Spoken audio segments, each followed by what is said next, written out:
I was born blind with something called retinitis pigmentosa, or RP.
The TireRack.com Champ Car Endurance Series brings real affordable endurance road racing to you on North America's most prestigious road courses.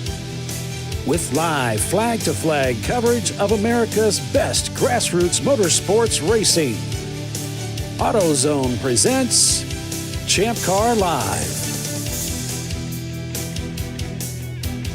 And hello, everyone, and welcome to ChampCar.Live, presented by AutoZone. It's the TireRack.com Champ Car Endurance Series, and we are at Virginia International Raceway on the South Course for 12 continuous hours of endurance road racing. I'm Paul Veltum, joined this weekend by my distinguished colleagues Doc Waldrop, Bill Strong, and Tiffany Alexander, bringing you full-length race coverage again this weekend. So let's take a look at Virginia International Raceway, the South Course, courtesy of Google Earth, as we head out onto the front straightaway, which is the backstretch of the grand course. The pits are just off to the left as we head up this 4,000-foot stretch, beginning a steep climb now, almost to the top of roller coaster, the summit of VIR. But before reaching that, drivers will make a right turn around that perfect radius at turn 1, sending them back downhill quickly as they head through 2 and the S's turns 3 and 4. And then around another nice radius as they again make the steep uphill climb, this time to turn 5. That'll turn them back around with an increasing radius. The cars can really come off that corner with some determination. Whistling down through turn 6 and 7, reaching the bottom of turn 8 for Oak Tree, and around turn 9, completing a lap at Virginia International Raceway South. 1.65 miles is the distance, 9 corners, and that's what our teams will be facing for 12 hours of endurance road racing. Now, does that sound like fun or what? I'm telling you, sounds like fun to me. Let's go racing. Welcome, everyone. Sounds like a party.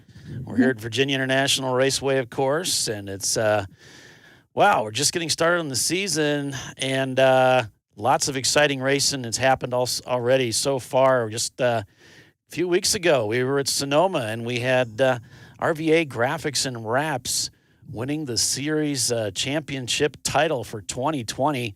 So congratulations to those guys, and a bit of an upset, really, with Visceral Racing Group really on tap to take that win. So pretty exciting racing we've had so far this year with Road Atlanta and Sonoma. So what's going to be on tap for today is anybody's guess. Doc, what's your view on this whole situation? Well, I mean, we've got a lot of our stalwart teams, as it were. RVA Graphics is indeed here with the 111 car that they captured that championship with. They're going to be facing, Bimmerline's out here with their 325. We've got, Curvy Road Racing is back out here with us after taking a year off. We got Flat Six Racing and their two Porsche Boxsters. We've got Freddie Mercury. That was that Mercury Capri that we saw at Road Atlanta that ran so well early in the race. We've got Glazed and Confused and their Mazda Miata. That little Miata's run very well here in the past. Yeah. And in our series elsewhere. We've got NLS Racing out here. We got Pinky's Out. They brought both of their cars, the original 146, that's the Aero car that they refer to, and the 246 car, that's the swap car. So we got Race Bar out here. There's always a party going on with those guys. Again, we've got RVA Graphics and Wraps in that newly plated number 1 car, the 111 car. It used to be Schultz and Company. We've got Simon Says is out here. We got Turbo Tater out here. And Where's John? Also a car that's done well here in the past, second, third.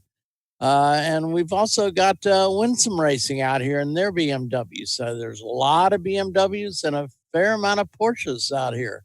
So that's what we're looking at. We've got a huge Jazz out here as well. They're the guys that help us out and are strong supporters of our iRacing series that happens on Wednesday nights as well. So it's going to be a fun day. Yeah. It's going to be a great day. I think we had, some 50 cars that signed up with us for this big race today, and we're just going to have to wait and see how things pan out. There's a lot of teams that, they're here, they're excited, they're looking forward to the event, and they've got something to prove. Last year, like you said, Doc, it was Where's John that came up with the win. VIR is definitely I think Huggins has made his mark on this place. He wants to win every single race out here. So, and if anybody's got the drivers that know this course, it's Huggins. Yeah, right. So he's those guys are definitely on a mission. They're gonna come out here to try and win this race today. They got RVA just up ahead, who's really a stiff competitor for them because they were so strong at Sonoma. Really, it was only because Visceral broke. I think we can all admit that gave them the opportunity to slide in there and grab that win. Yeah, it was the Andy Granatelli kind of thing. It was the simple 10-cent fuse that had some corrosion on it, and that foiled their efforts out there. Yeah, so the car's just heading out onto the racetrack now as we get ready to go green here at the top of the hour for 12 hours of racing. So they're going to check her at 9 o'clock this evening. So they will be racing into the night, which always mixes things up because it seems like there's always some teams that struggle with their lighting. So, well, VIR is dark. It's country dark. Super dark. When the sun goes down, you know it. Yeah, I don't know if we put out any accessory lighting towers out there for this race. I know we do for the VIR 24-hour race, which Huggins indeed won this year.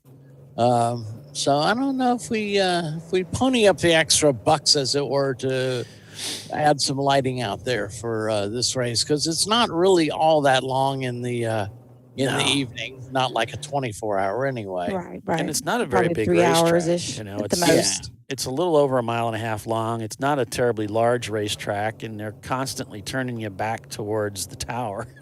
So you keep coming back. And so, and NLS Racing, I don't know if you guys are familiar with NLS, but they've been racing with us for a little while now, and they came out with this engine swap a few years ago and just destroyed the field with it. They've had some mechanicals since then, had a little trouble repeating that dominance that they had back then, but keep an eye on these guys because they can definitely be a threat today to get up into that top 3.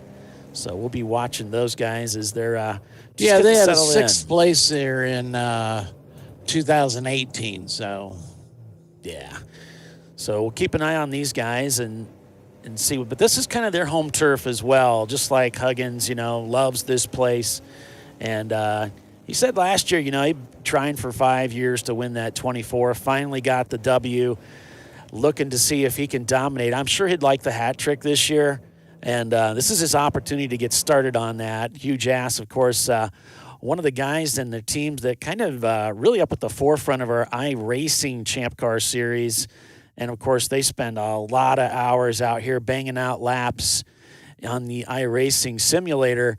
You gotta believe that that's helpful to you, Doc, when it comes to the real world of racing as well.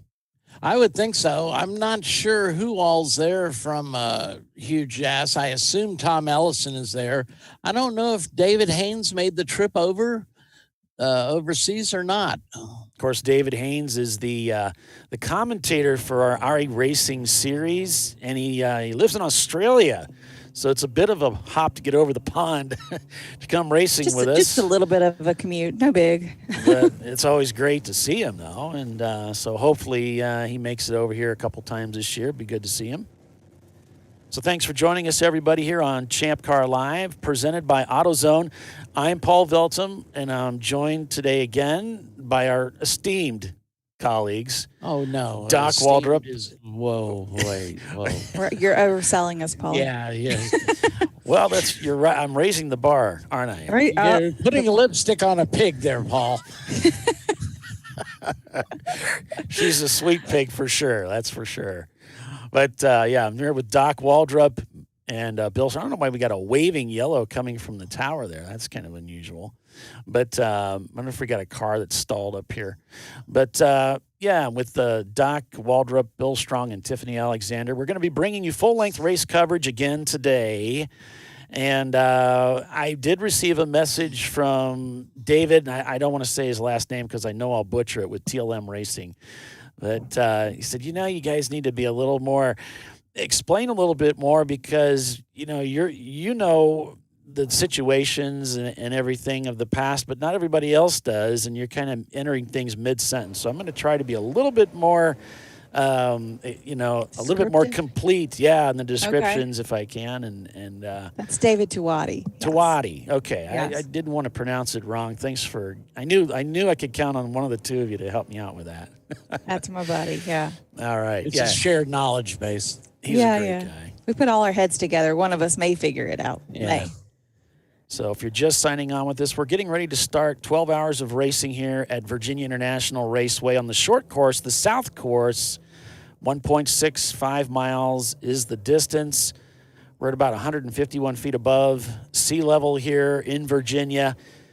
So we're going to go green here in about 5 minutes, and then we'll checker at 9 o'clock tonight. There's no quiet hour or anything like that. We're going straight through with endurance road racing, and it's a bit of a chilly morning out there. It's about 39 degrees. High today is going to be in the 50s, and it's going to get down to a low of 26 tonight. So packing up to head out is going to be tough. Rest assured, Bill is already complaining about the weather. Oh, yeah, he's absolutely. That he wouldn't miss that opportunity for the world. No. He's going to stick with his strengths, Yeah. So we're on board here with Huggins Racing, and boy, you can better believe that he is on a mission this weekend. And RVA Graphics and Wraps just up ahead. They're looking to show that, that win we had to take the series championship for 2020 was no mistake. They are so tough and so reliable in that E30. I believe this is the 146 Huggins car. And it's just like these E30s, they won't go away. They're so strong, and they're such a versatile car. It just seems to be the it car. You will find the powder of the E30 at NCM in a couple of weeks, Paulie.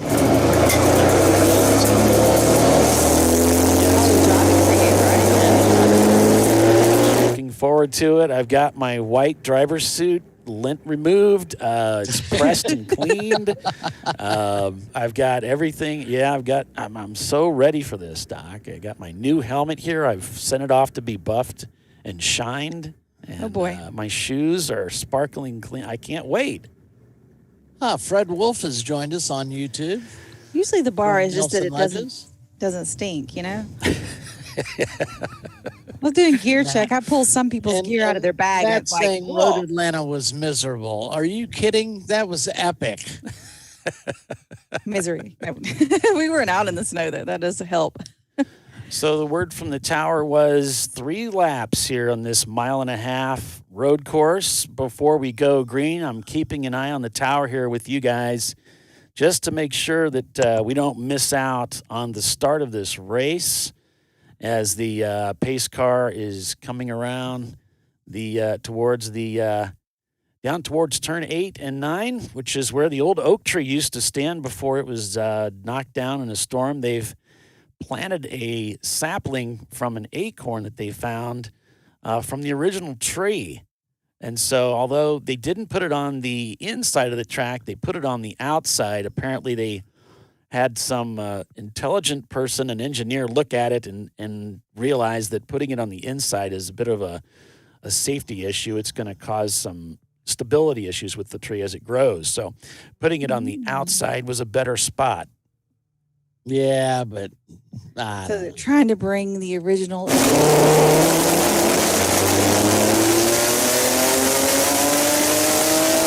And there is the green flag, and we are underway here, folks, at Virginia International Raceway, the 12 hours of VIR South.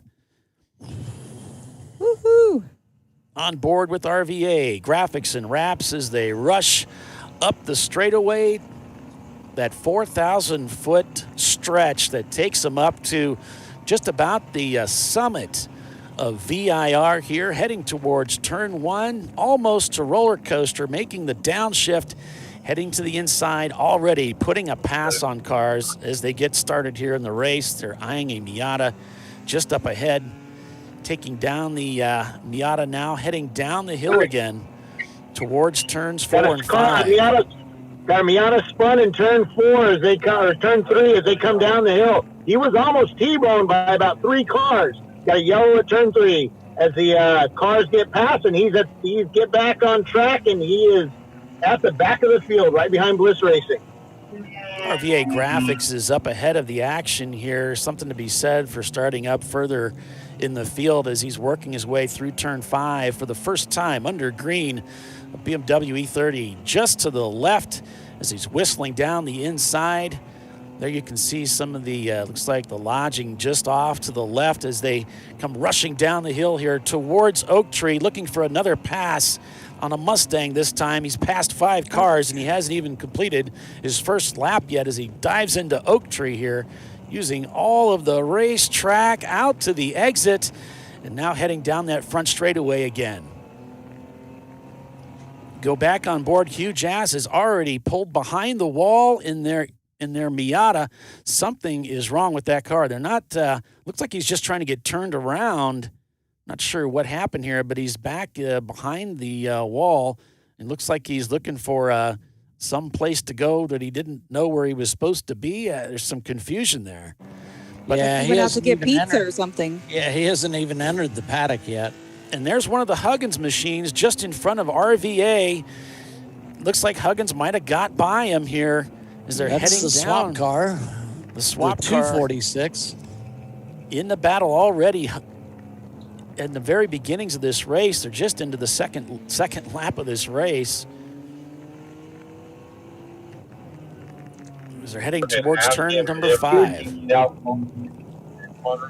Hugh Jass just left pit lane, so they're back out on course.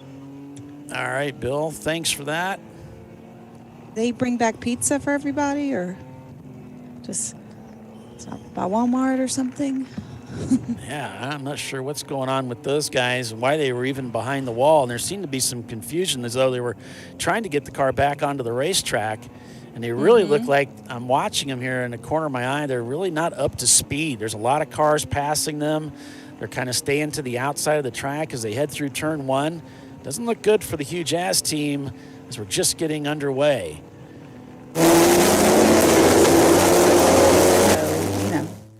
To see how things are shaking out. Yeah, meanwhile, on board with Huggins, man, he's getting things done, still passing cars as they're just getting this race underway. A wave of thank you. There's a car that's almost parked to the right. Is that was Hugh Jass, wasn't it? Really going slow out there.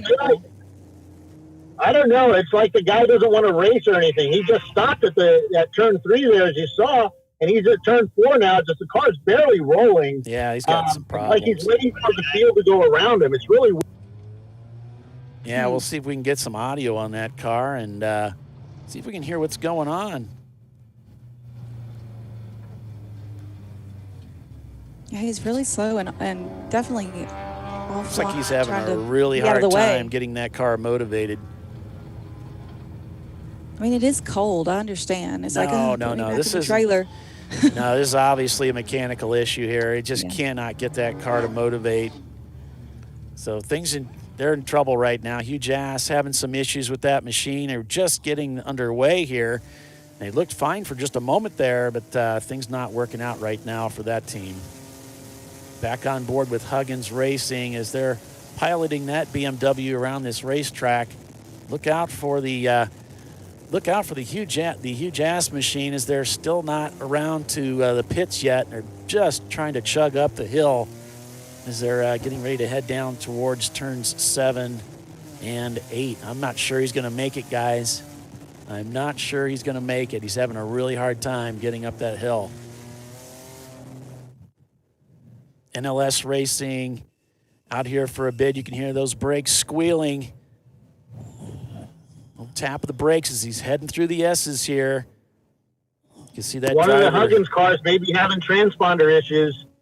Now they have to come in and get that fixed. Of course, a transponder is something that we use to keep track of the cars on the racetrack. So it keeps track of their lap times. It's about the size of like a jetpack you'd use, size of a playing card pack, and it points down at the ground inside the car, and it catches the time each time it passes the timing and scoring loop, which is usually at the start-finish line. Yeah, and of course, if that's not working, then they got to score you manually. They usually ask you to bring the car in so they can fix it. You guys can fix it. Depends on, most of the teams supply their own transponder, which means it's their responsibility to make sure it's working right. If you rent it from Champ Car, it might be a different story. Huge Ass, I don't know. I mean, something's going on. I think he's trying to make his way over to the pits there. It looks like he's heading into pit in. He's trying. Yeah, but even if you rent the transponders, you still have to get them placed properly so they can see the loop as it passes start finish. And sometimes if you don't get them quite tight enough, in the position, you get out there and they start to move and then they're not making good contact. That can happen. Or that's 146 they're talking about, because the 246 they show up in 14th position, and the 146 it doesn't have him as recording a lap yet. Right, so that's probably his. Obviously, we can see him out there, so his transponder's not pinging. Yeah, looks like quite a few cars are not pinging quite yet. Yeah, I don't know. We've got 48 cars recording laps, and they show 54 entries. Sorry about that.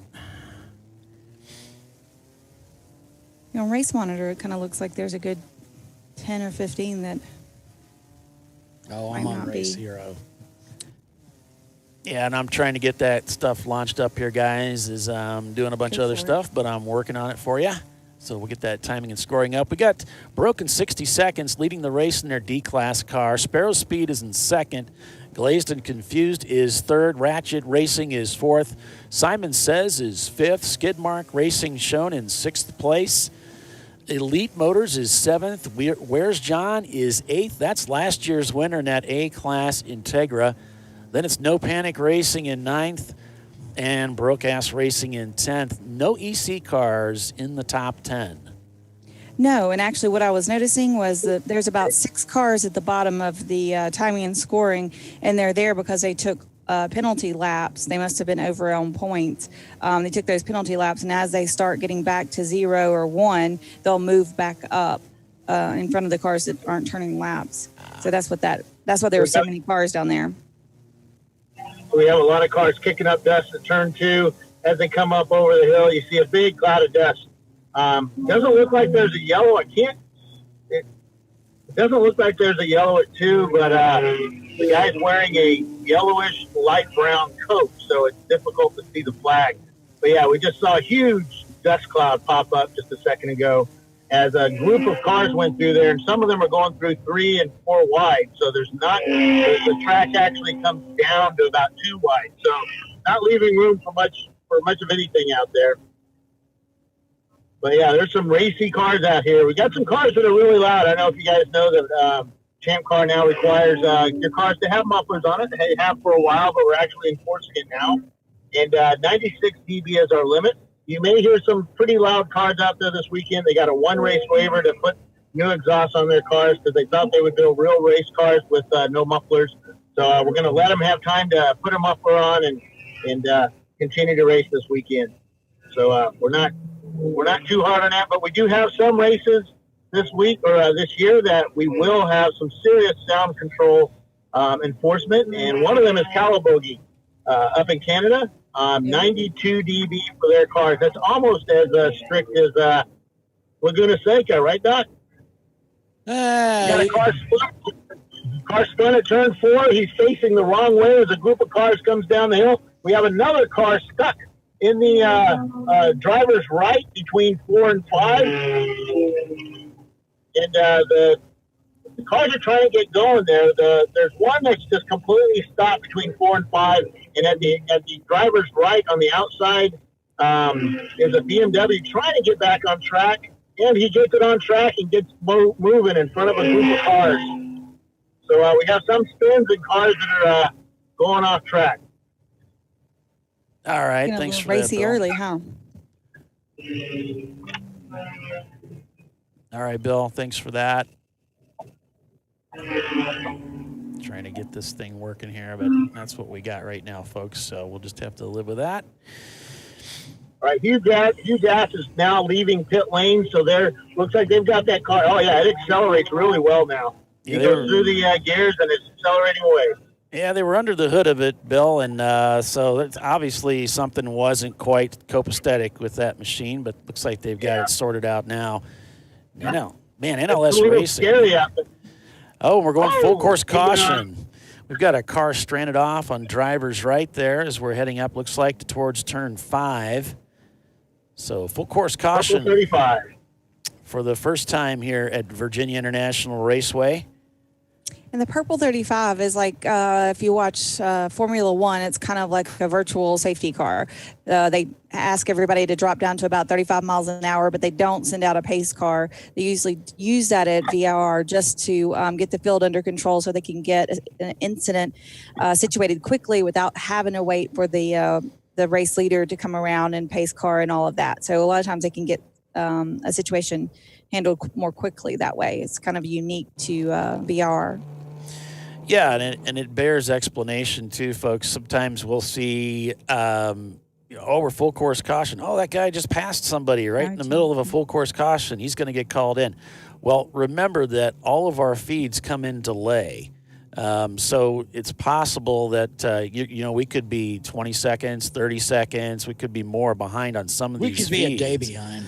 So don't get too excited about that. The officials, they see what's going on, and they'll handle that stuff.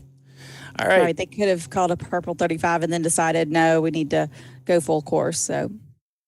Yeah, the timing between what you see in the pylon to the left there with the going yellow and what you're seeing in the car in feed are probably very different. Just keep that in mind. If you're a veteran of looks watching like they our have podcasts, you'll notice that sometimes our feed will pick up a past race. So yeah, which is always exciting. You got to admit it's refreshing and sometimes really adds some excitement to the show. Looks like the wind is really picking up out there. You can see those canopies really catching some air. Yeah, it says it's going to be breezy. Bill said, well, it's more than breezy. It's really windy. And with that cold air, it's got to make it kind of miserable out there. But at least they've got some sunshine. To go back on board with Team Huge Ass. No matter how well prepared you are, you can run into problems. And this team is really well prepared. I mean, they always bring a beautifully prepared Miata, but you just never know. In racing, anything can happen. It happens in F1. It can happen to the grassroots motorsports guys that have been doing it for years and years, like Huge Ass. Anything can and will happen. It's just part of it. RVA's Guys, like, come on, guys, get going. there's the tow truck, and I think it's Simon Says, because No. Simon Says has shown not turning laps on Race Hero. A team that was so dominant out here at VIR, they were always just That they didn't just look seemed like to be on top of Colors every of race. Simon Says. But now we've got that might Looks like a BMW. I take that back. They've just crossed the loop. I think it's the amount of time that it took for them to get around the lap, because now they've cleared. So it's not Simon Says. They are out there turning laps. And yeah, it kind of looked like a black and white BMW. so black and white. There is maybe. the Hound Dogs BMW. That might be it, because that's black. It's got some white. The Hound Dogs is written in white on it. So that might be the car that's stranded out there. And they are shown not turning laps down near the back of the field. And it looks like we're going to go back to green here, according to Race Monitor. But that's not accurate. There's that purple 35. We'll keep an eye on them here and see if there's a change here, or if it's just the cue that Race Hero picked up. We're still under caution here at VIR. Well, there the flag comes in. There's the green flag. So there you get an idea of just how much delay there is. As we go back to green, Hugh Jazz is back up to speed. And here we're on board with the Pinkies Out machine, one of the Pinkies Out machines. Doc, did we decide which one this was? No, we haven't really. We're not 100% sure, but they looking brought at the two right cars. mirror, it looks like it's painted white. So this might be the 146 car, the Aero car. It's kind of hard to tell. And he gets a little tail happy there, coming down off of 5. It's a little bit of a brow there as you come off. The car gets a little light, but easily keeps it under control. These BMWs work so well in the corners as he heads down to turn 5, the old oak tree corner. A lot of drivers say, man, this corner's changed a little bit since they repaved it. But back on the gas now as he heads back to turn another lap, this time green here at Virginia International Raceway. Thanks for joining us, everyone. I'm Paul Veltum, joined by Doc Waldrop, Bill Strong, and Tiffany Alexander here for 12 hours of continuous endurance road racing here on ChampCar.Live, presented by AutoZone. Champ Car is made by racers for racers, and it looks like Hugh Jass is having some issues again. Yes, indeed, they are. They're almost come to a stop on the racetrack again. Just the mechanical issues continue to haunt that Miata. That car didn't want to go. Oh, it just doesn't. What do you call it? That dog won't hunt? Is that appropriate reference? There's a look at the front straightaway. You can see how steep that climb is to turn 1. And Hugh Jass is just a sitting duck out there. They're really becoming a danger to themselves and everyone else. I'm sure they want to just get back into the pits more than anything right now. They'd rather be behind the wall so they can work on that machine. You definitely don't want to be going around the racetrack while everyone's racing, right? And be creeping along, because you're just kind of a moving target. So broken 60 seconds in that Ford Mustang. They got about an 18-second gap over the field right now, leading the way. Just turned in a 1:22 on that last lap through, setting their FTD so far for the morning. We've only got about, let me see, we got 11 laps turned so far. And so we've got broken 60 seconds leading. Skidmark Racing in their C-Class BMW, they've set the FTD for the event. They're in second place. Then we've got Glazed and Confused in third. That is a Miata. Then we've got Sparrow Speed in fourth in another Miata. Ratchet Racing is fifth. Simon Says is up to sixth. Where's John? Last year's winner is in seventh. Pinky's Out Swap is eighth. And RBA Graphics and Wraps, whom we're on board with right now, they're in ninth place with Elite Motorsports behind them in 10th place, just 3.6 seconds apart. So these cars right now are very close to one another in position. So can't afford to be making mistakes and letting people by now. Yeah, I mean, broken 60 seconds in that Mustang. They finished sixth last year, One of the things that's going to hamper that car is they're going to have to come in. It's a D-class car, so they're slurping up fuel like they're going to quit making it tomorrow. So Right. It's thirsty. Yep. And RVA, this. Oh my gosh, we're going here. So I checked in with Huggins, and he says he has a camera in both cars. So I'll try to send you the link. But the gray interior should be the orange car, which is the swap The 240. car. Oh, okay.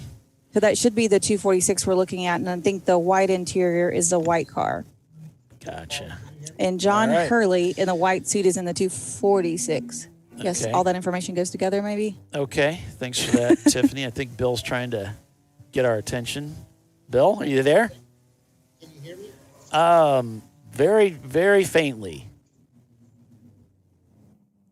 How about now? Can you hear me? It sounds like it's coming from a different microphone. Yeah, like you're in a closet. Okay, we'll work on it. All right, so we've got Simon Says just up ahead of RVA as they're looking for a pass. This is for position, so these guys are fighting for it right now as they're heading down through the S's here. Going to break right here and head through this constant radius here. See if he can capitalize. RVA looking for a way around, but Simon Says right in the middle of the racetrack. They're not going to make it easy for RVA to get by. Clips that apex at the exit, that increasing radius turn, uses all of the exit. Both drivers nose to tail as they head down the hill. You can still see the trees waiting to bud as we head into the spring here. Down towards through 7, now going into turn 8. RVA sets up on the right side, comes down the inside of Simon Says. Nice pass going into Oak Tree, takes away the turn going into 9, back onto the front straightaway. Will the Simon Says Acura be able to get him back on the inside?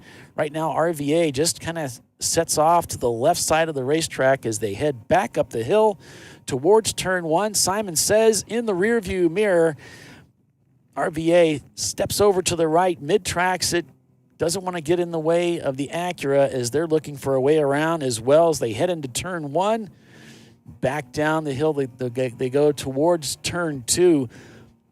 So that's going to move RVA up a notch. So you've got Broken 60 Seconds still leading now by just 15 seconds over the fastest car in the field in P2, that Skidmark Racing BMW. Ratchet Racing is in 3rd right now with Sparrow Speed in 4th. Glazed and Confused in 5th place.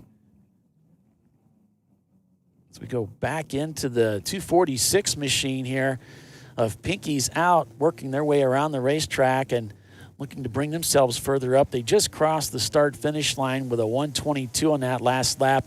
RVA Graphics, who's right behind them by 2.7 seconds, just sits their fastest lap time of the event, trying to chase them down.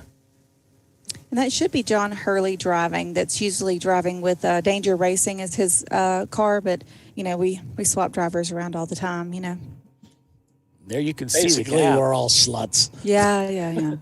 We do Like, tramp you want to from go team to racing? team. Sure. The answer is always sure. Yeah. What are we driving? So Huggins' team working their way by one of the slower Miatas as they're heading down into the S's here. You can really see how steep the drop down there is into turn 4.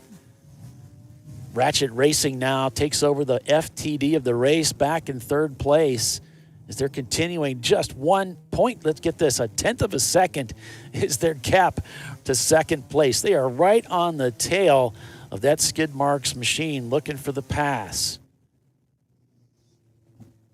Big race happening up at the front of the field right now as we're on board with Pinky's out in their BMW. One of the 2 they brought here this weekend in 6th place.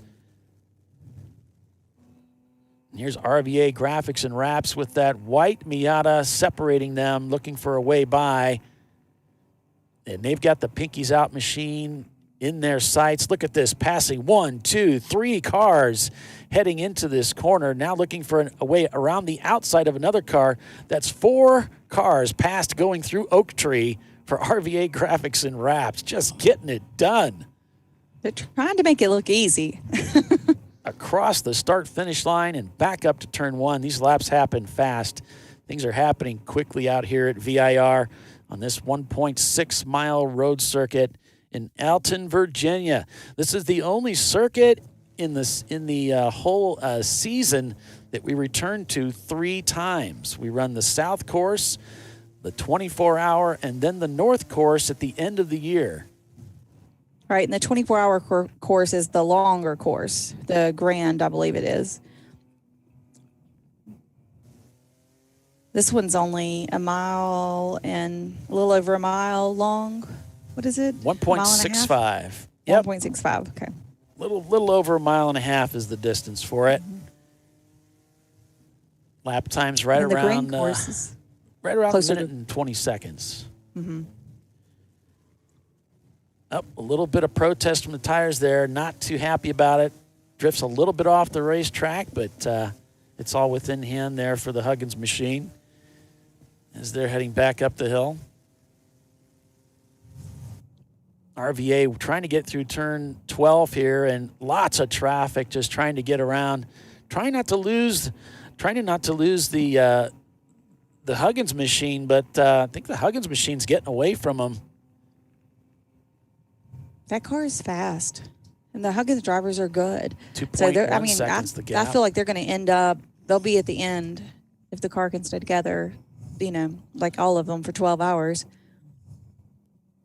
RVA and Huggins are definitely going to be cars to be in contention. Yeah, it looks like Bliss Racing just up ahead there in their machine. They've got a Camaro out here this weekend, and there goes the RVA machine. A nice clean pass around the inside as they head down into the S's there. So if you want to come out and come racing with us, check out our website, ChampCar.Org. What's up? Can you hear me? Yeah. How about now? Can you hear me? Sounds like you're just talking into the wrong microphone. I can hear you. But you can hear me. We can hear you, but it's just But quiet. you can hear me here, right? Yes. Well, I can. Or how about now? Yep, back on board with Evidently, you hit RVA some button graphics that and works. wraps. We got Broken 60 seconds leading in their Mustang after 17 laps. Ratchet Racing is second. Skidmark Test. is third. We hear you, Bill. Fourth is Glazed and Confused. Then it's Sparrow Speed in fifth. Pinky's Test. Out is sixth. And seventh, it's RVA Graphics and Wraps. Turbo Tater is in eighth. NLS is ninth. And Where's John is 10th. So that's your top 10 right now, folks, as we're just getting underway for 12 hours of racing here at Virginia International Raceway. If you're just joining us, I'm Paul Veltum, joined by Doc Waldrop, Bill Strong, and Tiffany Alexander here on Champ Car Live, presented by AutoZone. It's the Champ Car Endurance Series presented by TireRack.com. And we've got more racing than any other endurance racing series on the planet. That's right. Check it out, ChampCar.Org. We're all over the United States. We're in Canada. This year, it's going to be a very exciting year that's on the docket for Champ Car. Yeah, we're everywhere this year. I mean, a lot of our early events have already sold out. I know Harris Hill next week is sold out. Let's see, NCM is dangerously close to a sellout, if not already. Daytona's sold out. So, Paul, how's my levels? It's good. I all right. think you say can something watch intelligent, Bill. close. Is this even better? It's good. Yeah, so all right. So we've got something now. So yeah, it is getting racy and racy out there. Remember, Paulie, you messaged me late last night and said, is there really a 77 Pontiac Phoenix out there? Oh, yeah. And I said, yeah, it's crazy, man. He's got a plywood splitter on it, got a plywood Awesome. wing, and it's not plywood. It might be softwood or hardwood oak. That's it. And he is in this action, the 549 Pontiac Phoenix, just passing a lot of these little itty bitty tiny E30s like they're nothing. I mean, he is just flying around this track with that big V8 power. But of course, what's he going to have to do a lot of, Doc? Stop for fuel.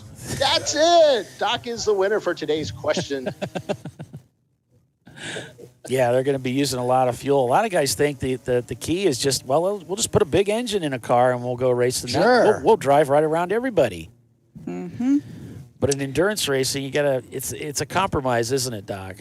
Yep. It's a balancing act between, fuel mileage and, pace.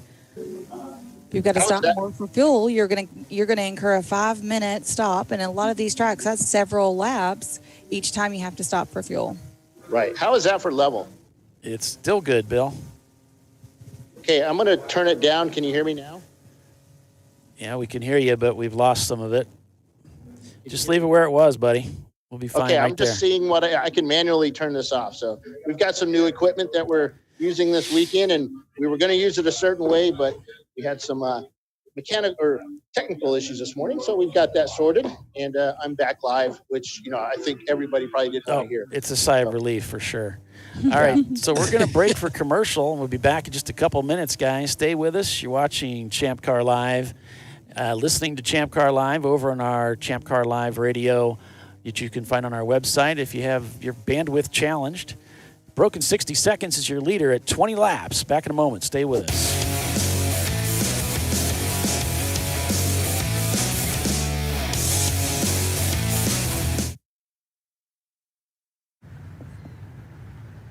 I probably need new tires. You do. What if they sold tires online? We do. We're TireRack.com. They could offer lots of tires We have so many tires. and help you find the right tire. It's called the Tire Decision Guide. Oh, and they could ship them to a nearby mechanic. We shipped to over 7,000 independent recommended installers. This is an amazing idea. Sorry. TireRack.com, the way tire buying should be. I did it. You see how it's... That's it. We did it. You did it. You can do it. The path to I did it starts at AutoZone. Get in the zone. Hey guys, this is Chad Thornton, and on behalf of Racing Radios, welcome to the 2020 Champ Car Endurance Series. Since 1979, Racing Radios has pioneered communication systems for the sport of racing. With a long-running history and passion for motorsports, Racing Radios supports those who build it, run it, break it, fix it, and run it again, pushing the limits of what's possible with the resources available. We built Racing Radios on these same values. As a 2020 Champ Car sponsor, Racing Radios will provide our experienced support team and trailer at select Champ Car events throughout the year. Free gear and exclusive discounts for the winners of the Racing Radios 14 Hours of Charlotte event. And most importantly, 15% off orders for all Champ Car teams. It's time to kick off 2020 right. Build it, bring it, race it, get out there and go racing. Visit racingradios.com and click on the Champ Car registration button to get your 2020 team discount code. Lifeline USA is a leading manufacturer of onboard fire suppression systems. Lifeline's continuous commitment to research and development ensures that we supply the most innovative and cutting-edge products available. Used by the majority of the world's motorsport championship-winning teams and constructors, Lifeline has a proven history of success. Lifeline offers a complete range of fire suppression systems for all budgets and needs, and we continue to push development and limits on both extinguishant materials and our patented delivery systems to make the race car environment almost as safe as sitting on your sofa at home. Every kit has been designed for a professional and simple installation. For more information and to purchase your Champ Car fire suppression system, go to www.lifeline-fire.com.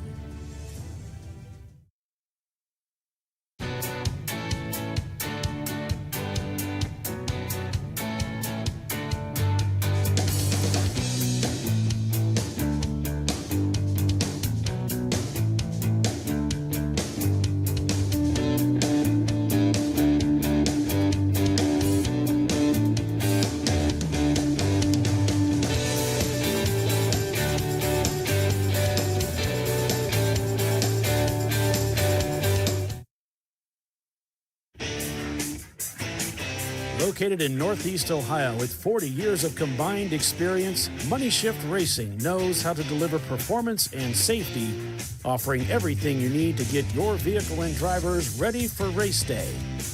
From safety equipment to full engine assembly and repair, in-house fabrication, 3D design, and rapid prototyping.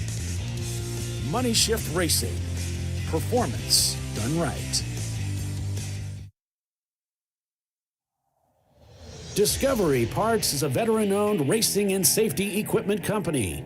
While we're located inside Atlanta Motorsports Park in Dawsonville, Georgia, Discovery Parts can also be found at the tracks, supporting a number of Champ Car Series events.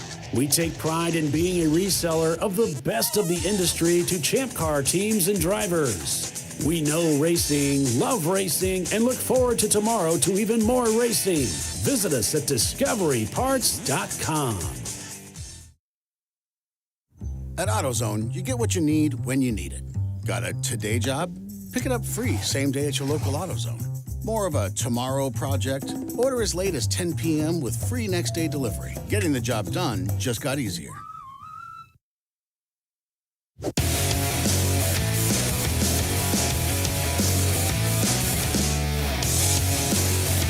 And welcome back, everyone, to Virginia International Raceway here on ChampCar.Live. I'm Paul Veltum, along with Doc Waldrop, Bill Strong, and Tiffany Alexander.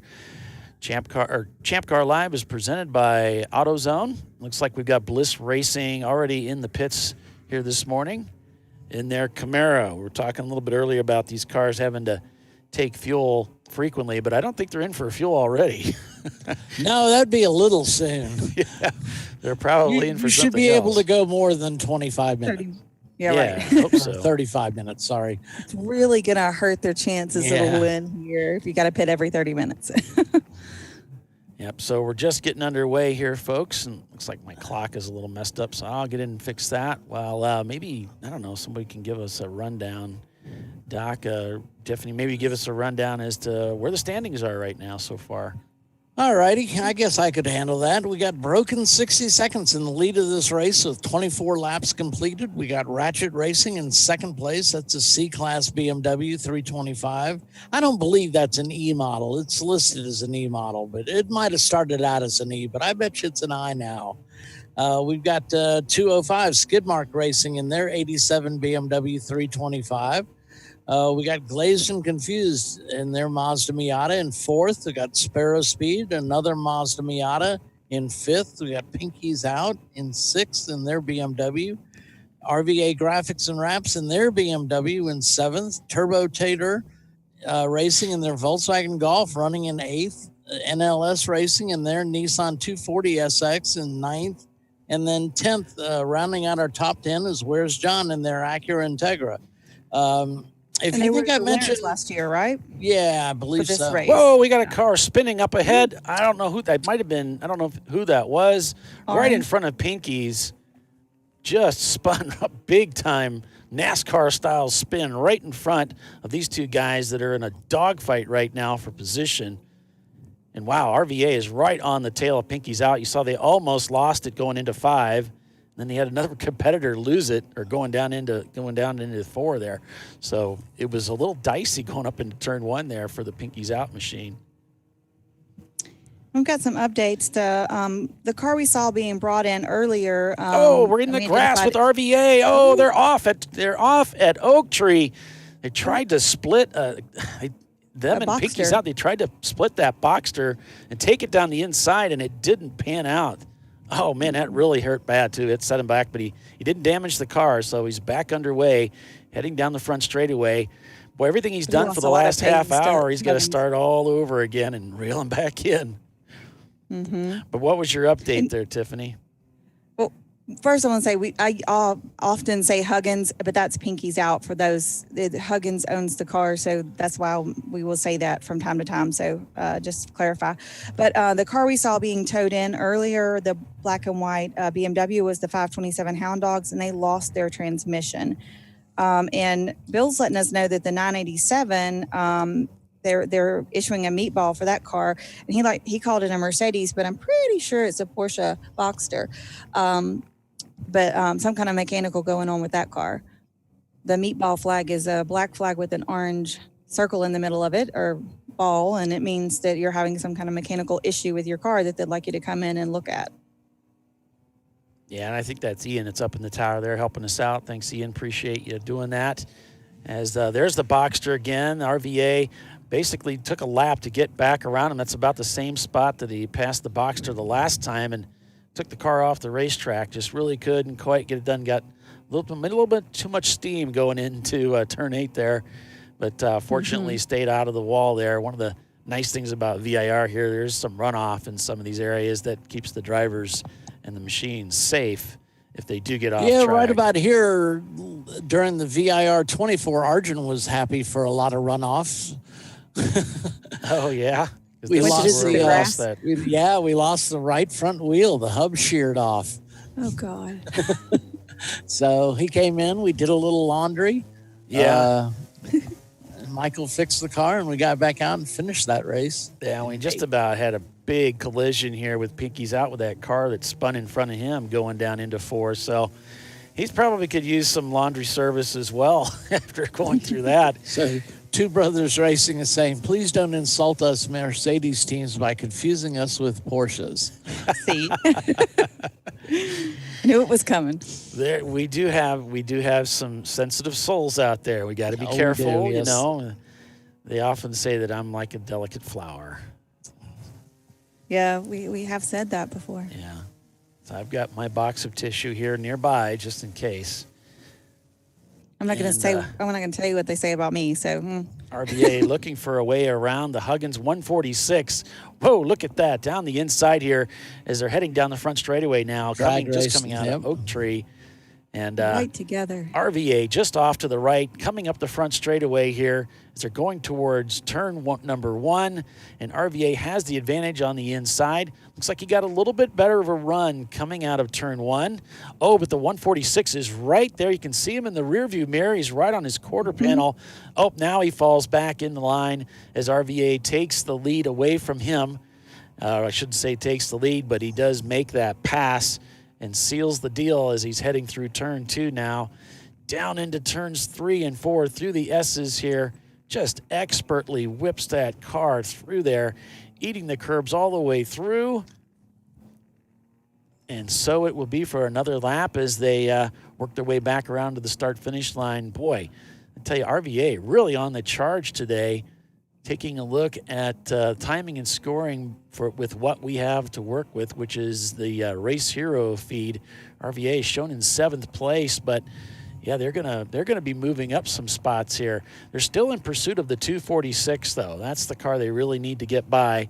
And right now, last time by, it looks like they've got about a 4-second gap now. So remember, if you can't see them in the distance, that's because 4 seconds is a lot of distance when you're traveling at these speeds. At 85 miles an hour, 1/10 of a second is a car length. So that means 1 second is 10 car lengths, and at 85 miles an hour. So at 4 seconds, they're way, way out there. He's got a lot of work to do. Ludicrous. So Philip Datcher, I think I pronounced that last name correctly. Anyway, he was asking on our YouTube feed, how do you get in the arrive and drive teams? I just want to arrive and help first. I have sent emails and no response. Well, I don't know about that, Philip. I think one of the things that you should do, you want to get involved and help out is offer to volunteer for a race. We're always looking for volunteers, and that's helping monitor the team's activities on pit road, as it were. But you'll meet a lot of the teams that way. You can meet the officials that run the race and that sort of thing. You get race credits for it and stuff like that. So, and we feed you, you're liable to get 2 meals out here today. You get lunch and a dinner and even breakfast usually. So on a 24, yeah. Yeah, so it's a great way to learn about how everything works and meet some people too. Yeah. Yep. And if you wanted to do that, just head over to the ChampCar.org website, and there's a volunteers link there that you can click on to get signed up, so you can come out and do that with us. We're always looking for volunteers, like Doc said. And, of course, you'll be meeting a lot of teams that way. And believe me, there's plenty of teams that would love to have you come crew with them. But it's, a little bit easier when you meet them face-to-face. So, yeah, emails work somewhat, but some of these guys don't read their emails. No, I get inundated. I don't know. I get buried in. I think that's correct. Sorry about that. Oh, that was cool. Yeah, it was cool. I'm not quite sure why what happened with the buttons there, but that was different. Glad it just wasn't my computer doing it. I was afraid for a second. Yeah, so if you're just joining us here, we're at Virginia International Raceway showing the race. We're spread all across the country here, aren't we, guys? We got the races in Virginia. I'm in northern Indiana. Doc is in Georgia. We've got Tiffany. In Birmingham. She's in Alabama. Yeah. And we've brought it all together so that we can bring you this full-length race coverage. Bill's at the track so that we can show you what's happening here in the Champ Car Endurance Series. It's some exciting stuff, I tell you. And most of the time they don't let us travel all together. That's probably a good idea. Right. There's reasons behind all State that. We don't have bail money for all of us. Right, exactly. Yeah, we just don't carry that much cash. So after 30 laps, you've got I was Broken. listening to Go ahead. Okay, we've got Broken 60 seconds leading with Skid Marks Racing is in second place. We've got Ratchet Racing, and Skid Marks is back about 7 seconds, and they're turning slightly quicker lap times that time through, but will it be enough to haul in the leader? We'll keep an eye on them. Ratchet Racing, they've got the FTD of the event so far with that 120. They're in third place. 10 seconds back from them is Glazed and Confused in their Miata. Sparrow Speed is fifth. Pinky's Out is back in sixth place, about 8 seconds in the rears of that Miata. They're on the hunt. We've got RVA Graphics behind them, still trying to catch up after that brief off that they had around Oak Tree. Back still about 4.7 seconds, just not really making much ground on the Pinky's Out machine. Turbo Tater in their Volkswagen is in eighth. We've got ninth place. It is NLS Racing in their 240SX. Ninth place. And 10th, it's Where's John in their Acura Integra. Now, that's the team that won this race a year ago. So we'll be keeping an eye on them as well. They're a threat. Simon Says is in 11th place right now. Watch out for that Integra. These guys know how to win races at Virginia International. And a real close pass now for RVA. They were on the outside, that competitor, as they whistled down the outside to make the pass, heading through this corner. They've got the Bliss Camaro just up ahead. Those guys just got out of the pits. They're having a little bit of issues with that machine, as Flat Out 6 just sets their fastest lap time of the race. That driver getting settled into that machine. Look at the excitement out here on the racetrack. Pushes a little too hard. RVA loses a spot to one of the back markers. I think that's Winsome Racing that just went past. That's that red rear end BMW. Yeah. I think that's Winsome Racing. There's the 501 just off to the right as RVA makes the pass on them. So just trying maybe a little too hard here. Goes to the inside, looking for a pass, going into Oak Tree. Passes 1, 2 cars. Still not even at Oak Tree yet as he heads down into Oak Tree. There's one of the black BMWs all the way around the outside. He rides the rim through Oak Tree onto the onto the straightaway, passing 3 cars going through that complex.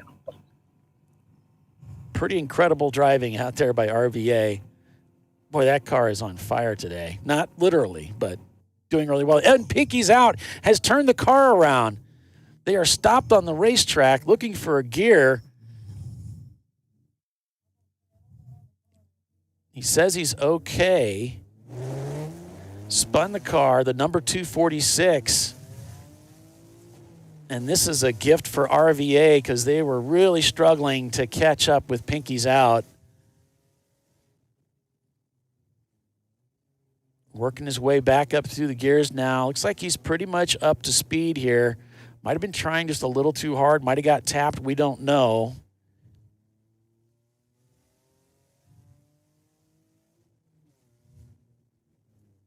It's really the battle of the BMWs out here in the top 10. There's quite a few of them. Well, you can't swing a dead cat and not hit a BMW out here today. That's true.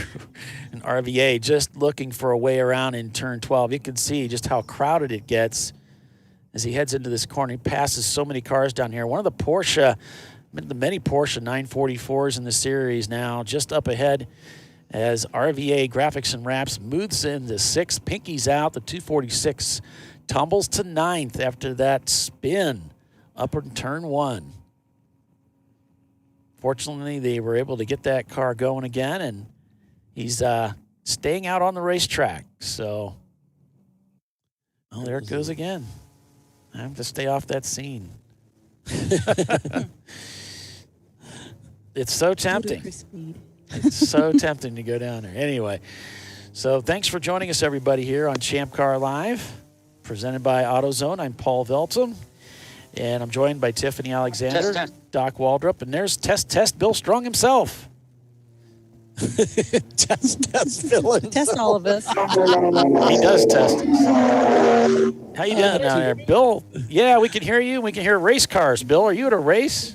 I think so. Yeah. Sorry. It's, I'm getting that old timers thing going on right now where I can't make electronics work for some reason as the 434 comes down pit lane in this newly painted BMW E36. Pretty little orange car. Of course, orange cars are super popular at racetracks, much like green cars. And some of the teams are signaling their cars. We're having a lot of transponder for some cars. The 77 Pontiac, which is just passing cars willy-nilly on this track, has got pinging, and suddenly they're like 7 laps back, and we don't know why. So they're looking at that. Let me talk to the DRG guy. So what's going on? Why are you out here by the pit wall? Trying to get my driver to come in. The 820 car? So why do you want him to come in? The race is still going on. Well, we trying to get him a little bit of an early break. Just we've got a strategy that's a little different than most teams. Okay. So this has been very thoughtful in terms of our pit timing. So you're getting kind of racy out there, basically looking for a way to get him in so you can take a competitive advantage, basically, right? Well, yeah, we're going to give him a little bit of a nap. There you go. All right. He's going to signal his car as he comes down gets ready to come down the front straightaway. Yeah, Pinky's out trying to recover from that spin and get some passing done here as they're catching up with Bliss Racing. Now they're passing cars left and right, but man, they've got some work to do. That early spin really set them back. They were in a good spot up ahead of RVA in 5th place and in 6th, and then that spin just put them back and allowed RVA that pass that they were really hunting for. So that's going to help out RVA quite a bit. They're up in 6th. Now they're 11 seconds back, almost 12 seconds back from Sparrow's Speed, trying to chase down a Miata. Oh, the Bimmer World car has a torn-up nose. The huge, the front hood is all dented up on the left front side. So they hit something pretty solid. We're trying to figure out what it is. Maybe Ian can let us know. But yeah, that car is pretty mangled on the left front. On board with NLS Racing in their 240 SX. One of the teams that's been racing with us for a few years now. And this is, they've always got that emoji up there on the roll cage, so you can always recognize the in-car from that machine. These guys have been with us for a long time. G-force meter. Yeah, G-force meter, that's right.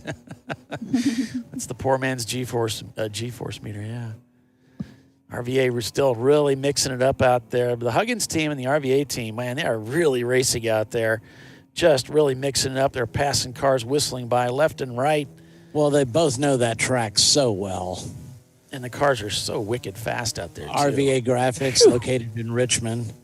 And then, of course, Pinky's Out, located in near Raleigh. Yeah, so this is a home track for both of those teams. So... They both had great success here and done well, Oh, we're getting a message that it looks like there was collision. Car, yeah, there was collision between the Bimmerline car and the Huggins machine, and that's why they spun up there at the top of the hill. That would be the Pinky's Out machine that we saw that was turned around there in turn 1. So that would explain quite a bit. Yeah, he lost a lot of time on that. I was thinking it had to be a little bit more than just losing the car and getting it back. So the Bimmer World BMW has gone behind the pit wall. Looks like they may have had contact with another car out there. It was really banged up. The radiator's bent at about a 60-degree angle. We got a lot of racing going on around turn 3 and 4, so it's getting pretty racy. Yeah, Bill. Tiz is coming down here to talk to the Bimmer World guys to find out what happened. And Now, Bill, it looks like they got into the back of one of the Huggins machines. Right.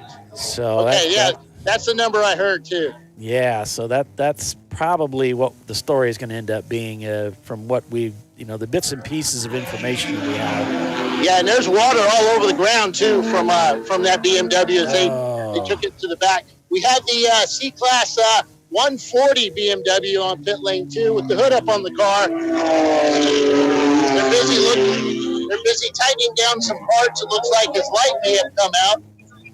Transponder. They're working on the transponder. Good story, Bill. They're working on the transponder because their subscription ran out, so then they had to rent one. So the transponder fell out? No, their subscription on the transponder they owned ran out. They weren't being scored. They had to come back and rent one. So that's a Champ rented subscription. All right, so they're fixing the transponder on the 140 car. Yeah, their transponder ran out. They have a subscription on those that you have to keep current with. Oh man, it doesn't work. Yeah.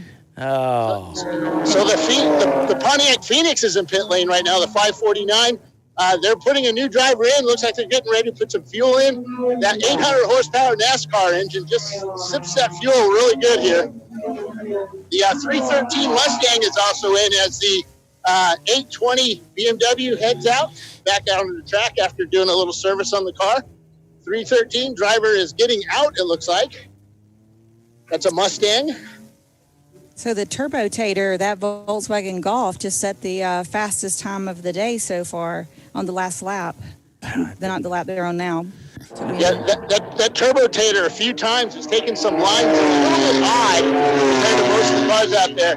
But he takes it so wide, he just kicks up a huge amount of dust, but he just carries it through and saves that car. Pretty quick car. Yeah, those guys, it's part of an automotive service company there.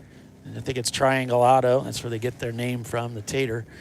So it's an acronym. Yeah.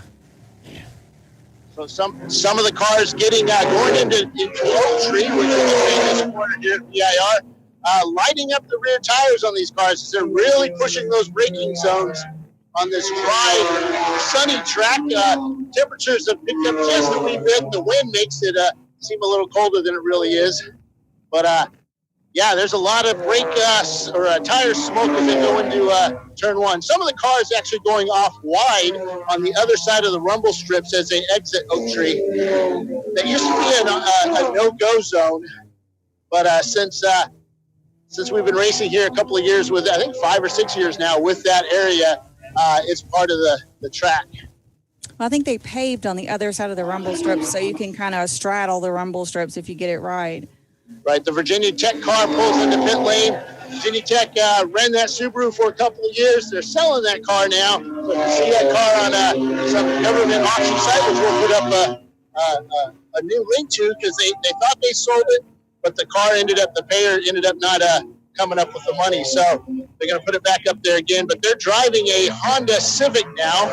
Looks like they're taking the hood off the car. It's a brand new entry build for them. They're all seniors this year, so next year's, they got oil all over the left side of the front headlight area.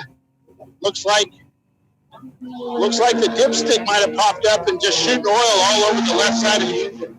So they're going to check the oil to make sure there's some left in it. Oh, big brake lock up in front of the Camaro here. Looks like everybody gets through there safe, though. But go ahead, Bill.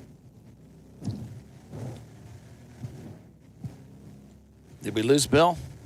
No, I'm here. Okay. So we just had a Miata just come, the 216 Miata, go around Oak Tree. And I mean, I'm not saying this, because I like saying it, but he was completely sideways as he came through that corner. I don't think he arced it. I think he just took that corner sideways and got it under control right off at the line of the dirt mark on the other side of the curbing. And got that car straight and accelerated away. But while doing it, he passed about 2 cars. Pretty cool setup. I don't think you want to do that again. Yeah, and there's another one of the Porsche Boxsters out here this weekend. RVA on the hunt, looking down the inside as they head up the front straightaway towards turn 1. They're side by side, door handle to door handle as they're heading up to the turn 1 here. Neither car really has the advantage. They're wheel to wheel going into turn 1 now. They make that corner. who's going to prevail here. Looks like the Porsche decides to fall back. You can see him in that rear view mirror there.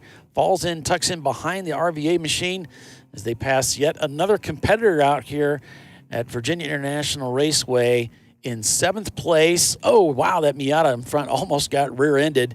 RVA has so much steam coming down that hill as they head through the S's there. That Miata really needs to keep up the pace. Incredible. Yeah. So working his way up through the gears with that mahogany gear shift lever, heading up into turn 5 here.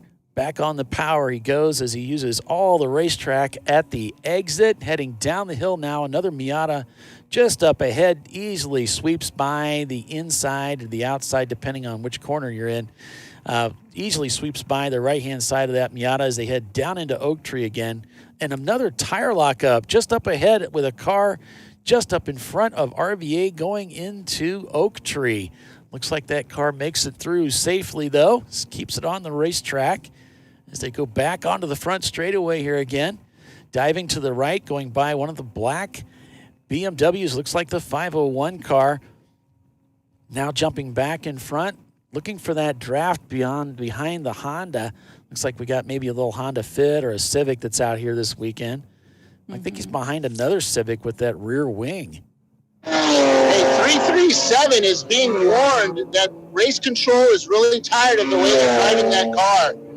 They're going to be told to come in, and they're going to talk to the driver. They're going to off the turn at Oak Tree, off into the grass, almost to the almost to the tire wall, getting it back on course. He's back on track now. It is the Porsche 987. Get that car way out there. The 337 is the huge ass machine, too. So those guys have a lot of experience. I'm surprised that they're being looked at with some displeasure by race officials for driving. It's going really, really slow right now. I think that's why. They don't like it going so slow because there's some fast racing in groups going on. And all it's going to take is a car to not see it, and we're going to have another Daytona Ferrari incident. Yeah, it's going to be bad.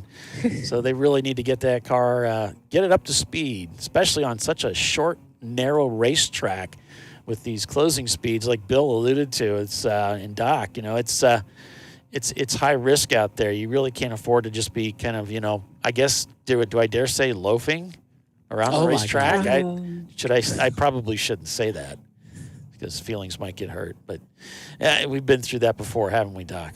Yes, we have. And it didn't end well. So we're back on. Never live that one down.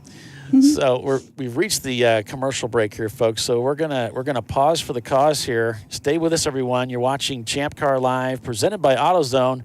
Broken 60 Seconds is still your leader. Back in a moment.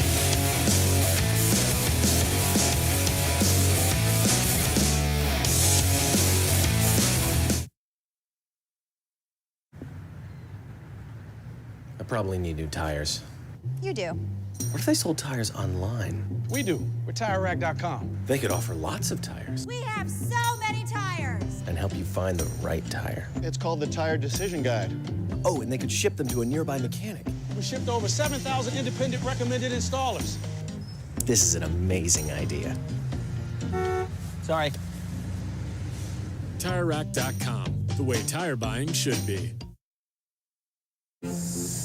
I did it. You see how it's... That's it. We did it. You did it.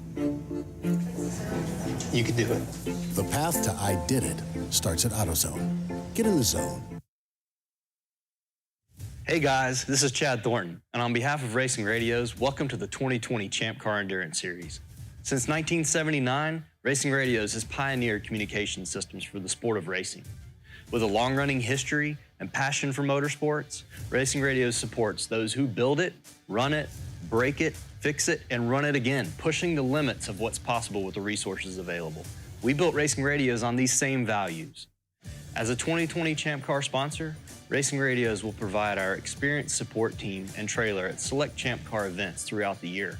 Free gear and exclusive discounts for the winners of the Racing Radios 14 Hours of Charlotte event. And most importantly, 15% off orders for all Champ Car teams. It's time to kick off 2020 right. Build it, bring it, race it, get out there and go racing. Visit racingradios.com and click on the Champ Car registration button to get your 2020 team discount code. Lifeline USA is a leading manufacturer of onboard fire suppression systems. Lifeline's continuous commitment to research and development ensures that we supply the most innovative and cutting-edge products available. Used by the majority of the world's motorsport championship winning teams and constructors, Lifeline has a proven history of success. Lifeline offers a complete range of fire suppression systems for all budgets and needs, and we continue to push development and limits on both extinguishant materials and our patented delivery systems to make the race car environment almost as safe as sitting on your sofa at home. Every kit has been designed for a professional and simple installation. For more information and to purchase your Champ Car fire suppression system, go to www.lifeline-fire.com.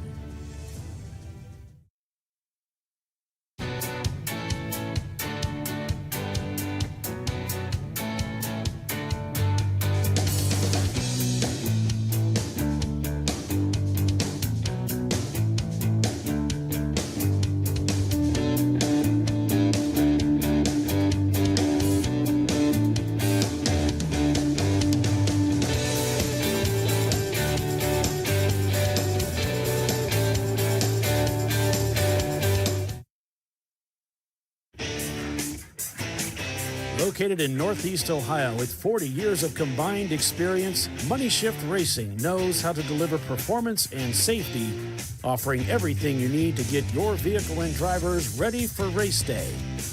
From safety equipment to full engine assembly and repair, in-house fabrication, 3D design, and rapid prototyping. Money Shift Racing. Performance done right.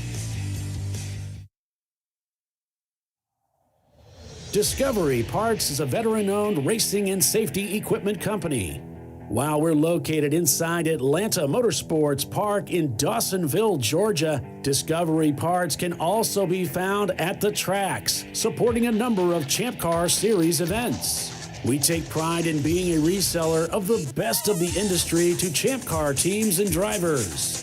We know racing, love racing, and look forward to tomorrow to even more racing. Visit us at discoveryparts.com. At AutoZone, you get what you need when you need it. Got a today job? Pick it up free same day at your local AutoZone. More of a tomorrow project? Order as late as 10 p.m. with free next day delivery. Getting the job done just got easier.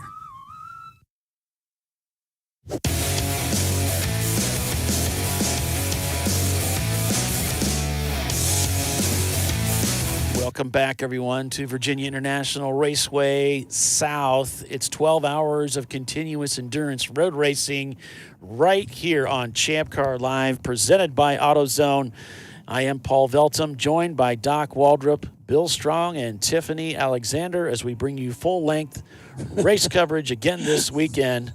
And we've got broken 60 seconds, leading by about 2 seconds still. Man, first and second place, they are really in lockstep with each other lap time-wise. And we're seeing that the Ratchet Racing team is falling through the standings. The team that was up in the top three, I think it was, earlier, they've got some problems with that car. We've also got the Appalachian Analytical heading back out onto the racetrack. Those guys in that 77 Pontiac Phoenix. And the number 477 with a dented hood. That's the Ratchet Racing guys. So let's see, left front hood is dented. They say they didn't hit anyone, but I guess we've got some video. They hit somebody, and they've got a big dent in their hood. So yeah, those mysterious. So there's more to that story. So they were talking to him in Black Flag. Can you guys hear me? Yeah. Okay. So talking to him in Black Flag, he said, well, yeah, I didn't hit anybody because this guy suddenly hit his brakes and he hit me. Gotcha. So, yeah. So he was behind him, of course. I've never heard that excuse. That's a good one. We have to try that with different event directors next time. But yeah, it was he hit the front of my car for that one. Right. He hit the front of my car with the back of his. I didn't hit him. Let's go over and talk to NOS Racing, who's had a good time here. Let's see how they're doing out there today. They've got their telemetry, their race capture telemetry up and going. They've got our show. They've got everything. So how are you guys doing out there? Looks good. We're running P7 right now, doing a good pace, just trying to log some laps until we get to the end. So are you guys on track for your pit stops and all that? Yeah, we should be. Our fuel mileage is looking good. We should make it right to the 2 hours. It's going to be close if we get no cautions, but we'll be there. All right, man. Good luck out there. Thanks, Bill. NLS just puts a pass on a car that was off track going down into turn 3. That was sketchy. He did some agricultural work there as he managed to keep the car on the surface once they returned and didn't lose control of the car. NLS was cool under fire. Man, they didn't even miss a beat during that process. Did make the pass as they got through 5 there as they go around Oak Tree, using all the racetrack and a little bit more as they go back onto the front straightaway and rocket down that front straight to start another lap here at Virginia International Raceway. Well, you know, sometimes you just want to get your money's worth of that track. So we have an orange Honda coming down pit lane. To see which one it is. 494. Looks like this team didn't know he was coming in. Oh, yeah, they did. They're over the wall. They're going to put fuel in this Honda. Yeah, they're going to put. Have 494. I mean, in golf, what's the fun of playing the fairways? 494 is We Racing on an Acura Integra. Hold on. So another one of the Acuras out here this weekend. Yeah. I think. And, you know, Pinky's Out is starting to reclaim some of those spots that they lost. They've moved that back up into 8th spot. They're right behind NLS I think it would Racing. work. Are they in? Yeah. Sorry about the background noise here. I'll try to. There, I got him muted. Yeah, I was But, like, where is that mute button? Yeah, he just, he's kind of got distracted. But anyway, Pinky's Out, on board with them right now as they're working their way, trying to get back up into the front of this field here. They lost quite a bit of time in a spin after being hit from behind, apparently by the Bimmerline car. That's the little bit of note and information we have. We don't know all the facts there, but that's basically what we have. So far, early on, it was Hound Dogs that lost a transmission in the beginning of the race. And then we've got Huge Ass as well with repeated mechanical issues. They were behind the wall. They've gone back out onto the racetrack and rejoined the race. We'll see if they can keep it out there. And the Appalachian Analytical Pontiac Phoenix, they're back on racetrack as well. What's up, Bill? No, sorry. I'm just trying to get stuff set up here. Okay. Get some reconfiguring of Andrea, so... Okay, well, when you're ready, sorry. That's all right. We'll just mute you. That way we don't have all that background noise there, buddy. Okay, so we're on board with NLS right now. And Bill just got done talking to them a little bit. They've got telemetry. They're really going high tech here in Champ Car to keep track of what's going on inside the car. So the telemetry, what that is they have a basically, you can imagine as a radio feed to information. Wow, close exit there with the Bliss Racing Camaro heading back onto the front straightaway. But that sends information about the car to the pit, so they can watch some of the things that are going on, like maybe throttle position, brake pressure. They might be able to even see tire pressures. There's a lot of different systems out there that you can get into. Temperatures too, right? Water, oil temperature. Yeah, it all depends on how many sensors you want to hook up. Right. So, I know that's very useful as a car owner when someone's out there and they're driving and they're not paying attention to some of those temperatures. Right, and it's so busy out there right now. You can imagine that maybe some of the guys are having trouble keeping track of the health of the car as they're trying to chase down these guys.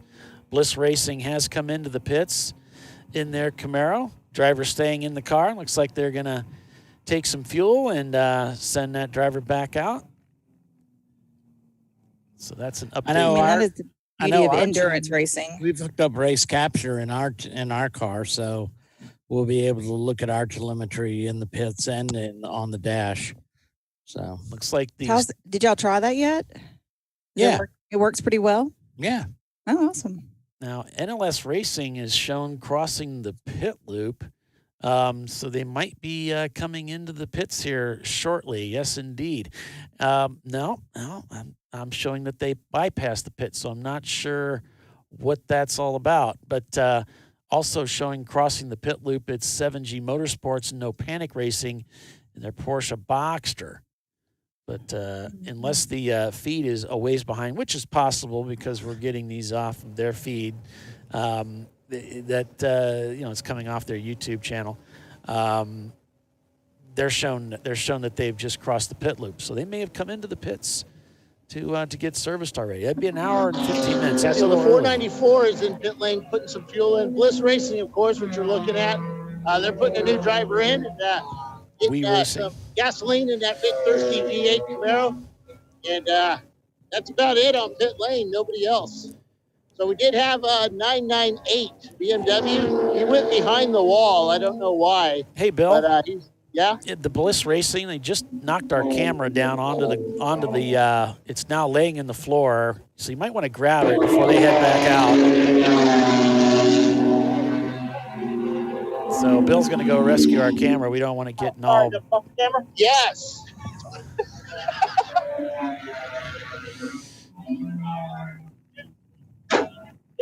Okay, so unfortunately, our camera got knocked off the inside the Camaro there. I just noticed that while he was talking, like, hey, you might want to grab that before he heads out onto the racetrack with it. Be tumbling around there in the race car. But that's all right. Now it looks like they're gonna fix it back up there where it was, so that'll be good. All right, so here's NLS. Things getting a little wild out there, trying to hang on to it. Manages to keep it under control somewhat, just enough to keep it on the racetrack as he's heading back down here towards turns 2 and 3. All right, so the Bliss Racing camera's all fixed up. It didn't fall down. They just hit it with his helmet. He's got a really big head, one of their crew chiefs, because he's really smart. So his helmet hit it. Gotcha. Got it fixed. Shoo, good. All right, that's good news. And so they're getting the steering wheel put back on, and they're going to be heading out here in a little bit. Now they're putting fuel in it now. They put the driver in, and then they had to do some fixing, and then they started fueling after that. As the 494, I think it's 494. Yep, the 494 Honda is leaving pit lane. It's got a little squeaky belt on it, so it's making a little bit of noise. That little orange Honda headed back out. The field's spread out pretty good now. We're pretty much using the whole track now. I would say single file, except for we got the perennial favorite here at any race at VIR. Simon Says the RBA Graphics and Wraps National Champion E30 as they come out of 5, going up into 6. RBA on the rear end of the Simon Says car as they go through traffic, weaving in and out, heading into Oak Tree, and Simon actually pulls away from the RBA Graphics car. I talked to them yesterday. They laughed. They said, we don't do many of these races, and it's just now we just bring the car, clean it off a little bit. We don't really do much working on it anymore because it's such a reliable Honda or Acura or whatever you want to call it. They're drag racing down the front straightaway. The RVA just right on his bumper. But as they get into fourth or fifth gear, the Honda or the Acura Integra just pulls away from the RVA Graphics BMW. So that car has some horsepower in it. It's always a little scary to me when I'm watching my own car do that. That engine's going to let loose it anymore because once the engine runs best stop. Right before it blows up. That's right. So it was a little scary. So the RVA Graphics going around 4, 5, and 6 complex. The S is there. There's 3 cars, nose to tail. It's Simon Says RVA, and I can't tell what the other car is, but it is wicked fast. He tried to do a pass on there's a car spun. The Honda that just left pit lane spun around 5. It gets underway. Everybody gets around it safely as they go up into the 6, 7, or 6 complex. And RVA makes a pass on Simon Says. Under braking, he kind of gets him stuck. Simon gets him stuck behind slower traffic. Pulls up again. He gets stuck behind the Chevy Sonic, or Sonic, whatever that thing is, little turbo car. Car off on the right. And RBA, I forgot we're a little bit behind on the for my voice too. The is really big on that, so I'm sorry if I'm talking way ahead of you guys. Sorry about that. It's gotta remind me every now and then, okay, guys? Yeah, it's a little hard to hear you, Bill. With the cars are so loud that it's difficult to hear your voice over that. But yeah, we kind of get the idea of what you're talking about there. And RVA is really in a battle right now. Look at this; they're going to split right down the middle. RVA looking to get by Simon Says, who's already actually back behind them a lap. And RVA trying to get back up to the field here. Pinky's out is up to 6th place right now as Simon Says has fallen to 11th with Damson Racing passing them. If you'll remember, Damson won the 2019 Series Championship at Charlotte Motor Speedway last year. So they've moved up. We haven't talked much about them in a while, Damson. I think we mentioned them not that long ago, but yeah, they're here this weekend. Yeah, so good luck to them. Watch out for those guys. Yeah, they're wicked quick and reliable. I think we saw race after race they completed, and one of the things was not only were they quick, but they didn't have mechanical issues, so they know how to prep an enduro car. Yeah, we have nobody on pit lane now, so it's really quiet, kind of eerie, but everybody's out on track, and the racing is getting really good. They were spread out here just a couple of laps ago, but now they're starting to bunch up again. The faster cars catching the slower cars, and there's a lot of fast cars here this weekend. It was kind of cool. Yeah, somewhat. There's a Mini headed out, the Valvoline Mini. That's kind of cool. I didn't see that car yesterday. But they're after seeing the lack of cars in Sonoma for our national championship, it's really cool to see about 40-plus cars here at VIR on this small track. Yeah, it's such a small track. So much racing going on. Yes. It's crazy, and it's nice and it's tight racing. There's not a whole lot of room out there. So these guys are just like door handle to door handle around this racetrack. It looks like a lot of fun.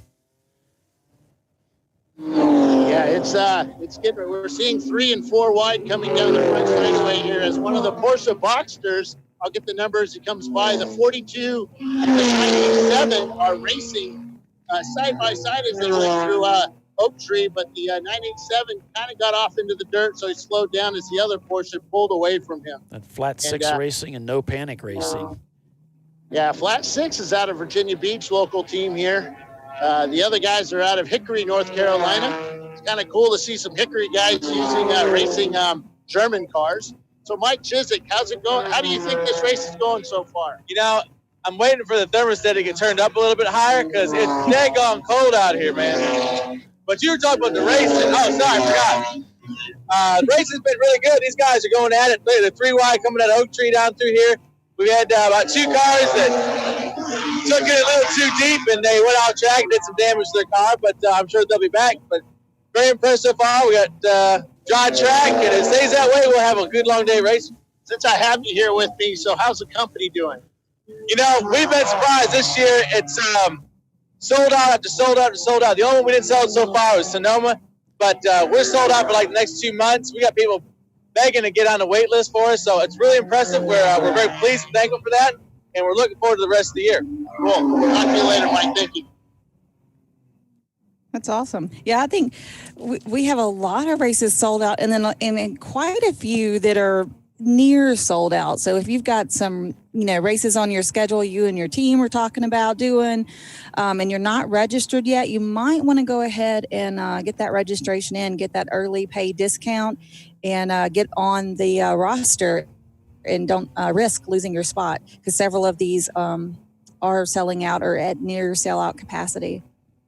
Yeah, next week we're at Harris Hill, Texas. Unfortunately, we're not going to do a show from there. But we're at Harris Hill. That's sold out. I think we had 2 spots left, so we might be able to fit in there if we go over. See him. That's sold out very quickly. That's at Motorsports Park, somewhere in Bowling Green, Kentucky. And that's always a crowd. Well, that's been a crowd favorite here over the last 2 years. We sold it out. Came close to selling it out last year, right? It's such an amazing track. I mean, it's a lot of fun to drive. It's very challenging.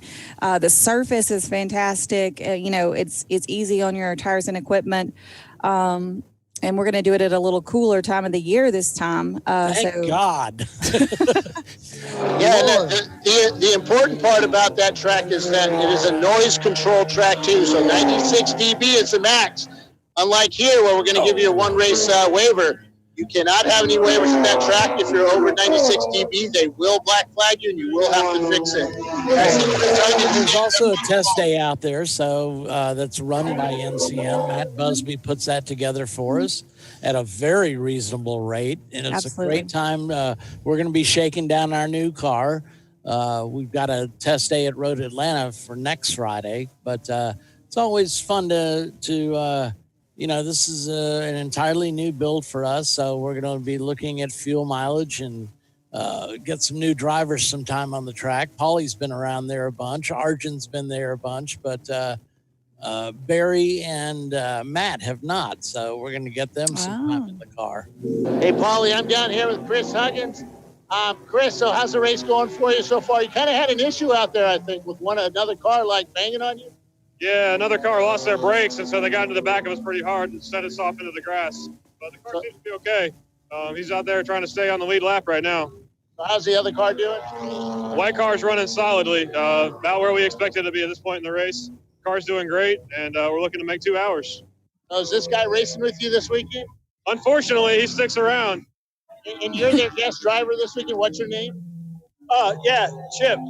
Yeah. So Chip Ganassi. So when you're not putting together your IndyCar team and stuff, your racing champ car. Well, yeah, I'm putting all my cheaty secrets into the Huggins mobile. Yeah, I heard about some of those yesterday. So, I didn't hear what you said. That's all right. We'll talk later.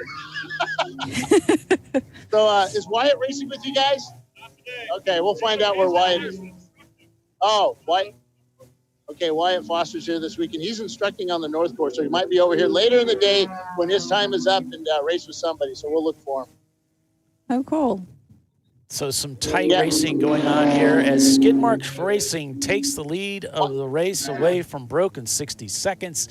They've got a 23-second gap now. So something must have happened to that Ford Mustang out there on track. They were leading this race by a couple of seconds for the last, what's it been, hour and a half since the start of the race?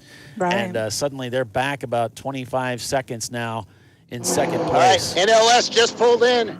Well, they had a uncharacteristic lap of a 142, and that's when they gave up that lead. All right, so he just pulled some tape off the nose. So they had some issues at Road Atlanta where the nose actually all iced up, and they overheated the car to about 250 degrees. So he just pulled it in. Are you having issues with your temperature? It was running a little hot. We had to come in and pull the tape off. So. It's like 10 degrees outside. I know. But we had some debris on the grill. We had it taped up too much. All right, so NLS pulled some tape off the car. They're back out right now. So maybe that'll help with their speed there. Yeah, and I got a message. It looks like Hugh Jazz is replacing a fuel pump on that Miata. So Broken 60 seconds, they were turning low laps in the low 122s, 121s, and then they had a lap at 142 about 10 laps ago. So something happened to that car, and that's when they lost the lead. I'm down here with Tanya from After Dark Speed, and so what are you doing with the team? Driver and pit crew. What is it?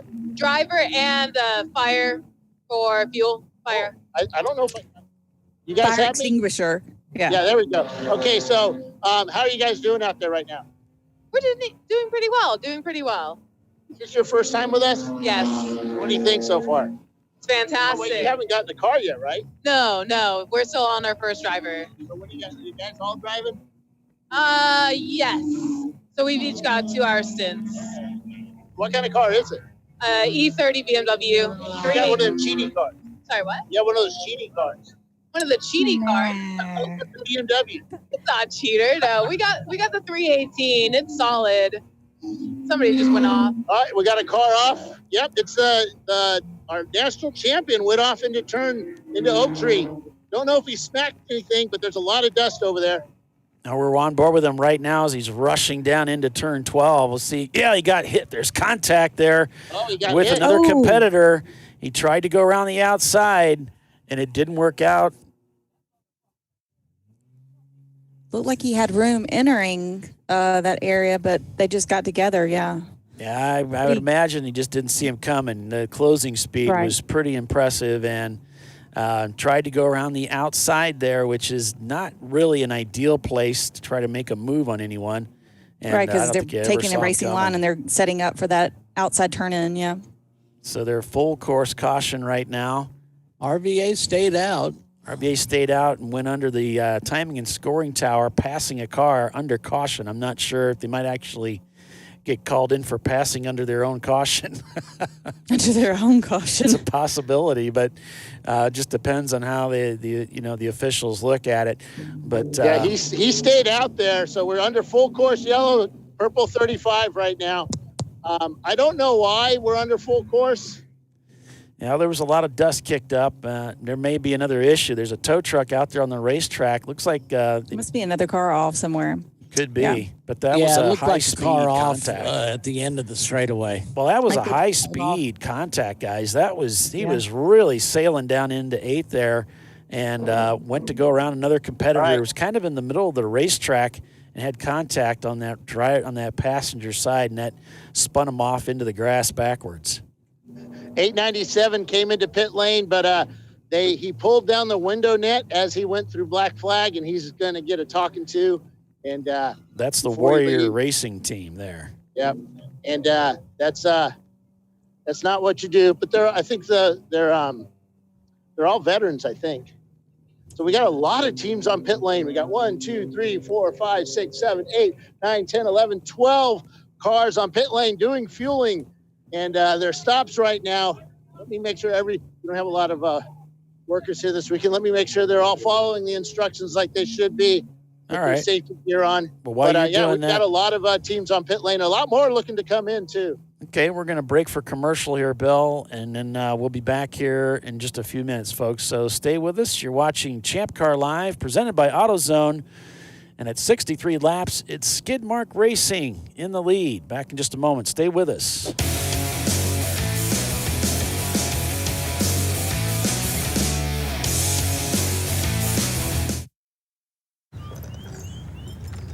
I think I'm going to try buying tires online. TireRack.com can help you with that. I guess I could buy the same ones I have. No need to guess. Our tire decision guide gives you all the right options. I mean, I am no tire expert. You don't have to be. We've tested and rated thousands of tires. Answer a few questions and you're good to go. Someone should invent a tire decision guide or something.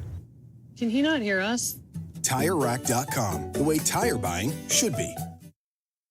In 1977, Bill Wood set the standard for high-performance brakes. Today, every Willwood product is born from racing technology and is proudly manufactured in the USA. Engineered, designed, rigorously tested to deliver unsurpassed control on and off the track.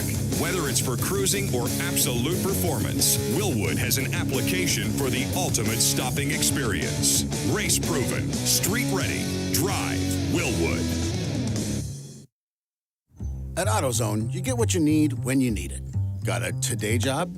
Pick it up free same day at your local AutoZone. More of a tomorrow project? Order as late as 10 p.m. with free next day delivery. Getting the job done just got easier.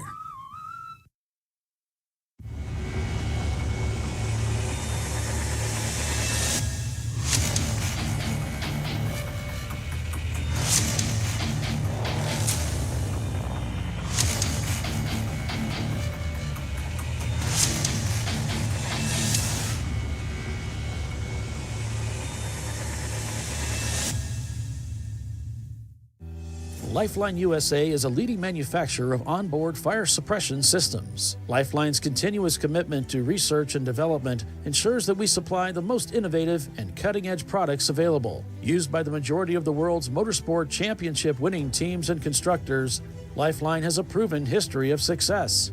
Lifeline offers a complete range of fire suppression systems for all budgets and needs, and we continue to push development and limits on both extinguishant materials and our patented delivery systems to make the race car environment almost as safe as sitting on your sofa at home.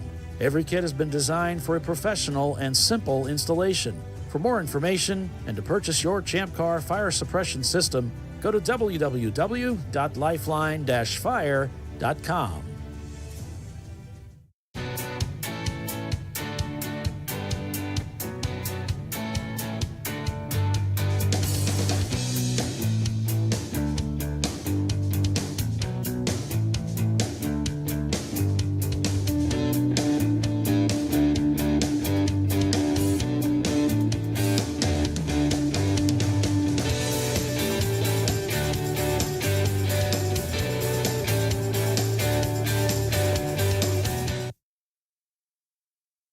Frozen rotors from Diversified Cryogenics deliver increased performance and a higher level of safety while significantly reducing braking system costs.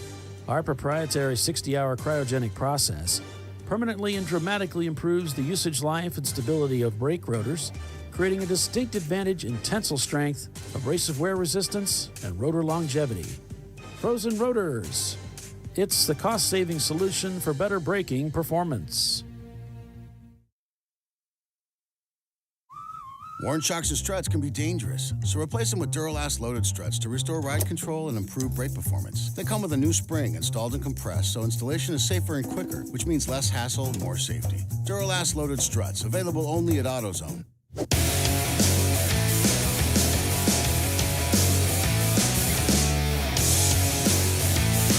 And welcome back, everyone. This is the scene right now for RVA Graphics and Wraps in their BMW E30 here at Virginia International Raceway. They have pulled that machine behind the wall after contact with another competitor on track. As we are back to green flag racing. I was wondering if that wasn't going to cost them. As we are back to green flag racing here at VIR, it's not looking good for that team, unfortunately. I mean, it's hard to have that hard of an impact and for it not to break something or mess something up. Yep. Yeah, it looked like it was doglegging a little bit as he was trying to work the car up the hill, and he probably did do some damage to the suspension there.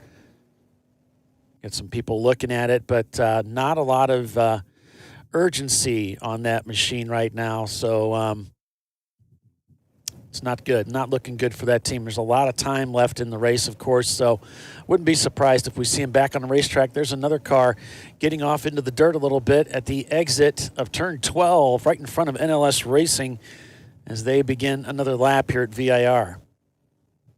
So RVA Graphics and Wraps tumbling down the standings as they're behind the wall now.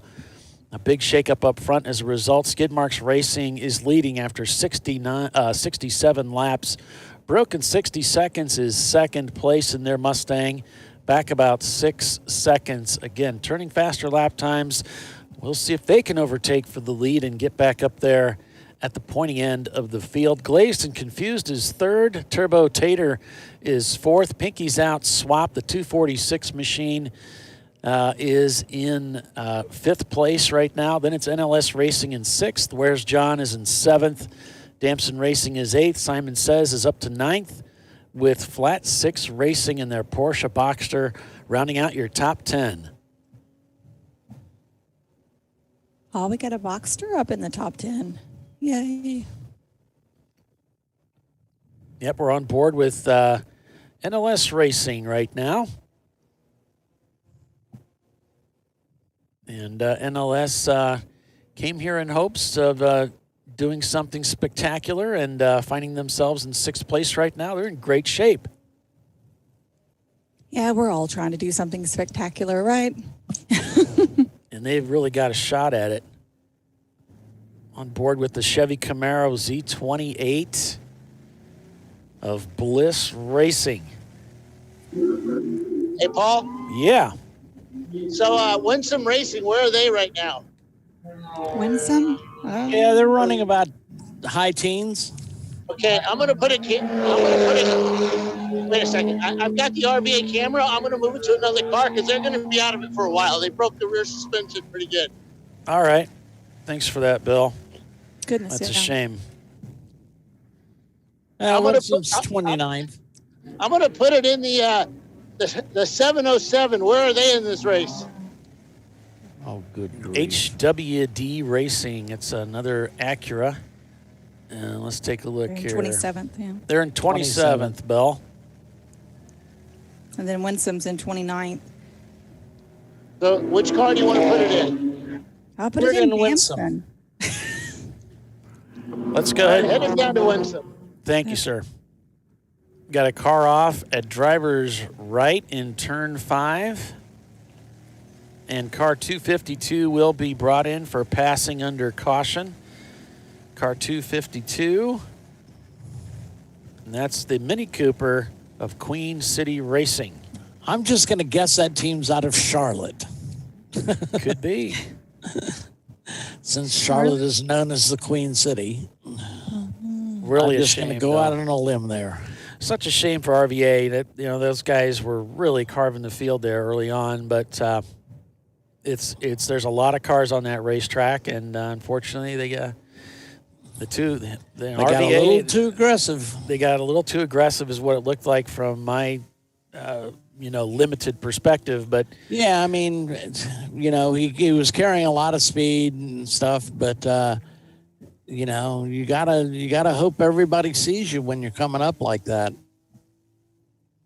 especially if you're on the outside. There's looks like the Winsome Racing team there in their BMW. Nice looking machine there. Reed Tull's one of the drivers, Ben Dawson. Oh, I like Ben. Ben's a good guy. Yeah, he drove our car at NCM 3 years ago, I think. Yeah. I saw him at VIR, the 24 when we were there, too. He got the only decent stint in our car, actually. The car broke right after he got out. Looks like we're going to go to full course caution, and it might be due to that car that's off at turn 5. Yeah, turn 5 ain't the greatest place to go off. How is that, Paul? I can't see it. Oh, that's great, Bill. Thanks. All right, we are under full course yellow. We got a car off, which you guys talked about, which was the Miata, red and white Miata off of turn 4, between 4 and 5. And they're going to be bringing in lots of cars for black flag. Supposedly under that last caution, we had a lot of passes under yellow. One car passed about 10 and was the orange car that it's the orange Acura Integra. He passed 10 cars, I think it was. Is that the one that had contact with RVA? I believe so, and that they set for like 10 minutes.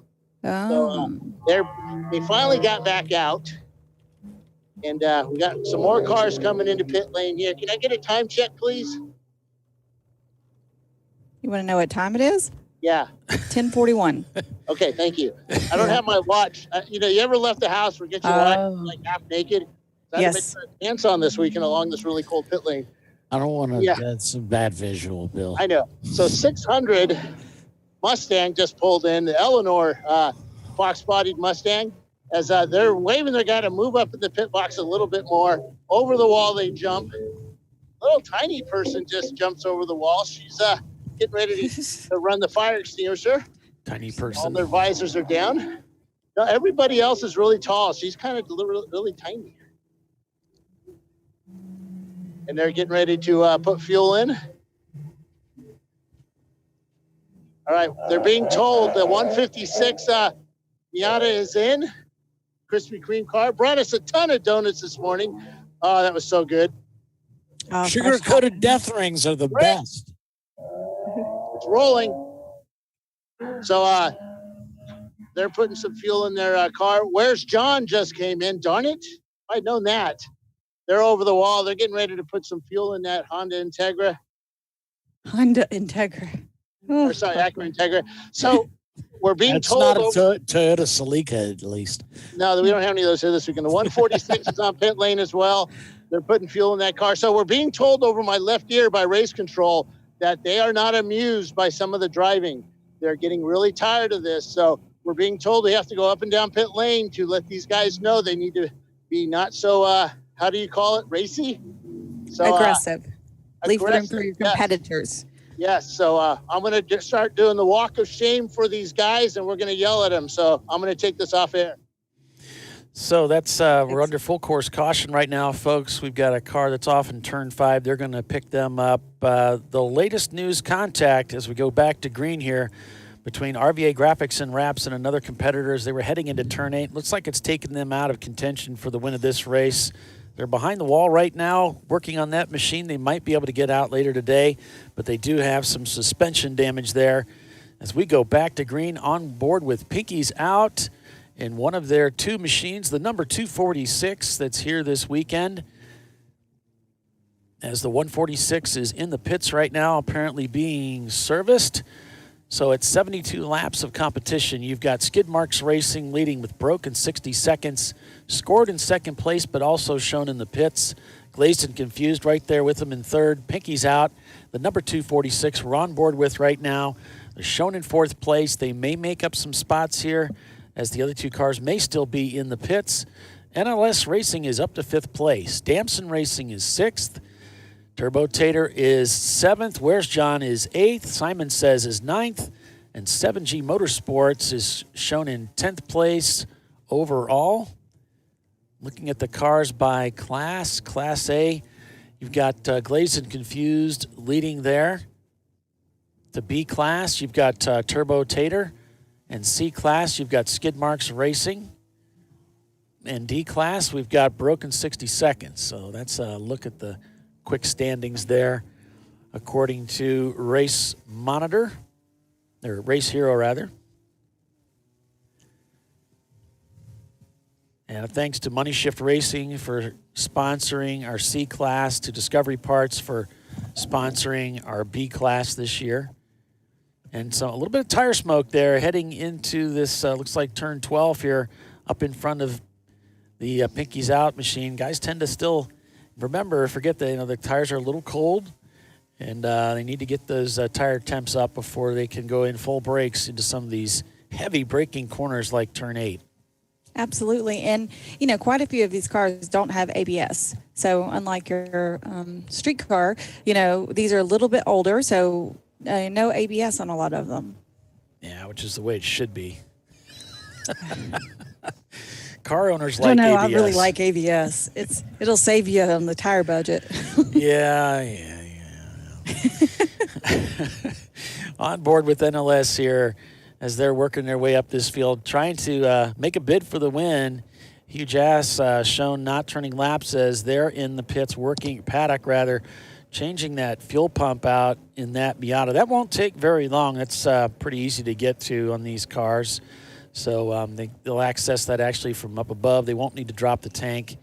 There's an access panel there in the back shelf area, or behind the seat, actually. It's in the back seat area. They'll be able to get that out of there. So, as long as they brought a extra fuel pump with them. Yeah, where are you going to find a Miata part in the United States? I don't know. Those are pretty easy to come by usually. It's going to be tough to find, it's a lot faster when you have one with you, yeah. Yeah, something tells me they're gonna work this out. They're working on that, so they'll probably be able to rejoin here. Warrior Racing in their Miata shown in 10th place. Looks like they're not turning laps right now, so they may be in the pits. It looks like they're 10th. Who are you looking for? Warrior Racing is actually in 10th place in A class, so I take that back. So we've got the 477. The 205 is in black flag right now, serving a penalty. And 205 is Skid Mark Racing. That was our leader. It's a leader. Wow. Yeah, they're serving some time in black flag. They're looking at the car. There may have been damage on it. He may have hit somebody, so they're looking it over. As the 477 fuels up, we've got a Honda Acura. The Honda. I was going to put a camera in it just a little bit ago, but you guys chose the other one, Winsome Racing, but it's the other car. Came back down pit lane, and he's headed back out again. So I don't know why he came in, but it looks like we're under green again, but the cars are super bunched up on track. Like everybody is together. So it's going to get interesting. Yeah, NLS really got their hands full. They're trying to get everything they can out of this car as they're beginning this second stint here. I imagine they've been in. I'm not sure. Oh, look how tight it is with the competitors there in turn 5. Working their way up through the gears here. It's a very busy racetrack out there. When your car is faster like the NLS car, you're going to have your hands full. It's going to be a busy, busy afternoon for these guys. NLS has not been in. Yeah, I think we're coming up on the 2-hour mark, right? So some of the Yes. cars haven't come in yet. We'll see it. The standings get kind of changed up a lot in the next probably 12 minutes. So with skid marks in the pits right now, serving a black flag penalty, Pinky's out, and the number 246 has assumed the lead of this race.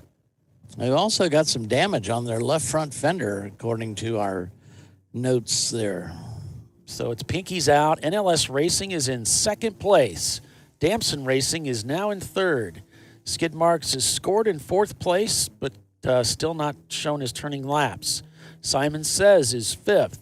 Then it's 7G Motorsports, Elite Motorsports, Red Roosters, No Panic Racing, and Glazed and Confused is in 10th.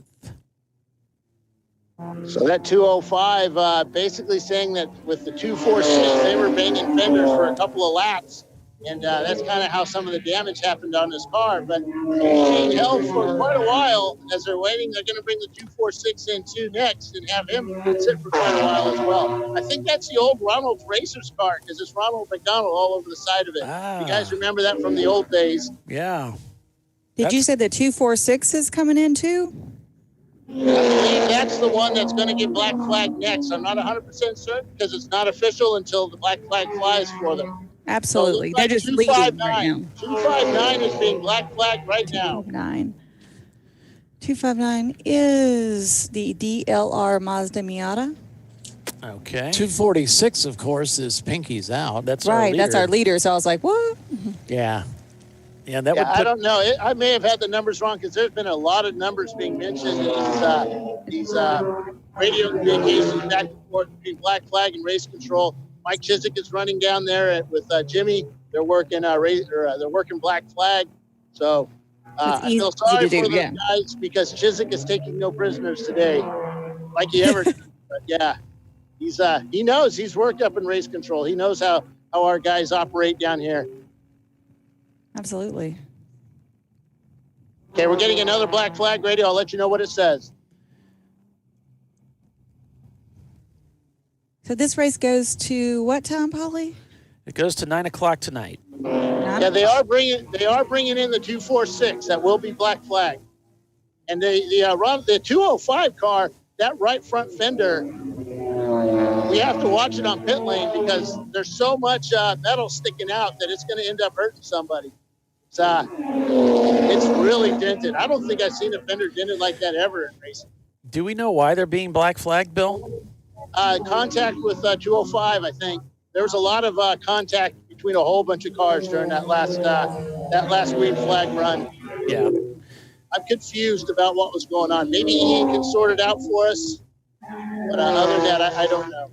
So when Pinky's out, comes in to serve that penalty, NLS Racing is going to take over the lead of this race. The 991's coming in. His left rear fender is all bent up. The plastic on that Mercedes is hanging in the wind. I think Ray's headed down there to apply another 10 points to their car for an additional aero device. And I'm kidding about that. The HMS 259 Miata is on pit lane. He's kind of just sitting there. I don't know why. And the Huggins car comes in. Pinky's out, the 246. Looks like they're holding the 259 as well for black flag. They're going to move him around to the side as they go talk to Huggins. The 259 HMS Motorsports, they're one of our new sponsors this year for an event or two. They'll be sponsoring a couple of races. I believe Thompson's one of them. I don't know what the other one is. But we'll have more about that later this week. That's the 246 car is being spoken to. A lot of hand gestures being made to Mike Chiswick as they talk about it. Mike's smiling and just talking to the guy. The 68 car comes in and looks like they've got a lot of dirt that falls out of the front left, front right of that car, out of the wheels. So they got into the Red Rooster Racing, got into some dirt somewhere on the track. Back to you guys.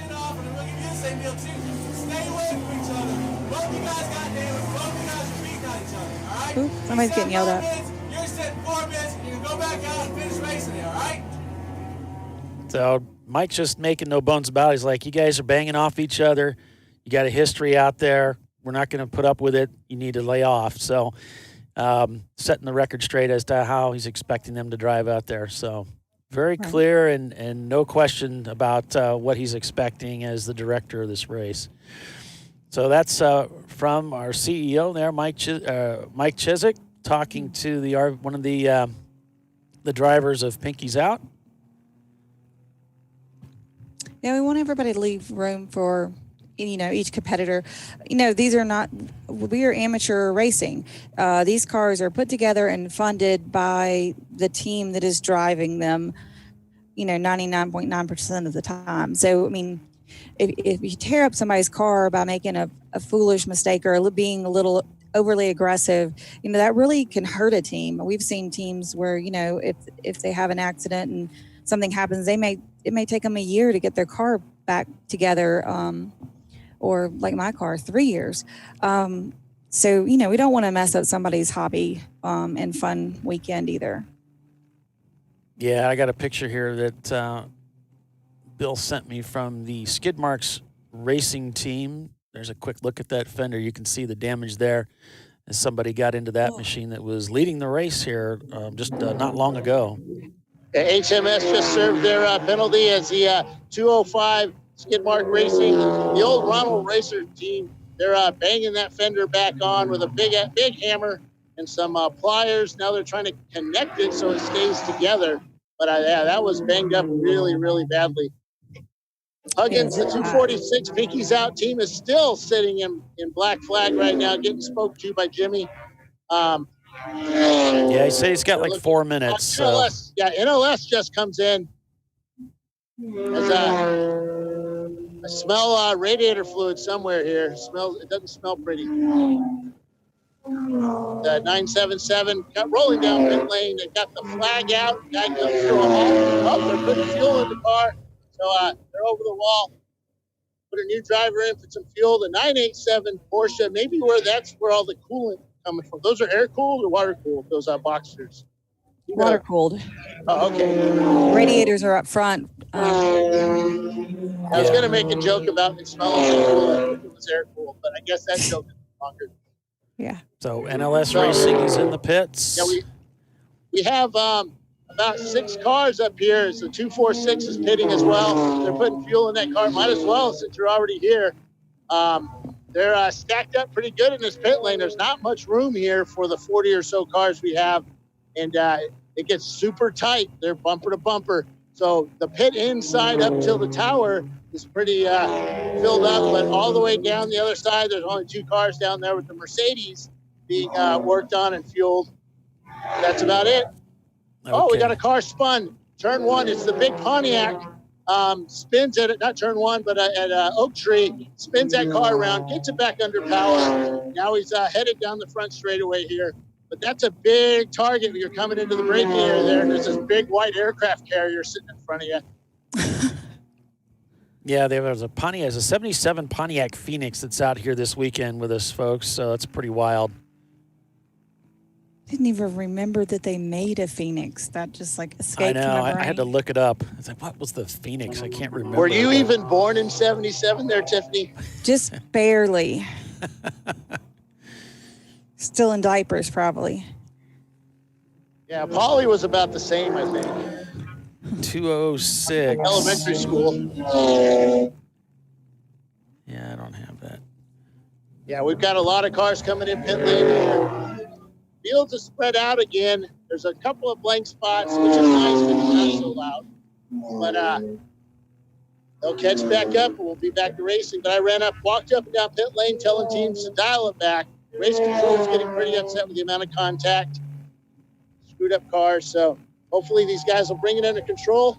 Skip is on the, that's not Skip, what I say his name was, Skip Ganassi, that's Skip Barber. Chip. No, not Skip Chip Barber. Ganassi is what you called him. It's Chip is, isn't that Huggins' dad? Or no, Chip Snook or whatever. Chip is a friend. Yeah, They've what's it? A long time. Yeah, Chip used to race with the. Isn't it like Snick or something? I don't know. Chip, something like that. But he used to race with the McDonald's Racers sponsor, or Ronald's Racers. Oh, okay.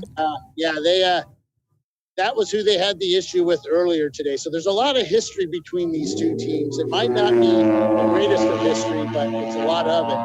And so they've been working it. It's kind of different. It looks like he has his muffler sitting outside of his. Yeah, it is. Okay, NLS is under the hood. They're in the car. They're all around it. There seems to be some concern there. Maybe not. Maybe they've got it sorted out. Pinky's out is out of the penalty box. They're in the pits right now getting service, so they're going to be heading back out onto the racetrack. And right now we're on board with Bliss Racing. They're out there right now. We've also got Winsome Racing. They're out on the racetrack right now. And there's a look at the racetrack. Temperatures right now, looks like it's about 40 degrees out there right now, 43. Yeah, it's warmed up a little until the wind starts up. And if Doc calls it a breeze, I'm going to reach through this microphone because it's a pretty good wind out here. Some of us didn't dress for it. Bill? Yesterday in Birmingham, we had wind advisories. I mean, it was howling, so I'm sure it's made it there by now. Yeah, it got pretty crazy here, too. My son started spring break today, so he came home. Of course, all he brings is his shorts and no pants. So yeah, he's hurting today. So Simon Says just pulled into pit lane as they jump over the walls. The 346 BMW comes into their pit stall as well. The 434 putting fuel and driver in the car. Simon Says, guys, they got a really cool little fuel setup that they're venting. That vents into another fuel can. Dumps pretty quick in these guys. So this is one of those teams that, they may be a little bit behind at the start of the day, but at the end of 12 hours or 24 hours or 14 hours here at VIR, they're going to be up top, vying for the win if they can keep that little Honda together. Absolutely. Or Acura or whatever you want to call it today. Yeah, well, just we know what it is, right? You pick your own names, right? We've been called less, so. But well, everybody's wearing Mazda Speed outfits, so it's really confusing. All their speed guys. All right, we're going to break for commercial, everybody. Stay with us, everyone. Champ Car Live, presented by AutoZone. Back in just a moment. Stay with us.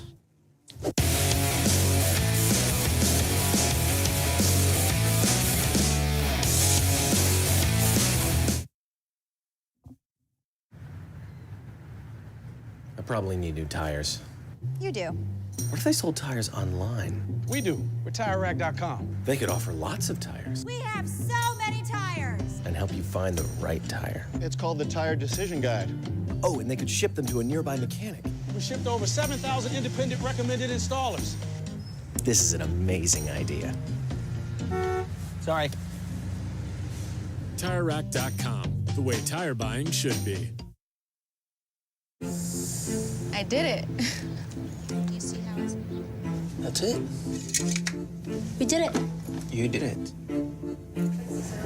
You could do it.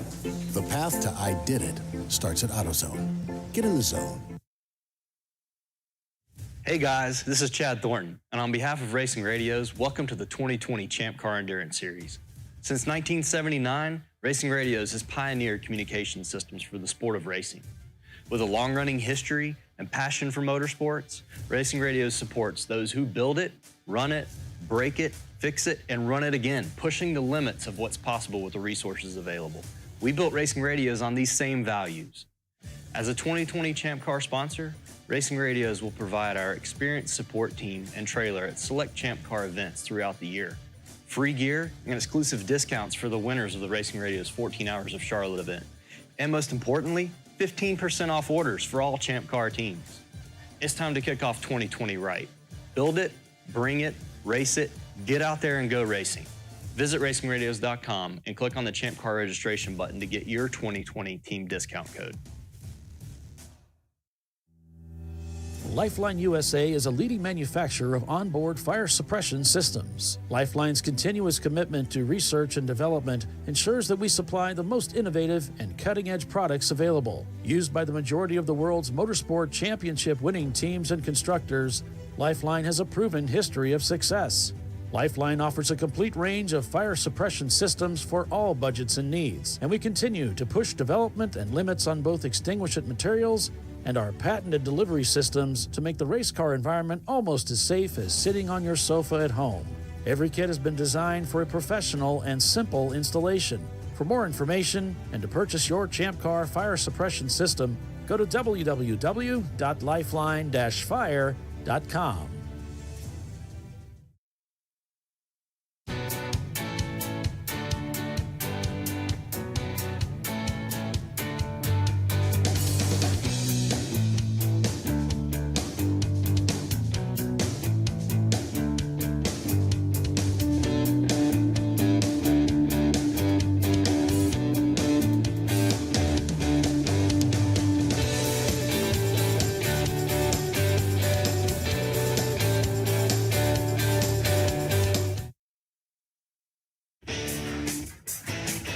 Located in Northeast Ohio with 40 years of combined experience, Money Shift Racing knows how to deliver performance and safety, offering everything you need to get your vehicle and drivers ready for race day.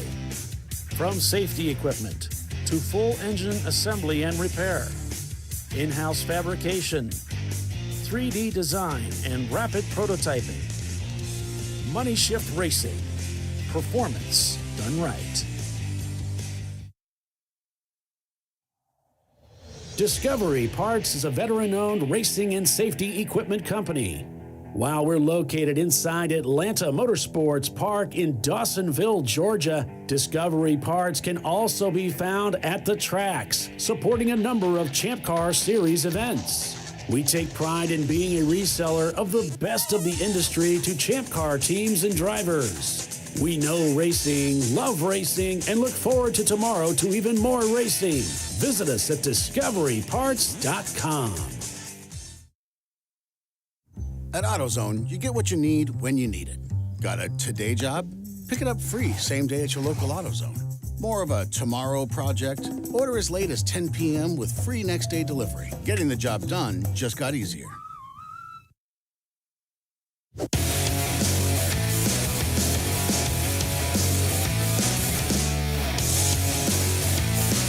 And welcome back, everyone, to VIR South. It is 12 hours of continuous endurance road racing right here on ChampCar.Live, presented by AutoZone. It is the TireRack.com Champ Car Endurance Series. I am Paul Veltum, joined by Doc Waldrop, Tiffany Alexander, Bill Strong, and the leadership up front keeps changing. It's no panic racing. I think I'm back. Yeah, it's no panic racing, shown in the lead, but also in the pits at the same time. So Glazed and Confused is lined up to take over the lead of this race as teams have come in, making their required 2-hour maximum stint limit pit stops to make those driver changes. Yes, Bill. We just had a car blow up right at turn 4 at the bottom of the S's. Big time blow up. There may be oil all over the track down there, so you guys need to be really careful. Yeah. He pulled off at turn 5 on driver's right, but it's all over. That is probably one of the biggest smoke screens, and I think that's a Porsche, by the way, one of the Porsche Boxsters that just let loose down there. Yeah, we're on board with bad. Bliss. We can see it. We saw it. It wasn't really that, it didn't look that bad really at all, but we could see some smoke up ahead with Bliss Racing as they were working their way through that part of the racetrack. So it's just coming across to us now. It's big time oil smoke. Looks like Elite Motors not turning laps right now. That BMW up in third spot, and we're going. They're full leaving course. now. They're just leaving pit lane. The 42 Boxers on pit lane, and that's it right now. Okay, we're full course caution here. It looks like we're going to full course caution is the assumption based on Race Hero. Yes, we are full course purple 35 right now. I need to head down to the pace car just in case. That was he went about probably quarter mile before he stopped his car. Yeah, isn't that like most of the racetrack? Definitely a good portion. About 3 turns. It blew up as he came down through 4. And it was pretty intense, the amount of smoke. At first, I thought it might have been tire smoke, the initial. And then it's like when he got it in the proper gear, it just whoosh. Huh. So we think there might be some oil down on the track. That's what we're thinking. They're looking at the track now, and it does look like there's a nice little line of liquid going around right in the middle of turn 4. Lovely. I don't know if that's oil or if that's a skid mark, so it could be both. We'll find out if they send out. The 77 Pontiac Phoenix has come down pit lane as well. I don't remember a Phoenix model, I swear. It's like a Monte Carlo. Is it? Yeah. I figured that's the era, the Catalina, the Bonneville, Yeah, it's just like it was the real boxy style Monte Carlos that they had. First, I thought Bill was just messing with us, and it was supposed to be like a Fiero or something. No, I found it in the entry list. No, it's real, because Paulie messaged me last night saying, is there really a 77 Pontiac Phoenix? And I messaged this morning about 4:30. Yes, there is. Hey, there's nothing wrong with big boats. No, it's actually really quick. What's funny about it is they made a wing. Right there, It's got a wing. It's right there. They made a wing, but they made it out of hardwood. So, Hey, Bill, you know what car's going to be at Daytona this year, right? an MR2? No. There are other cars in the world besides Tom's breaking out the 65 the Enterprise. car. Yep. The Enterprise? Yeah, I drove that car at Road Atlanta. I kind of really like to drive it at Daytona because, you get that, that look when you about ready to go light speed and all the stars go flying by you like on Star Wars. Well, it's sort of the same thing. Is that what it's like to drive your car? What is your kind of car? Miata, Mazda Miata. Is that what it's like to drive a Miata? Is the light speed going to? Yeah, it's like time travel. So what are you guys doing out there right now? Trying to bring her home. So what are you guys doing to prevent COVID-19? We wiped it down each time a driver comes on in. I've got a big case of Lysol disinfectant. There you go. Good. That's the way we like to hear our racers. Practicing safe racing, as always. Safe racing is good racing. Yeah, washing your hands constantly with motor oil. Clean racing. There you go. Clean racing. That's what we want to see out there. So who else we got down here? We got some guys that look kind of professional because he's standing around with his race suit on, helmet in hand. It's a Stilo, so you know he's a good driver. It's the mark, a true professional right here. Stilo helmet. So how's it going out there for you guys? I think we had a pretty good start. We're in our old E30, which we haven't actually had out for about 2 years. So did a little bit of work on it over the winter, and we're excited to get back and do some Champ Car racing. But it's probably not quite competitive, maybe one notch down. But I think it was pretty good, clean racing this morning. And it's a beautiful day. I've seen worse. So it's not snowing. So what team are you guys? We're with Red Roosters. Yeah, Red Roosters. Yeah, you guys have raced with us for many, many years. Done a lot of racing with Champ Car, all the way back in the old days. What's your name? Preston Brown. Oh, yeah, we know who you are. You're like famous and stuff. Famous? Maybe like infamous? No, on the internet.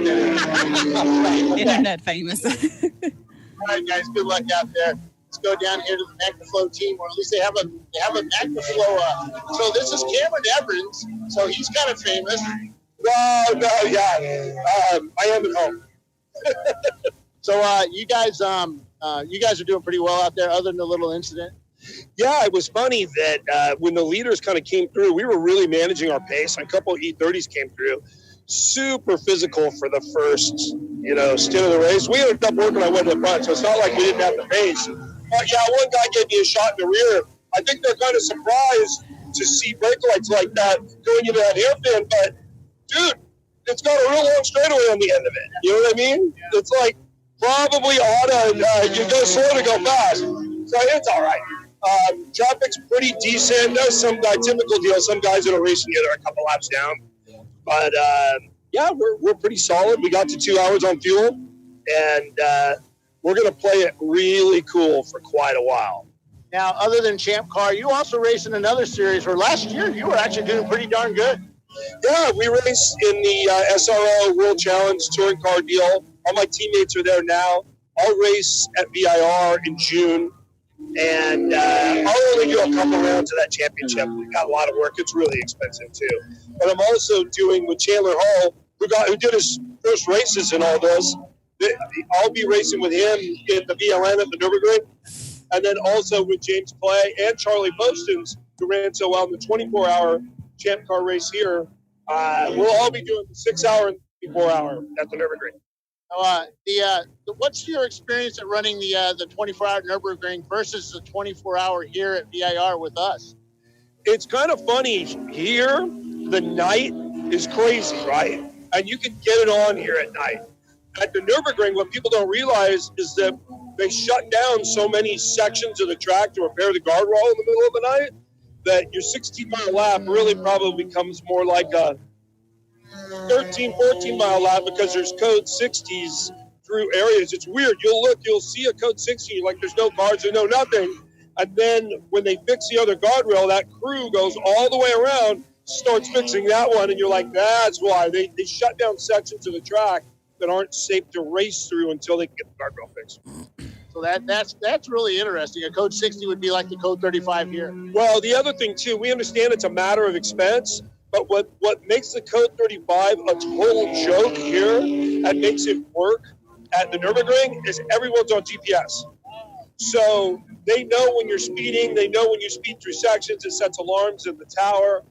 You come here, there were dudes pulling away from me at 35 miles an hour. Yeah, we're working on that. I know, everybody's working on it. We all cheated a little bit. But you try to respect it where you can, especially when you're driving. We have technology that's going to fix that. Yeah, you get that, but they do it pretty well at the Nürburgring. That's probably the biggest difference is there's more control of the field. That's what we all learn here.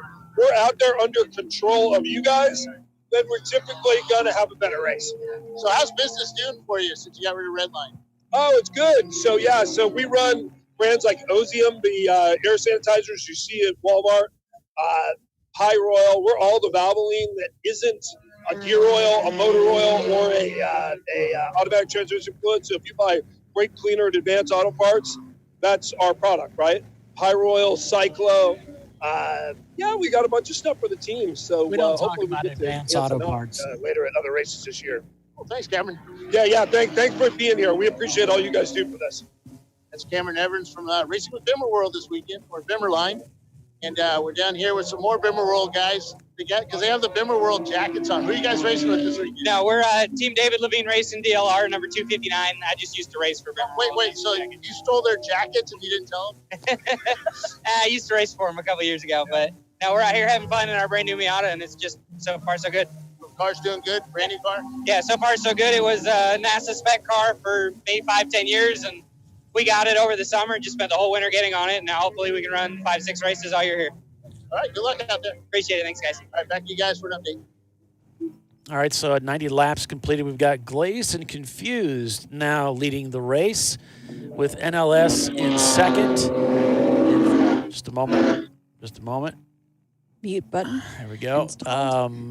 Pinky's Out is in third place. Damson Racing is fourth. Where's John, which is last year's winner in that number 98.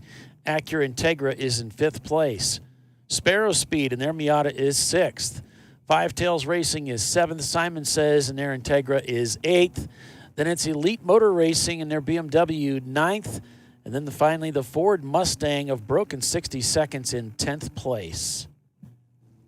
So that's a quick update as we're back with Pinky's Out swap in their machine, that number 246 that had contact earlier, put them off track. They got put in the black flag box for a little while to kind of cool their heels for about 4 minutes for aggressive driving, contact, whatever we want to call it. But they're back on the racetrack now with a fresh driver and working their way up the straightaway here, heading towards turn one as they make that steep climb up towards roller coaster here at VIR, heading into turn one now. And just kind of mid-tracks it on the way in to clip that the secondary part of the corner there as their apex. He's got eyeing a Miata that's just up ahead with the wing on the back. Might be huge ass back on the racetrack. Nope. It's the number 338. Almost gets into touching them, but they give each other some room as they're working through the S's here, through turns 3 and 4. tight to the inside and almost loses the back end of the car. Pinky's out, trying to keep it pinched down to the inside as he rushes up towards turn number 5, the final hairpin turnaround that will take them back towards the tower, down to Oak Tree, whistling through turns 6 and 7 here at VIR. And 338 was the Five Tails Racing Miata. Hard braking down into turn 8 here. A downshift as he gets ready for turn number 9. Clips the apex nicely all the way out to the edge of the racetrack for the exit of 9.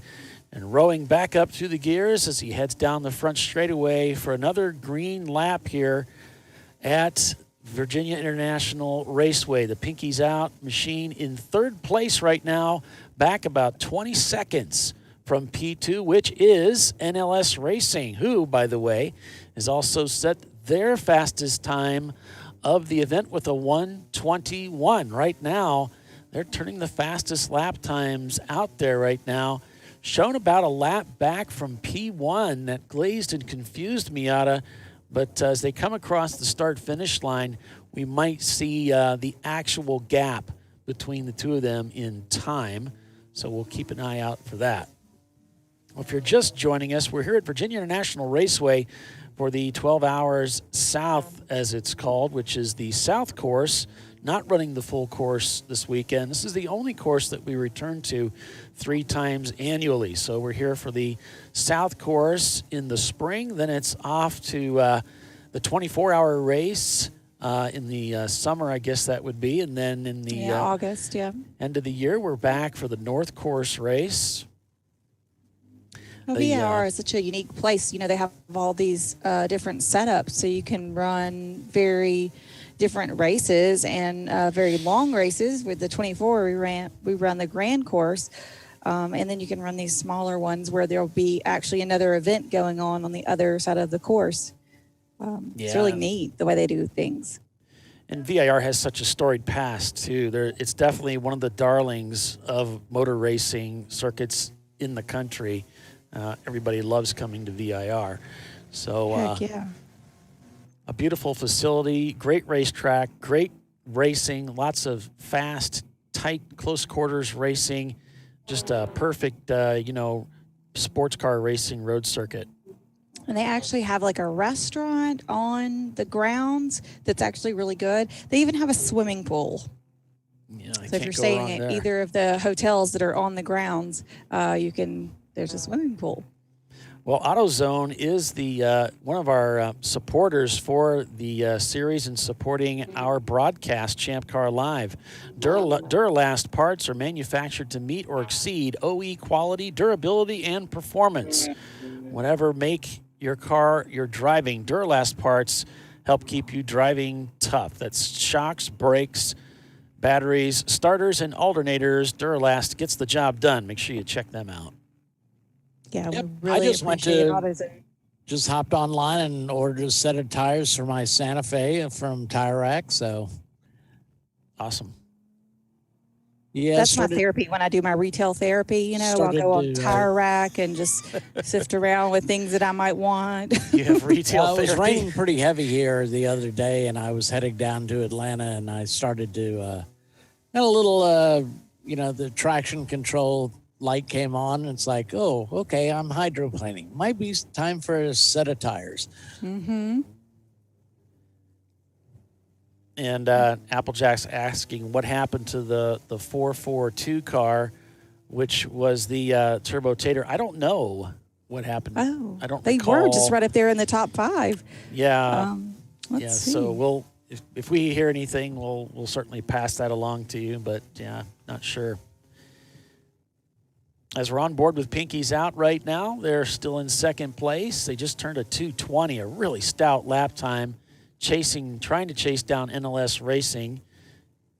And you can see them still making quick work of the field. Working their way through, looks like turn 12 again. Onto the front straightaway. Their driver's right, trying to get by a number of cars that are running a little bit off pace. And just about everybody's off pace compared to Pinky's Out. That's what I was just thinking. They're on like ludicrous pace. Yeah. pursuing another one of the competitors just up ahead as they're heading into one. That competitor kind of sees that they're there. They're kind of hanging out on the outside of the racetrack, leaving a little bit of room for Pinky's Out to make a move down the inside. Here he comes as they're heading towards 2. Pinky's Out's going to be on the outside as he heads through 2, now heading into 3 and 4. That complex does make the overtake for that slower competitor, makes the downshift as they're heading into 4 and works their way up towards turn number 5. A little skittish there at the exit, a little bit of tail wagging there. And it looks like one of the Porsche Boxsters just up ahead. Again, glazed and confused about a lap up on NLS Racing. Difficult to say the exact gap. Pinky's Out about 15 seconds behind NLS that last time through and about 3 seconds quicker. So be looking for Pinky's Out to make a move to jump into second place. NLS is going to have their mirrors full of a BMW here shortly. And Pinky's Out is not taking it easy at all at the exit of 12. They are really pushing that BMW, trying to make up for lost time as they go by. Looks like that might be Huge Ass on the straightaway in their Miata. Again, well off the pace in that Japanese car. Heading up towards turn number 1. They'll start another lap here at VIR as we go on board with Winsome Racing. We got the 313s coming in. He's smoking really bad coming out of the exhaust system. And we also got reports of a car with the exhaust hanging out. 313 is a Ford Mustang GT. That's the Stedman Racing team reported coming in the pits with a lot of smoke out of the tailpipe. So could be bad news for them. They don't want to see that. Winsome Racing, of course, in a BMW in pursuit here of another car just up ahead. NLS Racing just doing the best they can to hold on to second place. The gap now down to 12 seconds between themselves and Pinky's Out, who's in charging towards them, knocking out 1, 2, 3 seconds every lap, the gap between them. 9 hours and 35 minutes remain in this race. That's right, it's a 12-hour endurance race for the TireRack.com Champ Car Endurance Series. Welcome, everyone. If you're just joining us, we went green at 9 o'clock this morning. We'll go checkers at 9 p.m. tonight. Eastern Standard Time. You know, Pinky's Out, they're trying to make up some time that they lost in that black flag, but they also have got to keep their nose clean because they've already been, warned about, not being overly aggressive. So, they definitely want to thread that needle well as far as being quick, but also being clean. Right. We saw what happened to RVA Graphics and Wraps. If you're just joining us, they've been knocked out of the race due to contact. They were just trying to make a pass on another competitor on the outside heading into turn 8. Could be the competitor didn't see them coming and did some suspension damage to that car as they made contact trying to get by. So that car's behind the wall. They're working on that machine in an attempt to get that car back out onto the racetrack. The Pinky's Out Aero car is down in 11th place right now. They just set their fastest lap time of the event with that 1:23. But NLS Racing trying to pick up the pace. Just turned in a 1:21 to Pinky's Out. 1:23. So NLS finding a little bit of clear air there to get their lap times down. There's the Mustang working its way through the pits right now. Looks like they're getting ready to head back out. So about 12 seconds now, the gap for Pinky's Out in pursuit of that second place. We've got Damson Racing in 4th place, running almost identical lap times to Pinky's Out. Then we've got Where's John in 5th, last year's winner in that Acura Integra. Sparrow Speed is 6th. Then it's Five Tails in 7th. Simon Says behind them in 8th place. Watch out for those guys. They know how to win races at VIR. Elite Motorsports is in 9th. Ratchet Racing is in 10th place in their BMW. And the sister car of Pinky's Out in 11th. As I said earlier, Turbo Tater down in 13th place right now in their Volkswagen. Their lap times about 10 seconds off the pace from what they were doing earlier today. So maybe things not working quite as well as they had hoped in that machine. Yeah, I was wondering if they had a extended pit stop or some kind of mechanical, because that car was quick earlier. But, they could, have a hot shoe and, everybody isn't, up to that pace as well, because you have a whole team of drivers. There's not just one, like a lot of Pro Series. Yep. And we've got a whole team of sponsors and supporters in Champ Car that stand by the series and support the series. We sure appreciate them. So we're going to take a quick break to acknowledge some of those sponsors and be back here in just a few short minutes. Stay with us, everyone. You're watching Champ Car Live.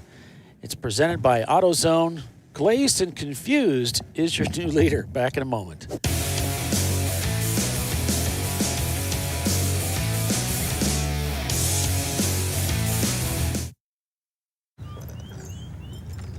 I think I'm going to try buying tires online. TireRack.com can help you with that. I guess I could buy the same ones I have. No need to guess. Our tire decision guide gives you all the right options. I mean, I am no tire expert. You don't have to be. We've tested and rated thousands of tires. Answer a few questions and you're good to go. Someone should invent a tire decision guide or something. Can he not hear us? TireRack.com, the way tire buying should be. In 1977, Bill Wood set the standard for high-performance brakes. Today, every Willwood product is born from racing technology and is proudly manufactured in the USA. Engineered, designed, rigorously tested to deliver unsurpassed control on and off the track. Whether it's for cruising or absolute performance, Willwood has an application for the ultimate stopping experience. Race-proven, street-ready, drive Willwood. At AutoZone, you get what you need when you need it. Got a today job? Pick it up free same day at your local AutoZone. More of a tomorrow project? Order as late as 10 p.m. with free next day delivery. Getting the job done just got easier.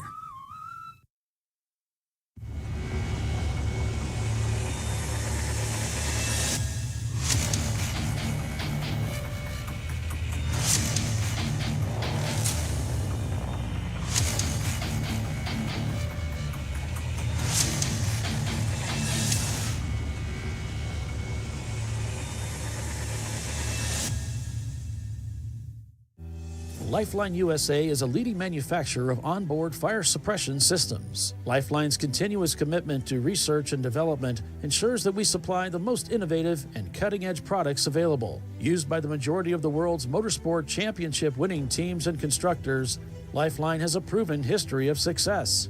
Lifeline offers a complete range of fire suppression systems for all budgets and needs, and we continue to push development and limits on both extinguishant materials and our patented delivery systems to make the race car environment almost as safe as sitting on your sofa at home. Every kit has been designed for a professional and simple installation. For more information and to purchase your Champ Car fire suppression system, go to www.lifeline-fire.com.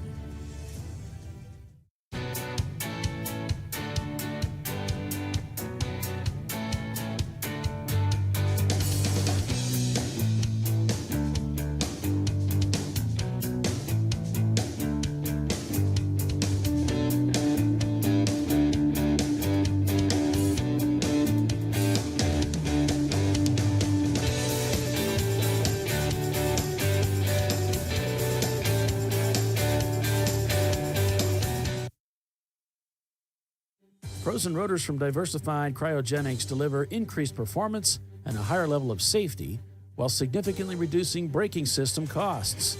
Our proprietary 60-hour cryogenic process permanently and dramatically improves the usage life and stability of brake rotors, creating a distinct advantage in tensile strength, abrasive wear resistance, and rotor longevity. Frozen rotors. It's the cost-saving solution for better braking performance. Worn shocks and struts can be dangerous, so replace them with Duralast loaded struts to restore ride control and improve brake performance. They come with a new spring installed and compressed, so installation is safer and quicker, which means less hassle, more safety. Duralast loaded struts, available only at AutoZone.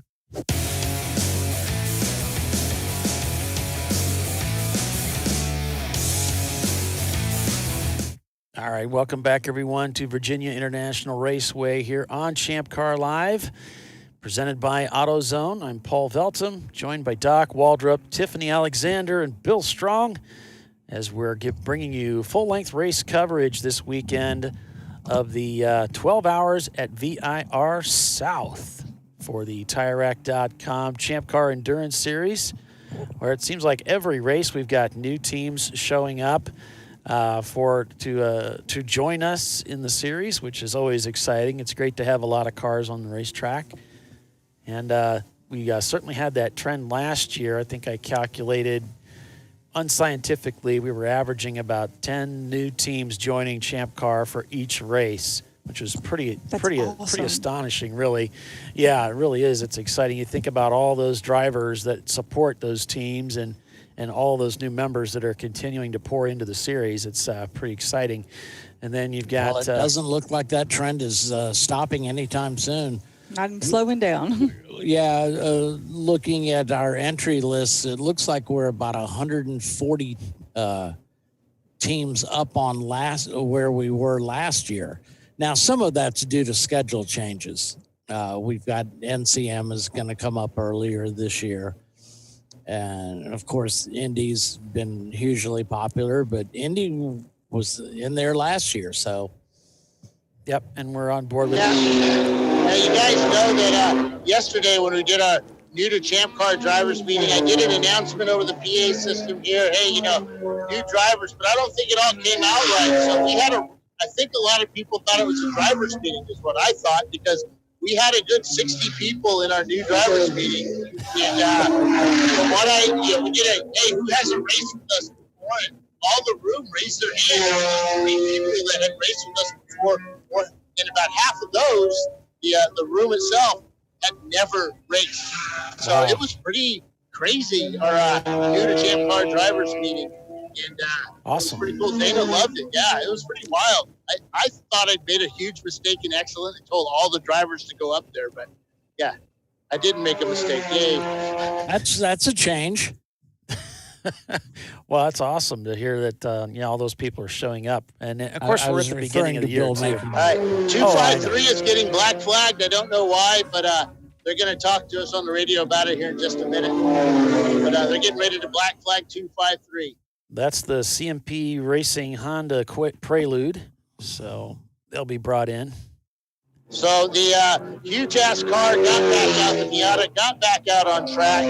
Looked pretty good, made a couple of laps, and then all of a sudden it died again. So they replaced the fuel filter on that. It seemed to work, but Chiswick said, nah, when you have those kind of issues, just take the car home, put it on the trailer, take it home, clean out the whole system, put a new tank in it or something like that, and they'll get it working. So it looks like 252 came into pit lane or something. But they put the sign down, so I don't think they flagged them.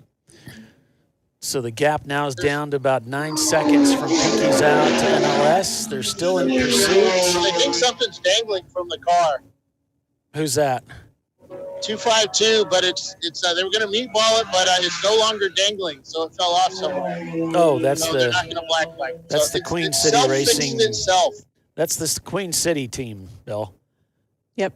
That's the Mini Cooper. Okay. Yeah, they've kind of gone in and done a few laps and gone back behind the pit lane or behind into the paddock a few times today.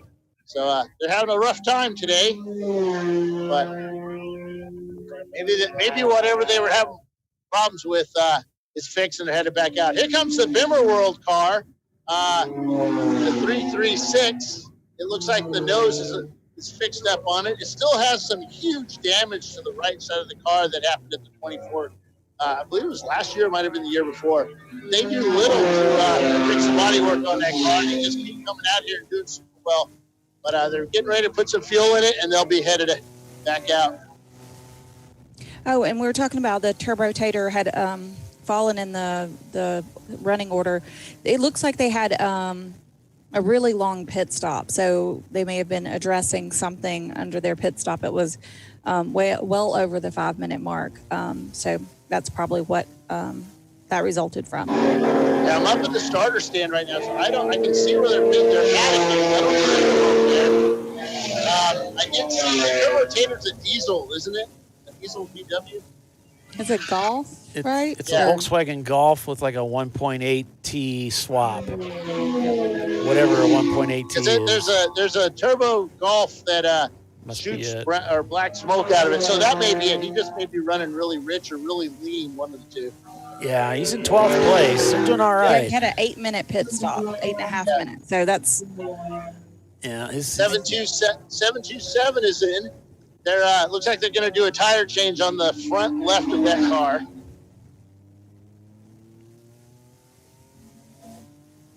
Yeah, we were hoping they were gonna. They tried. We had some email confusion there. I think they might have a feed going, but we couldn't quite get everything. I never really got a good link from them, so I don't have their camera. But You know, sometimes you have this idea that you're going to do so much, and you get to the track and you just get so distracted by all the other things that you have to get done. You don't really have time to do the minor things like video. Unless that it's, comes you know, like last. us. Definitely. Exactly. Shiny object. Hey, why is that car connected to my car front? Even when video's your number one priority, sometimes you don't get it done, right? Yeah, oh, we have a car. Looks like the Huggins. Nope. I don't know if that was a Huggins car, but it's a white E30 that just went off into 12 sideways. No, it's our Winston Racing. Watch the Winston we're camera. on their camera right now. Yeah, we're already on board with him.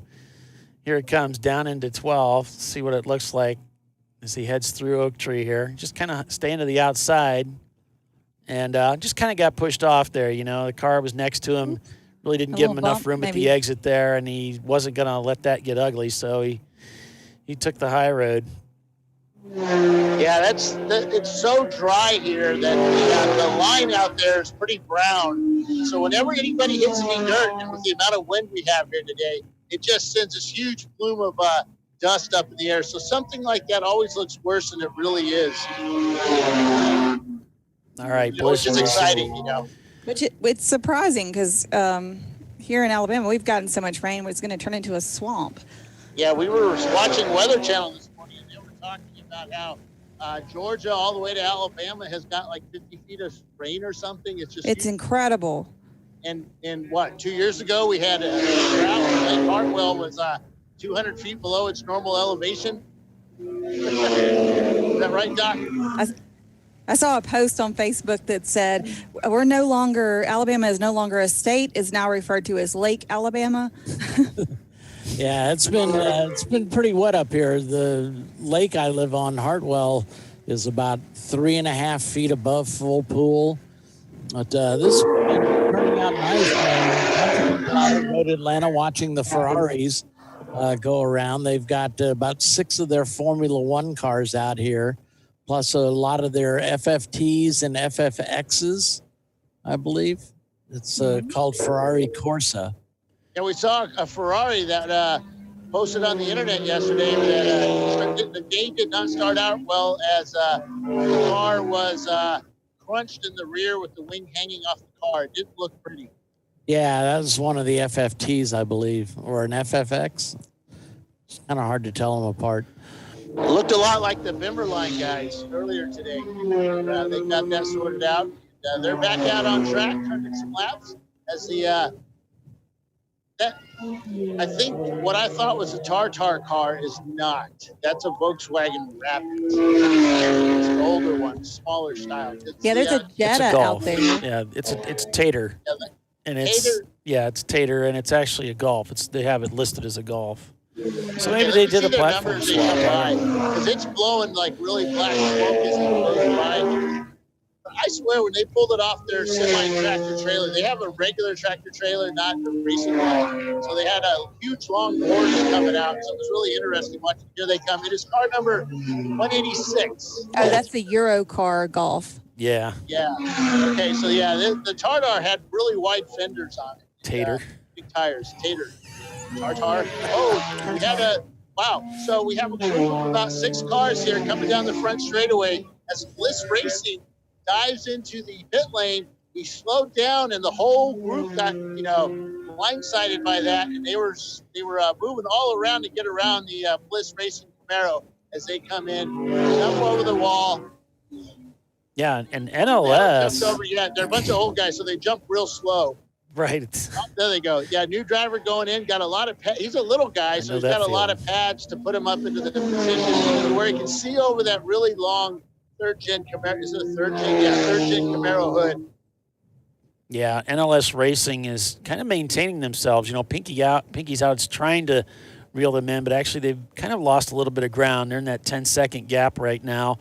And Pinky's Out's not really able to charge in. And earlier they were on the move, but not anymore. I think the speed has kind of evened out now between the two of them. Well, I think Pinky's Out headed down to 8 seconds a few minutes ago. So I think it's just owing to the traffic on course, whether or not they can make up ground. Right. Well, the NLS car is being chased down by an E36, and they're right behind him.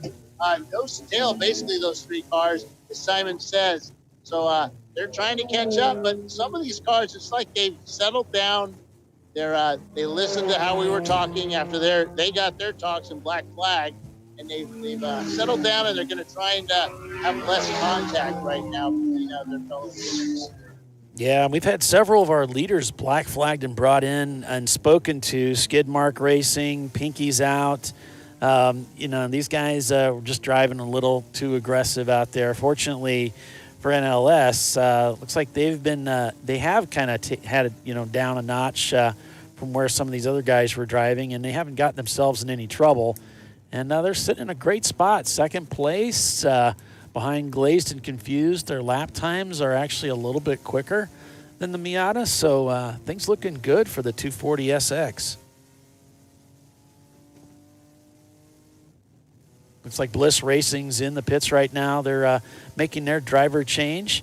I really like Bliss Racing. This is just one of the many teams that run with us, and you can see this is a group of guys running a Chevy, and they're just out here to have some fun and go racing at VIR.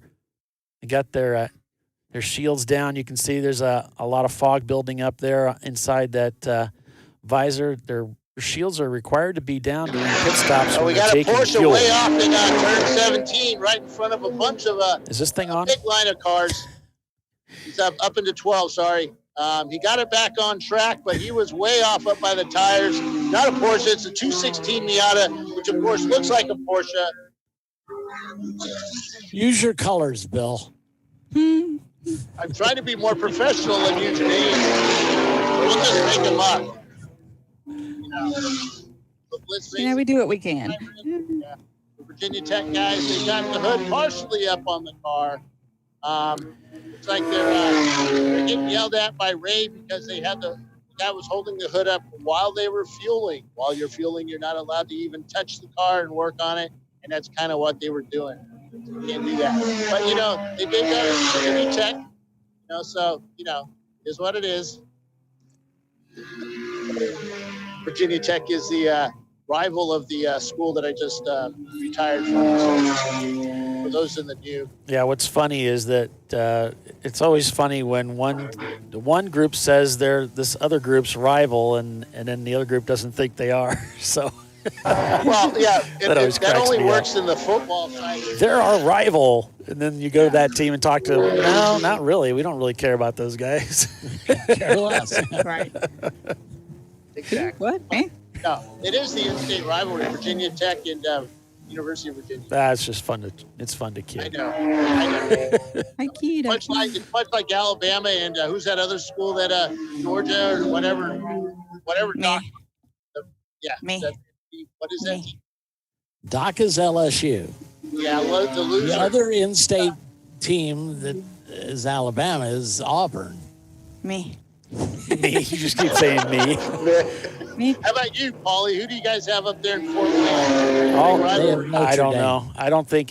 All I think about is racing. I don't follow any ball game sports at all. No sports at all? No. I mean, it's all racing. You don't follow any sports, just racing? Just racing. None of those ball game sports. Not a stick and ball sport. Yeah. No. We do the soccer stuff around our house, and that's about it.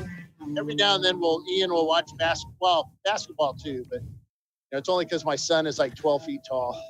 I'm a Pittsburgh Steelers fan. I also like. So that's about it. I like their towels. Does that count? Those towels are the terrible towel. Oh yeah. Yeah. If the Chargers dissolve their team, I no longer follow them. So I follow the Steelers. Those towels make great dish towels. I don't know, but I think I've been I'm insulted. standing up here in the Flaggers Tower along with the Flaggers. So this is like one of the most important jobs at the racetrack. How do you get volunteers to do this? Well, the thing about us today is we're not really volunteering. We actually get paid for this. So that helps. Is it as hard to work as I say it is? Because I've done it one time. It can be, but it's hard in short spurts when things get out of control. But the rest of the time, it's not terribly Auto hard. racing. It's hours of boredom interspersed by moments of sheer terror. The weather can have a big effect on it as well. Especially when it's windy like today. All right, we'll let you get back to your job there because it is an important one. That's our start and finish flag right here. Wow, that is pretty loud. I had it on monitor and I blew my ear out. So some really loud Porsches went by. Yeah, we noticed. You guys know that we have some sound regulations. A couple of cars got some red tags for next race. They have to have mufflers on the car. So we need we're some bill probably going to be regulations. doing that at some of the races. And just to help you guys, we have sound control limits. 96 dB is our limit. We did some testing earlier, and most everybody was below 96 dB. There was a couple of cars, and they were those cars that we had. We already kind of knew they were going to be over the limit. Porsche Boxsters, but they said they're going to put some mufflers on it, and it actually makes driving a lot easier as another car goes off. Woo! That was close. Both cars a little sideways there, trying to stay away from each other as they head through turn 6 here in front of NLS, who's in second place, looking to chase down the leader here. 9 seconds now the gap from second place to third, and 36 seconds is the gap from first to second. And NLS has been turning really good lap times out there in pursuit of the leader. The right behind NLS was the Miata that blew off the turn 12 earlier. He did the exact same thing. 2 tires off way out there and got it back under control and followed the group. But yeah, it slowed everybody up. They didn't know which way he was going to go. Blitz Racing just finishes up their pit stop now. They're headed out pit lane. And I'm going to be taking a break here in a little bit. We're going to be delivering lunches to the corner workers. And so Mr. Chisholm, Mike's dad, going to go out and deliver lunches to the corner workers, do some off-roading, see if I can get some air in the ChampCar Volkswagen Tour Reg, and it'll be fun. Looks like Bliss Racing coming back into the pits here. Yep. No, they're looks like they're heading out. Yeah, they just left. Back on board with Pinky's out in the number 246.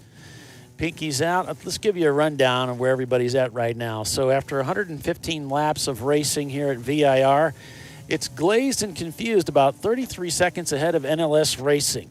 Behind them, it's Pinky's out in third. Then it's Damson Racing in fourth. Where's John in fifth. Five Tails Racing is sixth. Sparrow Speed is seventh. Simon Says is eighth. Elite Motor Racing is ninth. And Ratchet Racing is in 10th place. Looking at the positions by class, Class A, which is sponsored by, I believe it's Discovery Parts. I'm not sure. No, it's Class B. It's Class B. Maybe we don't have a Class A sponsor. Was Krispy Kreme. Yeah. I think it used to be, but I think maybe they fell off the sponsorship list. Yeah. I was trying to get an updated list from Bill, but he was doing other things, I think. You need to get it from Tyler. Yeah. I wouldn't trust anything that Bill gives you. That is a good point. Besides a hard time, you mean? Yeah. Now, hey, guys, Krispy Kreme is back. The sponsors are the same as last year, by the way. Oh, they're all back. Okay, excellent. I thought we sent the email out about that. Yeah. I'm trying to cover my butt here. Yeah. Yes, all our sponsors are the same. I know what you're doing. Yeah. Tyler said, hey, they're all the same. I think I was on my way to a race and I got the message from that. So, yes. Well, hey, Paul? You realize you're busy. Yeah. Paul, Doc, you there? Yeah. Tiffany, you there? Yes, sir. Hey, guess what? Discovery Parts, Krispy Kreme, and who's the other one? Money Shift Racing. Money Shift. Money Shift? Yeah, Money Shift Racing. They are still class sponsors this year, same classes. I was just up at Discovery Parts the other day. They recertified our fire bottle that's going in the new build. So Ron is going to be at the Daytona race with their trailer. So if you've got any orders, you want to try on driver's suit, you want to try on helmets, you want to try on shoes, just give them a call. They'll bring it down to Daytona and let you, if you're not close to AMP, their physical brick and mortar store up at Atlanta Motorsports Park, he'll bring it down to Daytona and you can have your own private fitting, as it were. Yeah, they're great guys. I was talking to Ron the other day about, I'm going ahead and kind of laying out the budget for 2020 and what I need to get and when I'm going to get it. Those folks are so helpful about, having questions, just answering some questions, but also being able to give you really good advice on your gear and different things you might need or want. Yeah. My wants far exceed my needs sometimes. Yeah.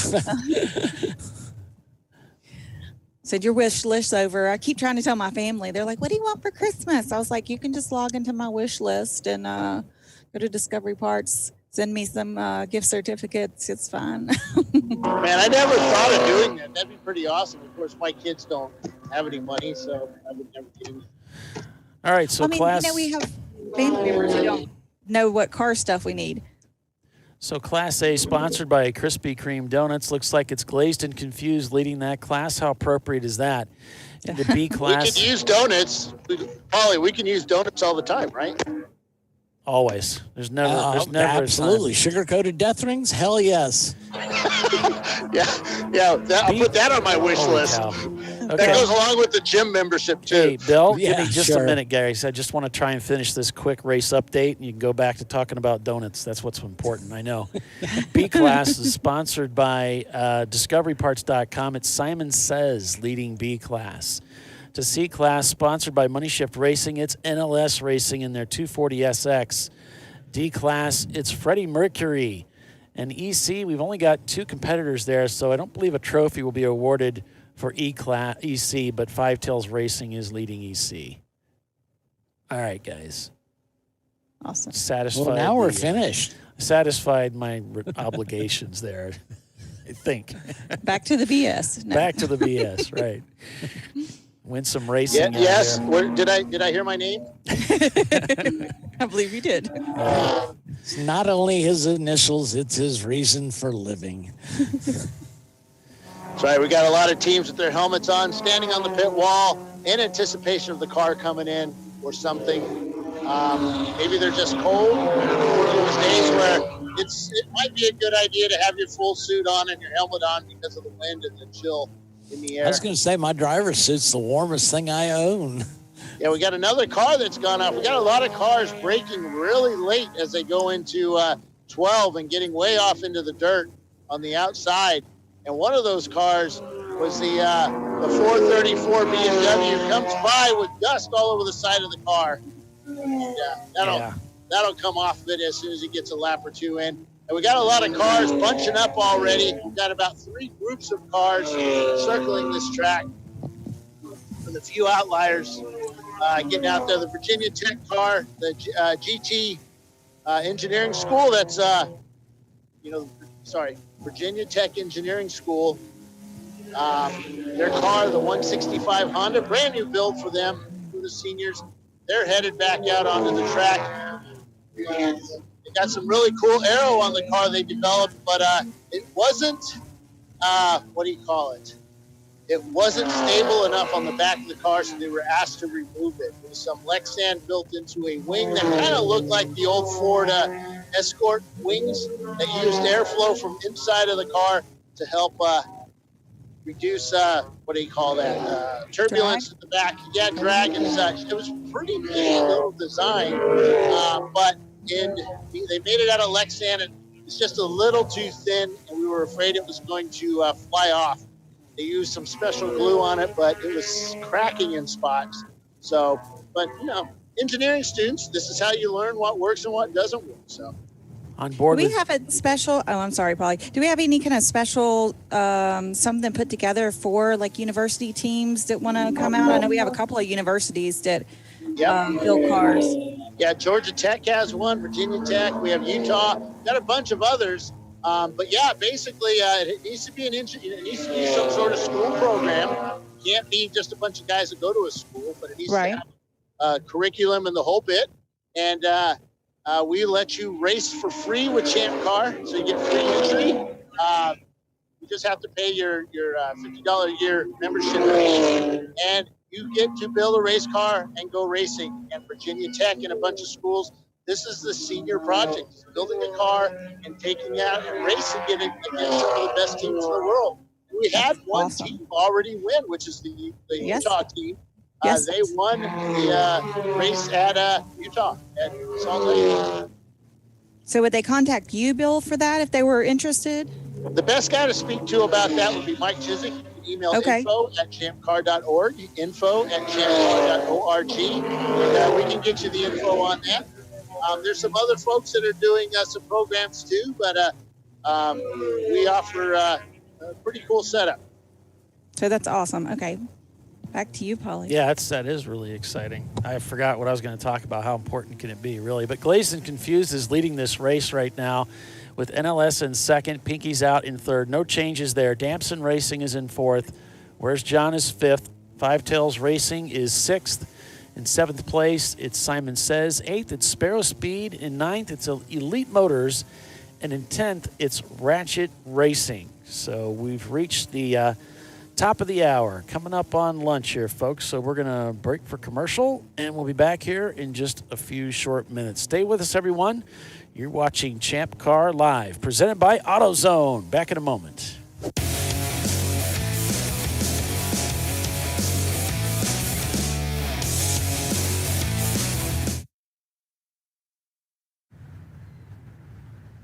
I probably need new tires. You do. What if they sold tires online? We do. We're TireRack.com. They could offer lots of tires We have so many tires. and help you find the right tire. It's called the Tire Decision Guide. Oh, and they could ship them to a nearby mechanic. We shipped over 7,000 independent recommended installers. This is an amazing idea. Sorry. TireRack.com, the way tire buying should be. I did it. You see how it's... That's it. We did it. You did it. You can do it. The path to I Did It starts at AutoZone. Get in the zone. Hey guys, this is Chad Thornton, and on behalf of Racing Radios, welcome to the 2020 Champ Car Endurance Series.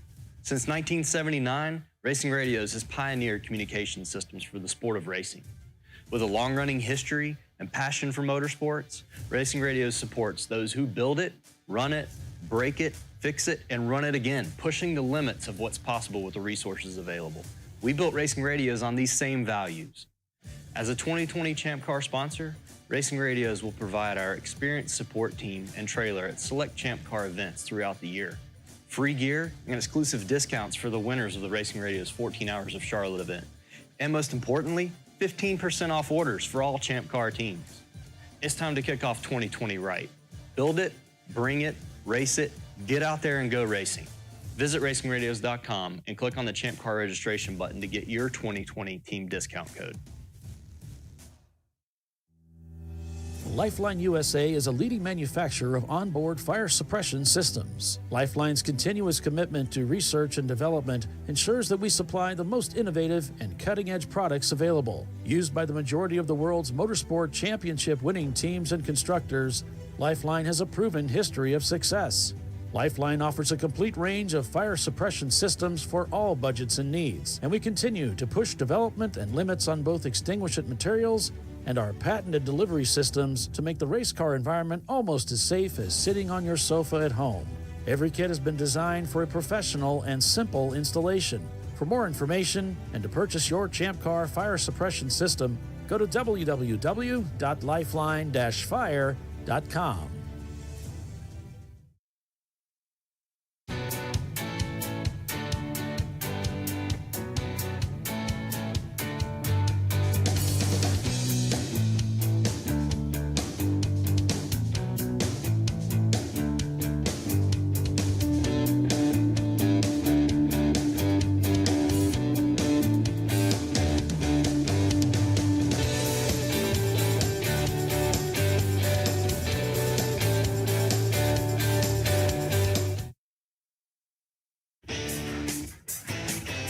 Located in Northeast Ohio with 40 years of combined experience, Money Shift Racing knows how to deliver performance and safety, offering everything you need to get your vehicle and drivers ready for race day. From safety equipment to full engine assembly and repair, in-house fabrication, 3D design, and rapid prototyping. Money Shift Racing. Performance done right. Discovery Parts is a veteran-owned racing and safety equipment company. While we're located inside Atlanta Motorsports Park in Dawsonville, Georgia, Discovery Parts can also be found at the tracks, supporting a number of Champ Car Series events. We take pride in being a reseller of the best of the industry to Champ Car teams and drivers. We know racing, love racing, and look forward to tomorrow to even more racing. Visit us at discoveryparts.com. At AutoZone, you get what you need when you need it. Got a today job? Pick it up free same day at your local AutoZone. More of a tomorrow project? Order as late as 10 p.m. with free next day delivery. Getting the job done just got easier.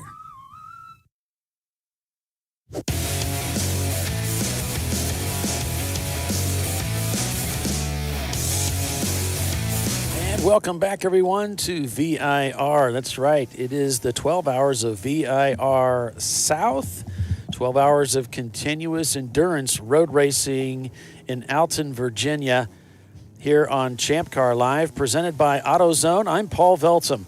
I'm joined by Doc Waldrop, Bill Strong, and Tiffany Alexander. It's the TireRack.com Champ Car Endurance Series. And, just getting started on an exciting season of racing that's up ahead.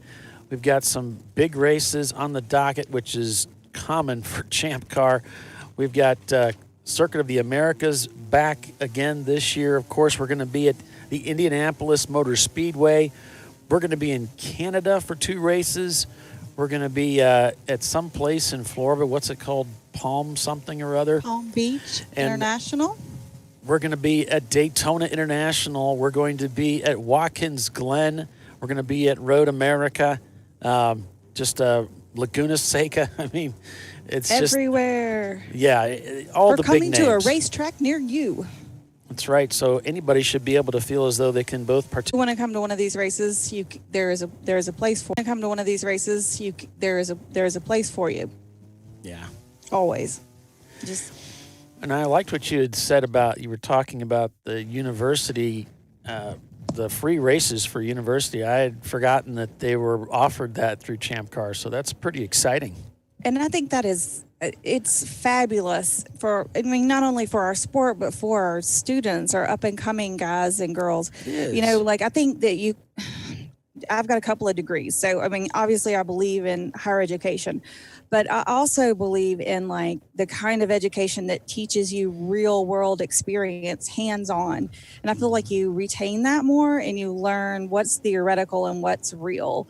So I think I would venture to say that the guys and gals that maybe are on these teams and have built these cars have learned a ton about what's going on. Sure. Absolutely. I think it's, just invaluable knowledge. Yeah, and I was on track to be an engineer at one point, and I think what engineers love about Champ Car, and we have by far the majority of people who race in Champ Car are engineers, is it gives them the ability to be really exercise their creative juices, so to speak, because you just don't get that at work. A lot of engineers get sort of pigeonholed into a couple of responsibilities.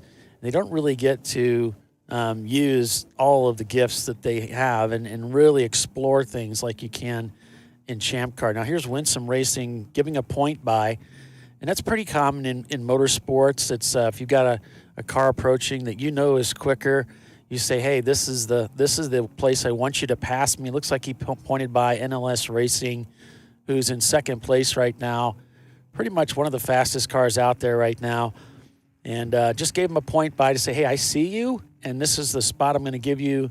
I'm expecting you to go by me on, and so it's just sort of a simple, somewhat courteous way of communicating between the drivers.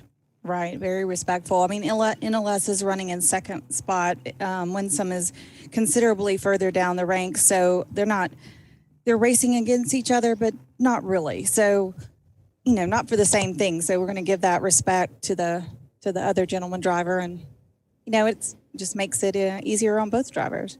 Yeah, and in some forms of the sport, such as HPDE, it's actually required to give point buys on those track days. So that's kind of a throw forward, I guess you might say, the point buy thing. It's not something that you have to really focus on. It's not certainly required in Champ Car, but it is just one of those ways that you can communicate between the different drivers.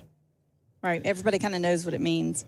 Yeah. Yeah. Looks like Five Tails Racing and their Miata. They're in the pits, and looks like it's costing them some positions right now as they're just dropped to 12th place as we're on board with Winsome here.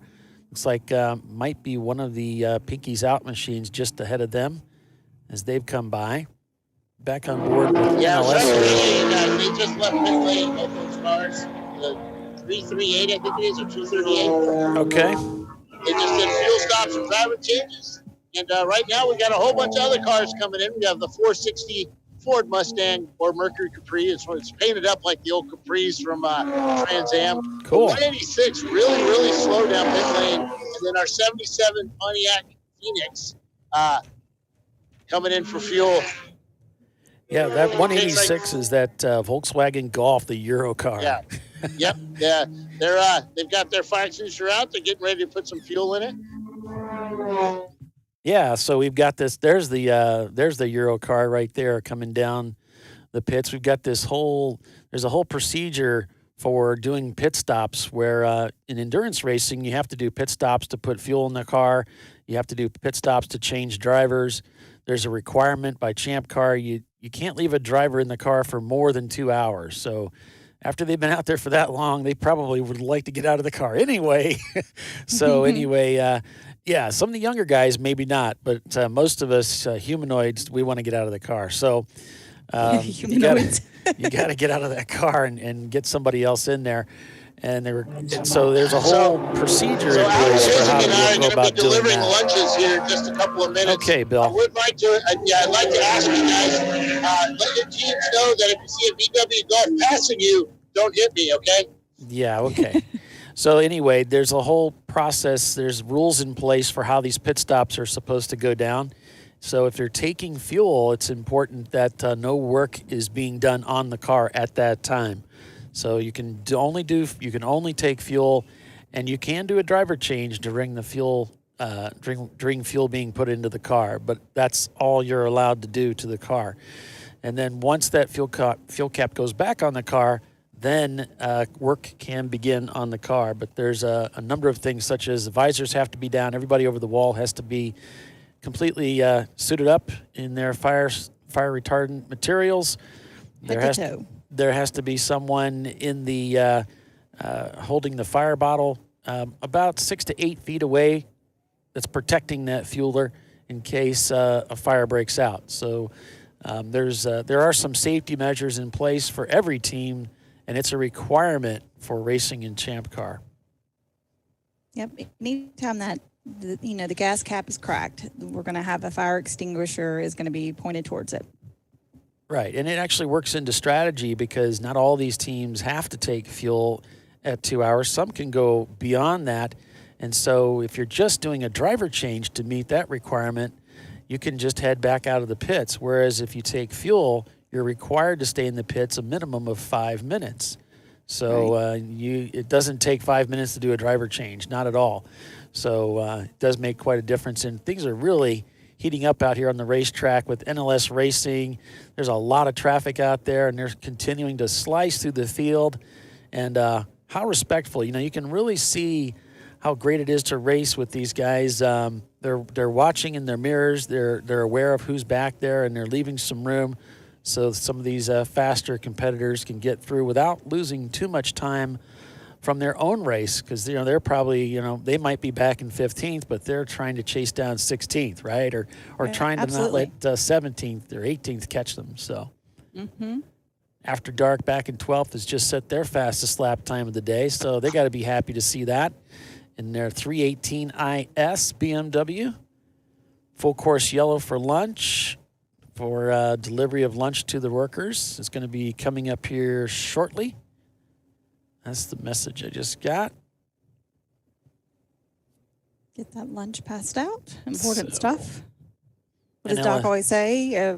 Army travels on his stomach. Pretty exciting stuff for obviously for NLS. You know, they came out here. They actually made a really cool team video that's been circulating. They launched just a couple of days ago. Yeah, that was pretty cool. I haven't seen it. Okay, I gotta look. Oh yeah, it's out there, and they came here with Facebook? high hopes. So yes, yeah, Okay. so they're having a good day of it. Things are looking good for those guys. You know, they did an engine swap a few years back and won a race, and it was one of the North Course races, I believe. I might be mistaken on that. I think it was the South race that they might have won. But anyway, since then they've had some trouble getting back up to that, holding that form of glory, with some mechanical issues here and there. But boy, they're looking strong today. So they've just taken over the lead of the race from Glazed and Confused, who's in second. Then it's Pinky's Out in third place. Glazed and Confused took the lead around 11:20 this morning. And now that we're past the noon hour, it's NLS Racing that has finally overtaken them for the lead. They've got about a 1 second gap. Let's wait till these guys go by. Yep. So he's up here, right? Okay, I think we accidentally got a feed there. But Skidmark Racing, one of the teams that came in and served a penalty from the lead for contact. We had also RVA Graphics had contact with the car on track. That put them out with some suspension damage in the 111 car, the car that they won the 2020 Series Championship title just a few weeks ago at Sonoma Raceway. Bimmerline machine had contact with the number 246 Pinky's Out BMW early on, doing some damage to the front end of their car. Hound Dogs lost their transmission very early in the race, putting them out of the race, at least for now. So that's just a quick synopsis of some of the things that have transpired so far in this race. We went green at 9 a.m. It's about a quarter after Eastern Standard Time now. Checkered flag is 9 o'clock tonight. It will get dark out there. It will be very dark. And so usually around 6 o'clock or so, somewhere around dusk, it will be mandatory for lights to be on in these cars. So they'll have to have headlights and taillights working. Or they will not be allowed to continue racing. So, yeah, they would have to come in and fix it so they could get back out there. Absolutely. And that can always throw a wrinkle into things, because sometimes it's taillights and things like that as a team, you don't really focus a lot of attention on that. You're thinking about every brakes, you're thinking about engine oil and the water and the radiator and the cooling system, and you're thinking about fuel systems, you're thinking about tires and drivers, who's going to help you crew and all these other things. And taillights, you don't really think about that too much. It's one of those things you expect it to work, and then when it doesn't, you end up like, well, Team Jackie Yakes here back at Road Atlanta with taillight issues out of the blue. It's like, we've never had taillight issues before, but alas, there it is. or after 8 hours of racing, some things come loose and they don't want to work. Right. Which is annoying. Yeah, and being a 12-hour race, it's really like 2 7-hour races kind of butted together. So, a lot of these teams they're conditioned and accustomed to getting done with a 7-hour race or an 8-hour race, and then servicing the car. They might need to change the brakes. They might change oil. They might do a variety of things to service the car so that it's ready for the next event. Today, they won't have that opportunity. They're going to be driving straight through. So their cars, their tires, everything needs to last in such a way that they can get this thing to the end and they don't find themselves behind the wall servicing the car. And 12 hours is a long time to kind of beat on a car. 12 hours is a long time. Recently, it was last year, we had Adam Carolla and Jay Leno racing with us at Auto Club the Auto Club Speedway in Roval. And after 20 minutes, Adam Carolla was getting out of the car like, okay, I'm done. I mean, I race SCCA, I race the club racing 20 minutes, 30 minutes, that's it. You're not used to going on and on and on and on. And so he got out of the car at 20 minutes, and we're all like, what's he doing? What's wrong? And he's like, I'm ready to go to bed. I don't want to keep doing this. So it's different. It's very different, and it's something that even the experienced racers can get caught out on it. Yeah, you definitely have to kind of build up your stamina to be able to drive at that intensity for that long a period of time, mentally and physically. So NLS Racing just turned in a 222 with Glazed and Confused in their Miata turning in a 224. 9 seconds now, the gap from first to second. So NLS really having their way here.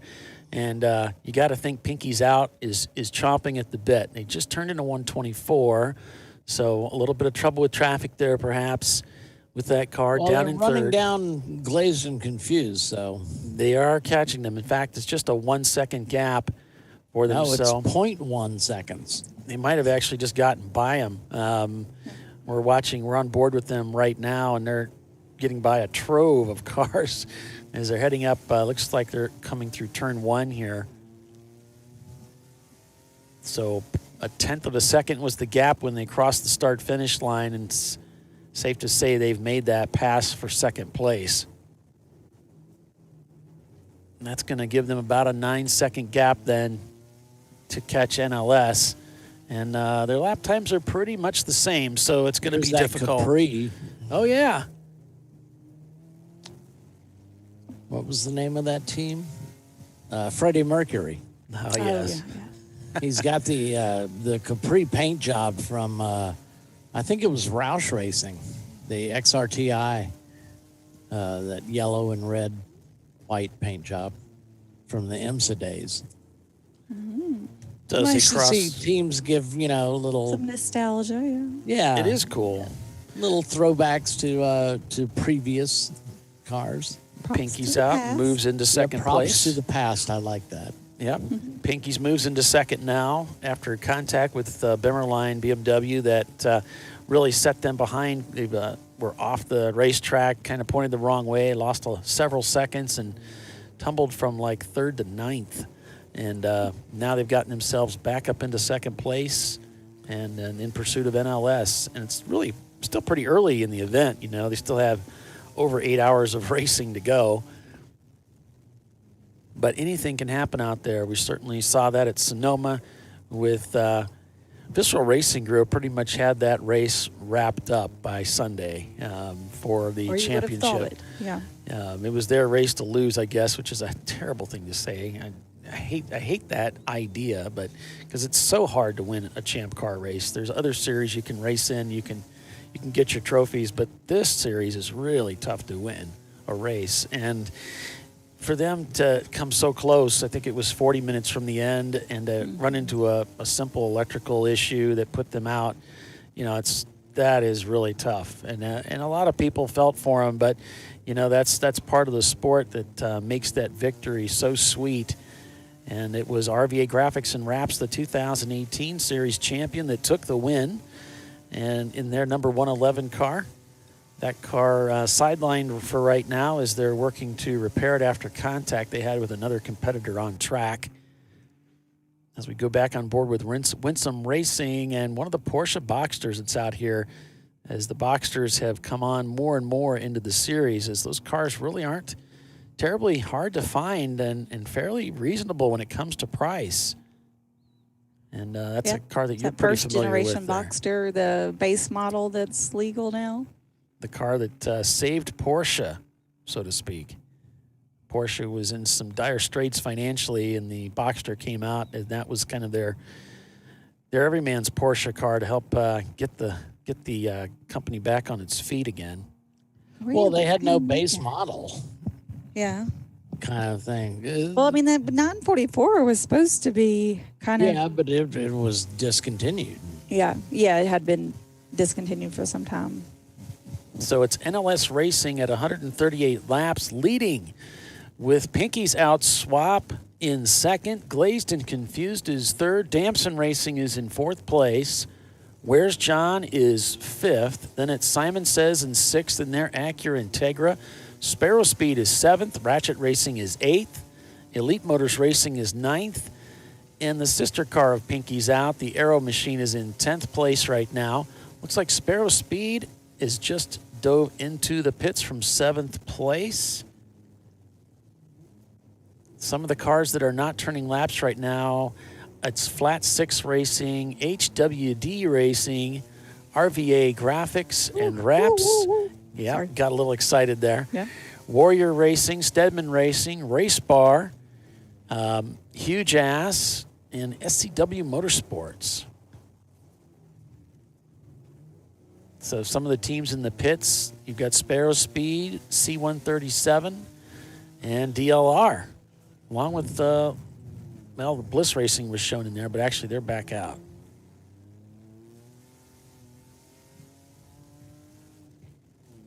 He is driving that car very hard in this swap car. Yeah, he's catching it.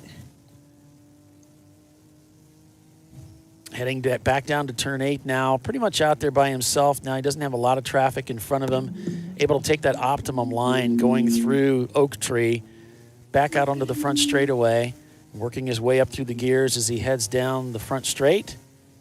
Really, it's up because it's such a steep climb here. Once you get past the pits, you really begin to climb as you get near the summit of VIR here, close to top of roller coaster.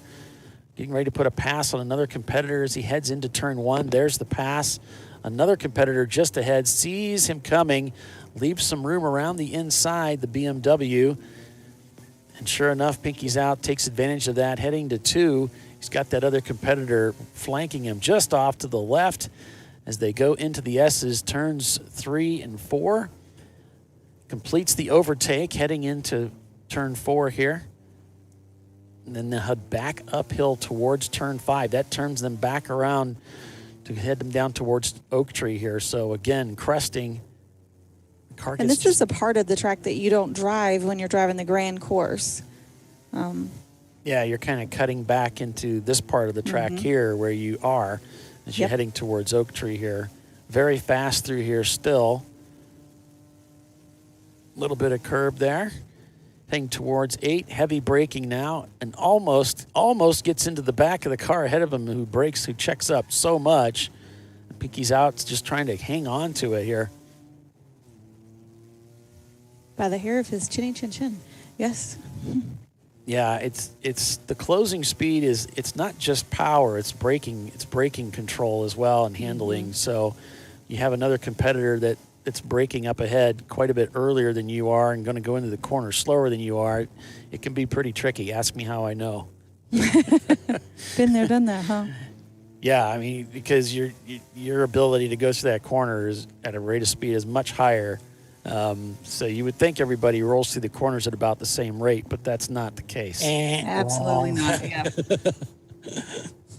And you don't want to lose your momentum by getting stuck behind one of those cars that are entering the turn much slower. Here's the Phoenix Racing team, and it is Appalachian Analytical, which I love that. That's a way out there name. We're back from delivering lunches, and I'll tell you what, these cars are fast out there today. Their acceleration out of some of these corners is pretty insane. I was able to pass one of the slower cars. It's the 153 Sonic car, or the Chevy Sonic, and he gave me a run for my money out there. Okay. The HMS Miata, the car's up on the left side. They're looking at the rear left, also at the front left as well. Driver's still in the car. They've got jack stands under it. The Miata from... that's the 259 Miata. The 246 or the 216 Miata, they're doing some repairs to the nose of the car, duct taping the Sparrow Speed hood down. So don't know if that's an aero fix or if it's a crash damage fix, but they've got some duct tape on it. Tightening down the GoPros, getting out. What happened to the nose of the car? It's been like that. Okay. So they're just putting some tape on it to make it a little more aero. It seems to have a lot of aero already in it. Coke bottle shaped, and not because the manufacturer did that. Looks a little dented on the right side of that Miata. 986 is in pit lane. They're doing a fuel and driver stop. And I can't see, it's the Honda, the orange Honda, not Honda, Acura Integra is on pit lane as well. They're up at pit stall 1 or pit in. So I'm standing here with Andrea Chiswick. Andrea, how's it going? Aside from being cold, it's fabulous out here. The sun is shining. I've only had to break up one fight. It's been fantastic. So what's it like being married to the CEO of a huge corporation? What is it like? That's a very loaded question. I love it. He's a good guy. I know, yeah. So does he yell a lot? It's usually the things that I bring up to him. Does he yell a lot? You know, that Bill Strong? He does yell a lot. He does say your name a lot. Yes, yeah. It's all right. It deflects off of me, so it's okay. I think, I take a lot of deflection from a lot of people, so it's good. So how's it up and down pit lane here? It's been pretty uneventful, seriously. Like we've had, I know. I'm very happy with that. Still trying to decide where everybody should be for their fuel, their bottle guy. I can't decide if they should be facing pit in or pit out because it has been a little congested. Yeah, it's tight. So when they come in, they're nose to tail. It's like, well, where do you put your fuel guy? Right. So that's been a little tricky. But other than that, they've done a pretty good job of keeping themselves separated enough. So. Well, here's John. They're right across from us. How much time we got before commercial there, Polly? Yep, we do need to break, but go ahead, Doc. Here's my deal on the fire extinguisher guy is you know, if like on the E30 at most tracks, if you face him facing traffic coming towards you, the fuel filler door blocks your line of sight to the actual physical port. So I kind of like to put him with his back to traffic incoming, so he's actually at the base of the nozzle. You know. Gotcha. So I know it's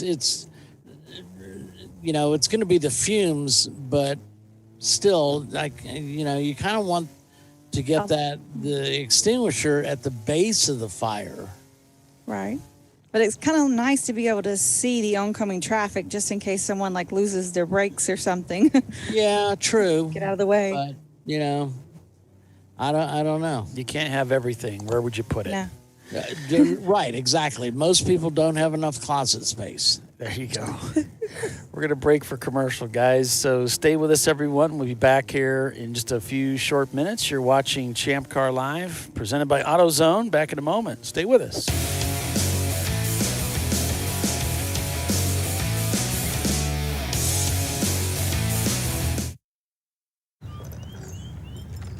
I think I'm going to try buying tires online. TireRack.com can help you with that. I guess I could buy the same ones I have. No need to guess. Our tire decision guide gives you all the right options. I mean, I am no tire expert. You don't have to be. We've tested and rated thousands of tires. Answer a few questions and you're good to go. Someone should invent a tire decision guide or something. Can he not hear us? TireRack.com, the way tire buying should be. In 1977, Bill Wood set the standard for high-performance brakes. Today, every Willwood product is born from racing technology and is proudly manufactured in the USA. Engineered, designed, rigorously tested to deliver unsurpassed control on and off the track.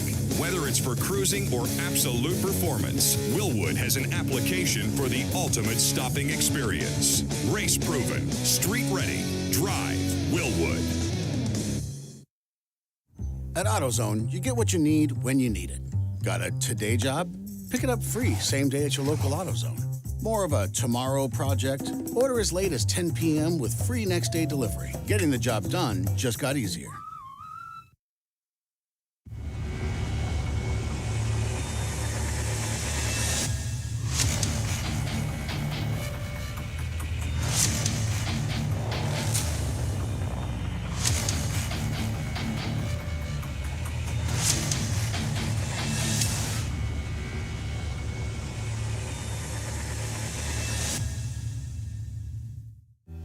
Lifeline USA is a leading manufacturer of onboard fire suppression systems. Lifeline's continuous commitment to research and development ensures that we supply the most innovative and cutting-edge products available. Used by the majority of the world's motorsport championship winning teams and constructors, Lifeline has a proven history of success.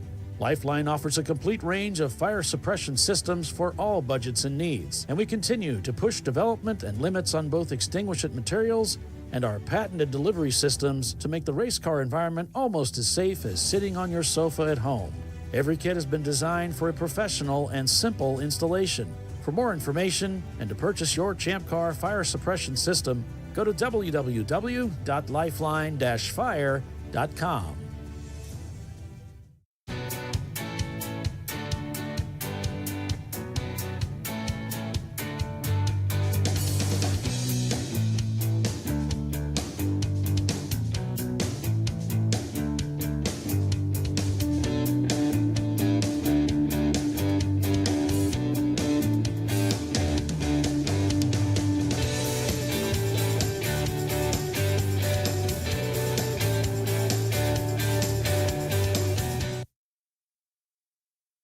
Frozen rotors from Diversified Cryogenics deliver increased performance and a higher level of safety while significantly reducing braking system costs. Our proprietary 60-hour cryogenic process permanently and dramatically improves the usage life and stability of brake rotors, creating a distinct advantage in tensile strength, abrasive wear resistance, and rotor longevity. Frozen rotors. It's the cost-saving solution for better braking performance. Worn shocks and struts can be dangerous, so replace them with Duralast loaded struts to restore ride control and improve brake performance. They come with a new spring installed and compressed, so installation is safer and quicker, which means less hassle, more safety. Duralast loaded struts, available only at AutoZone.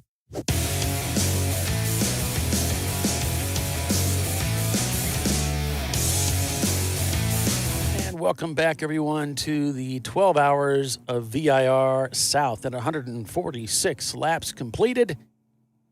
It is NLS Racing leading by about 1.5 seconds over Pinky's Out, who has them in their sights.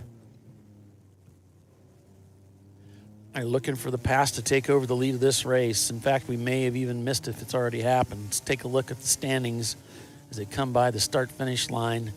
This time by, looks like it's about a 5-second gap. So yeah, we got it. We got a car spun at 12 off driver's left by the flag stand. He's trying to get it going. He's off into the grass up against the fence. It doesn't look like he hit anything. He's just looking for a spot to get back out on track. And Freddie Mercury just set their FTD for their race with a 124 in that Capri. And there's Simon Says just up ahead.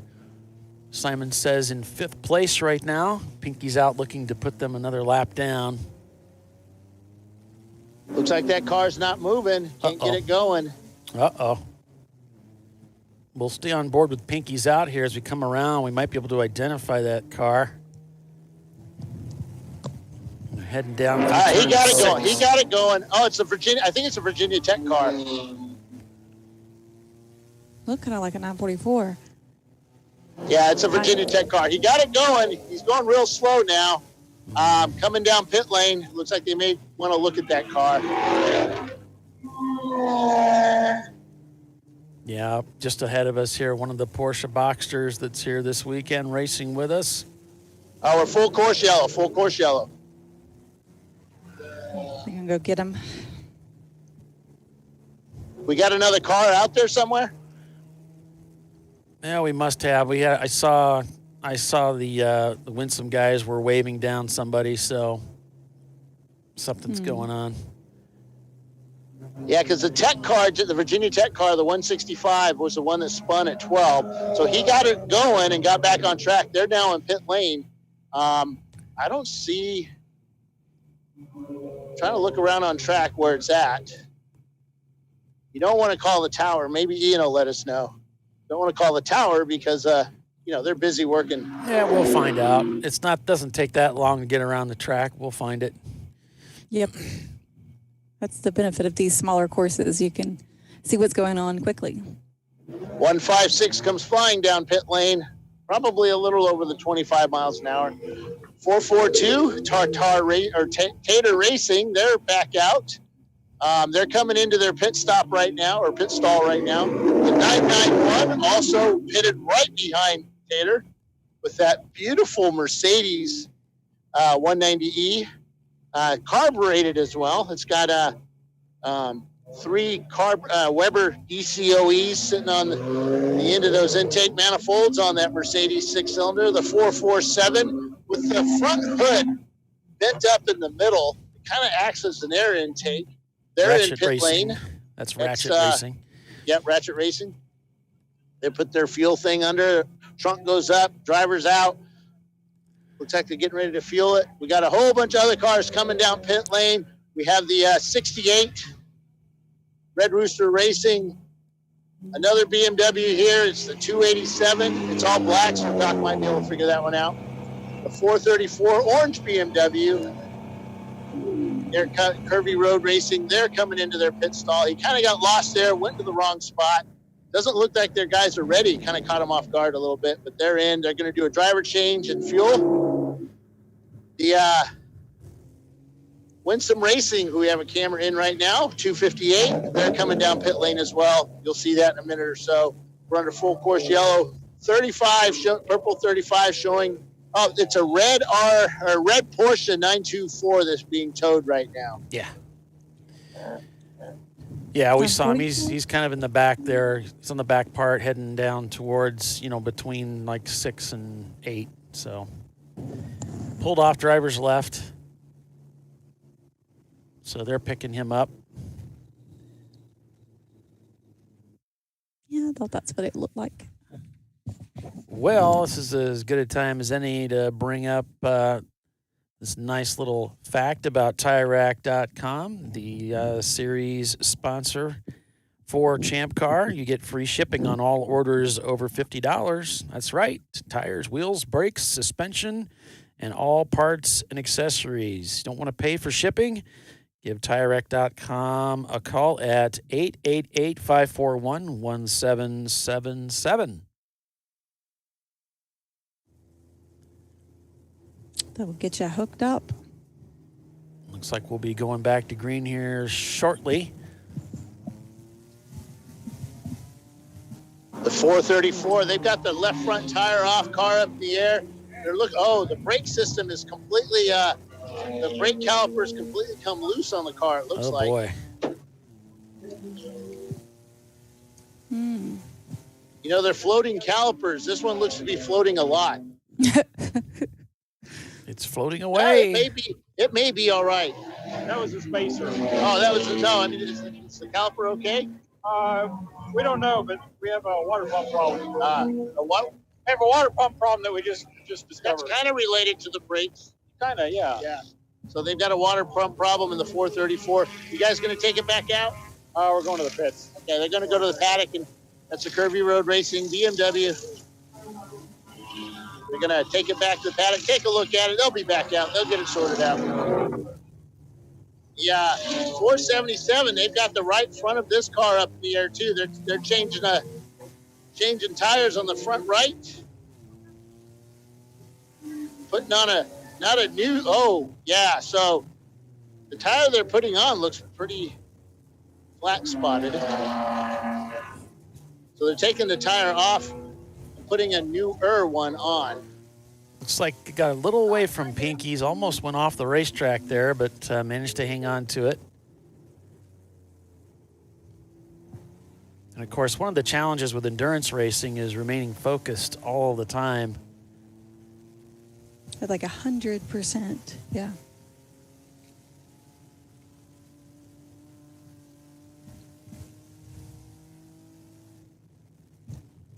Heavy braking down into turn 8 here. Pretty much in the clear as Pinky's out. As they're about 7 seconds in the rears to NLS Racing, using all the racetrack again at the exit of 9, just really trying to do everything they can to reel in that 240SX.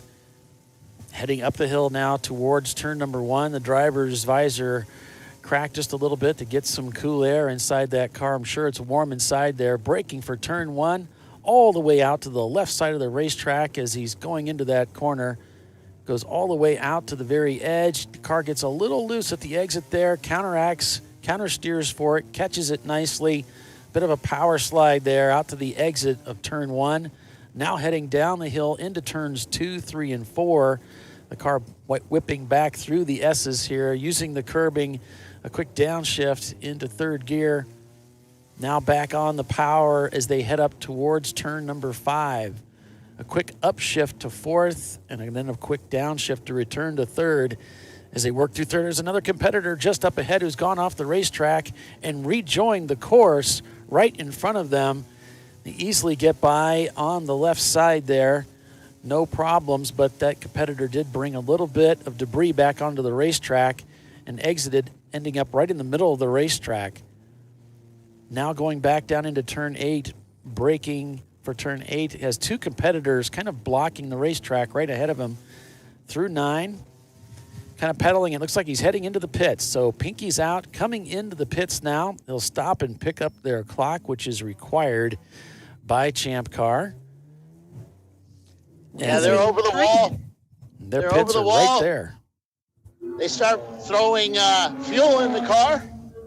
Yeah, they pitted about 80 laps ago, so It's time. Yeah. on lap driver- 77. Looks like that's Chris Huggins getting out of the car.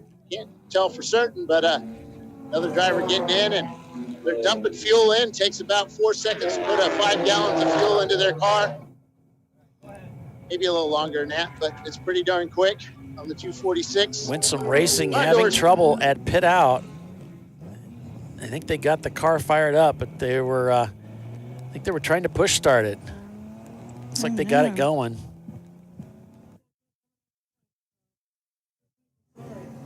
There's, I think he's heard better safe than sorry. He heard something about maybe some sputtering coming out of 10. Might have run out of fuel out there, guys. The Pinky's Out machine. It could have, yeah. NLS Racing still out there circulating in the lead. Simon Says just set their fastest lap time of the event, that 1:22 back in 4th place.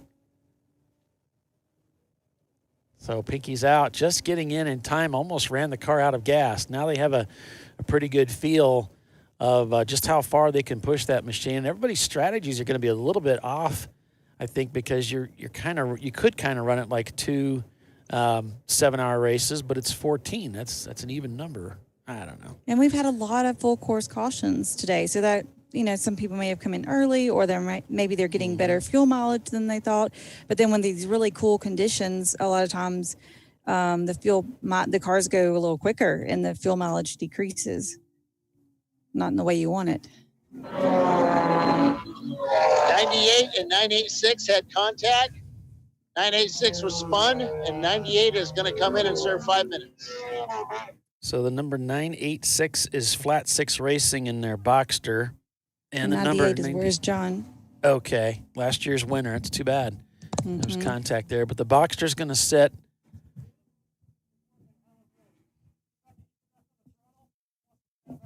Snap out on you. All right, you good to shake the tires? Yeah. All right. Stand on your middle Mustang driver. Just roll onto that throttle. He's giving some Sounds like instruction there. Just Mhm. roll onto that throttle because that back end wants to step out as you're coming through some of those corners. We saw that. I don't think so. Him really having to catch the car. Yeah. Which looks cool, but it isn't really the fastest way through there. You're actually just spinning tires. You're not going forward. Mm-hmm. Yeah, drifting and catching is not the fastest way. All right, so giving a fist bump, give that driver a little bit of encouragement as they get ready to head out into the field and get back to the racing. NLS Racing on board with them. They're leading right now. Damson Racing has now overtaken second place. So the other Huggins car is coming in. You can't do that.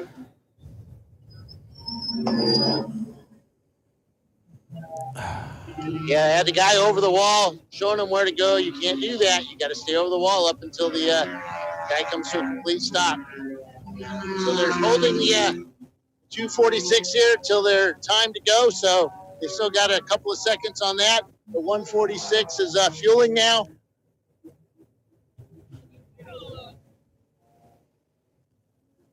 They're fueling that car. 5 gallons in, grabs another 5 gallons. They've got three cans sitting on the side ready to go. This one doesn't fuel as fast as the 246 did, but it's a little bit more controlled.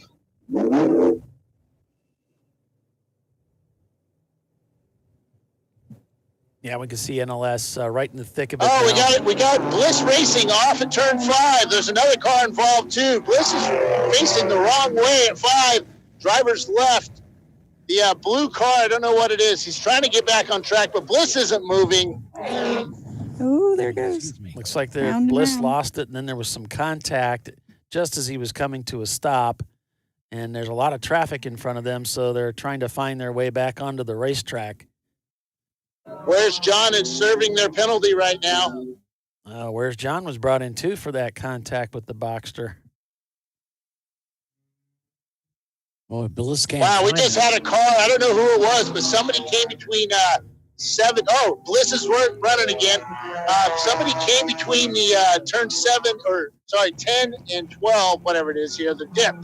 And he was way off into the dirt. An absolute brilliant save as he left a huge cloud of dust in his wake.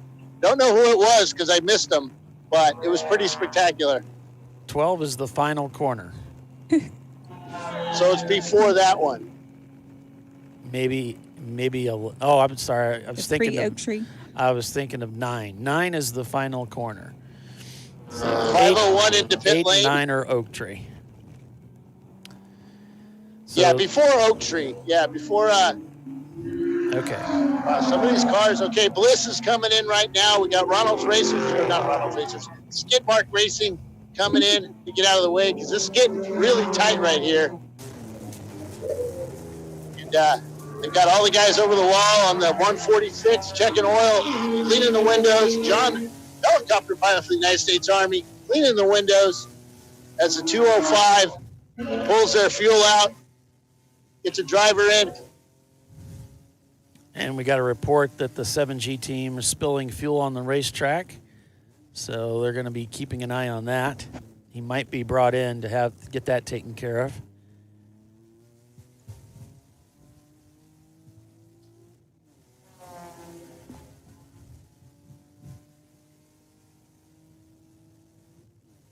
On board right now with Pinky's out.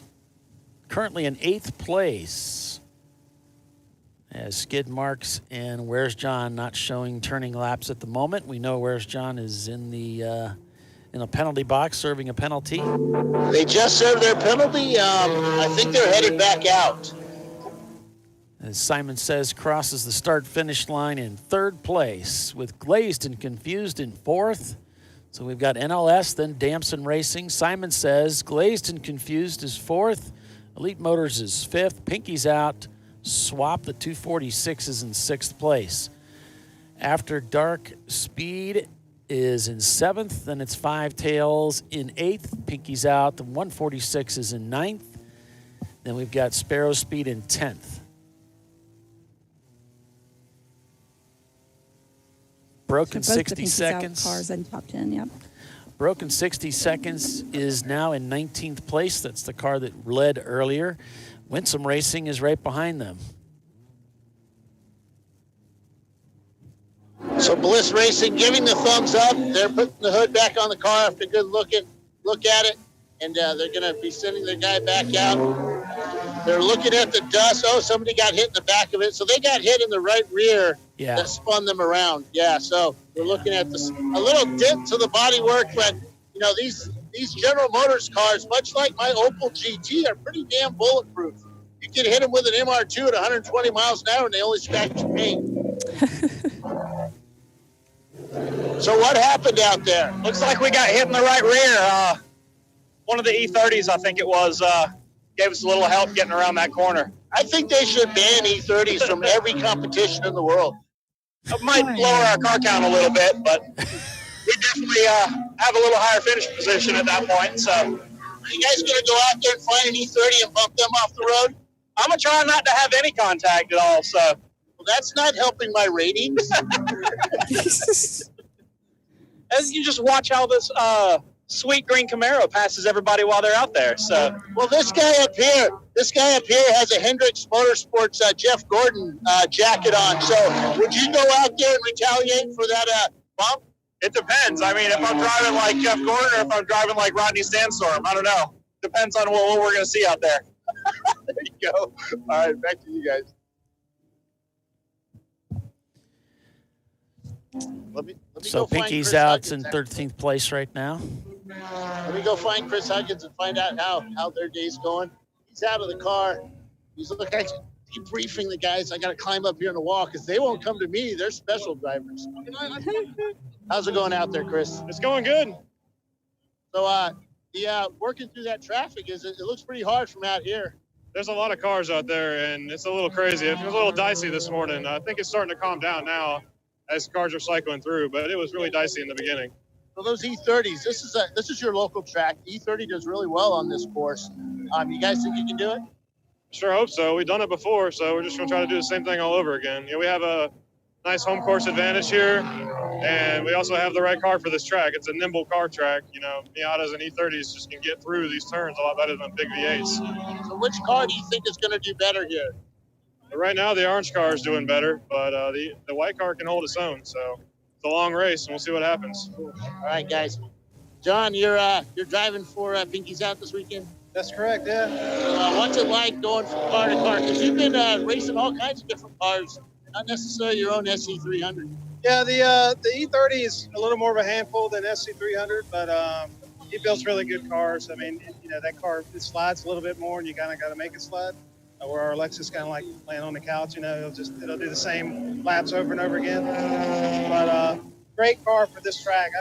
Our Lexus wouldn't be able to touch that orange car here, I don't think at all. Now, one day, are you going to ever go back to the Toyota MR2, which is what you guys started with? No, we have one for sale, actually. Don't we all? That's right. We all do. We have an MR2 for sale. It's race ready. Wink, wink. Race ready. Yeah. They always how's are. Derek doing out there? I saw Derek out in California, but really haven't seen him since. Yeah, so the plan is right now I got to convince Mike Chesick to let us in for Daytona. And Derek, a lot of people do, actually. Yeah, and Derek's going to come down there with us. That's currently the plan. It'll be me, Chance, Mike Helm, Chris Huggins, and Derek Williams at Daytona if we can get them together. So Mike is still out there looking for drives. He's found you guys. That's your ringer driver? Yeah, Mike's a good driver, but Huggy lays the laps down, He can build a good car. He can drive a good car. And, we want to take it to Kevin Smith in his own backyard since he won't come up here and races. Yeah, I always wondered around that. Why won't Kevin Smith go? But he has a full-time job. When he's not in his shop, he's not making money. Well, we're all got full-time jobs, So, yeah, he needs to come out. We're gonna go to Daytona. We're gonna go back to Sebring. We're gonna be in that Florida Championship somehow or the other. There you go. All right, guys. All right. So the 660 is on pit lane right now doing a fuel stop, and I think I saw them come over the wall with a pizza pan. No, they got it. They got a proper pan. See some of these teams with pizza pans jumping over the wall. So, all right, back to you guys. Yep. All right. Thanks, Bill. So we've got NLS Racing leading right now after 161 laps with Damson Racing in second. Simon Says is third. Glazed and Confused is fourth. Elite Motorsports is in fifth. Pinky's Out is sixth. And we've got, that's the 246 car, okay? After Dark Speed is in seventh. Five Tails Racing is eighth. Sparrow Speed is ninth. Ratchet Racing is 10th. So the sister car of Pinky's Out is in 14th place right now. That's the number 146. They were in 10th place just a minute ago. So Freddie Mercury in 15th, Turbo Taters in 16th, Red Rooster 17th. Skid Marks, who led earlier, is in 18th place. Broken 16 in 60 seconds also led earlier today in 19th place. Winsome Racing is 20th.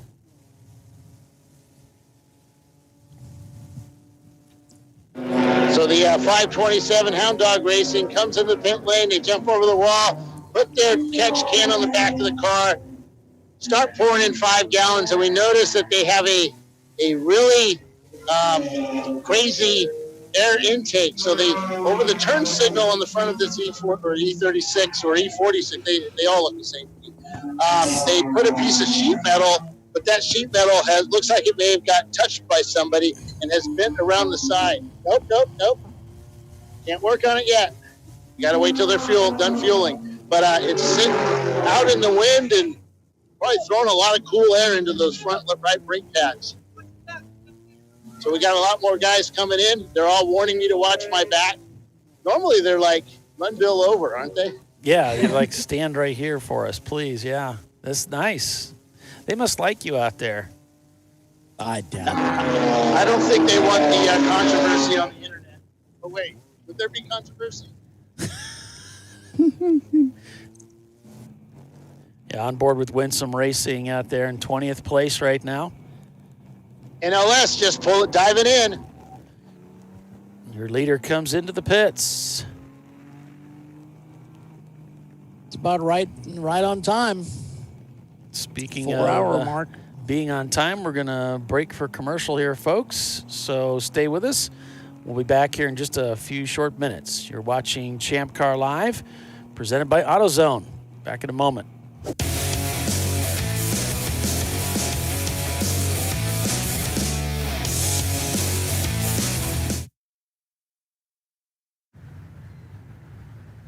I probably need new tires.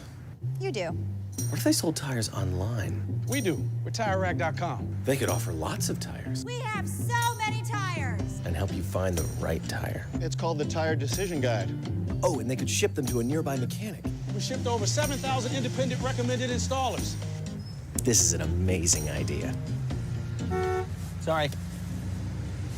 TireRack.com, the way tire buying should be. I did it. You see how it's... That's it. We did it. You did it. You can do it. The path to I did it starts at AutoZone. Get in the zone. Hey guys, this is Chad Thornton, and on behalf of Racing Radios, welcome to the 2020 Champ Car Endurance Series. Since 1979, Racing Radios has pioneered communication systems for the sport of racing. With a long-running history and passion for motorsports, Racing Radios supports those who build it, run it, break it, fix it, and run it again, pushing the limits of what's possible with the resources available. We built Racing Radios on these same values. As a 2020 Champ Car sponsor, Racing Radios will provide our experienced support team and trailer at select Champ Car events throughout the year. Free gear and exclusive discounts for the winners of the Racing Radios 14 Hours of Charlotte event.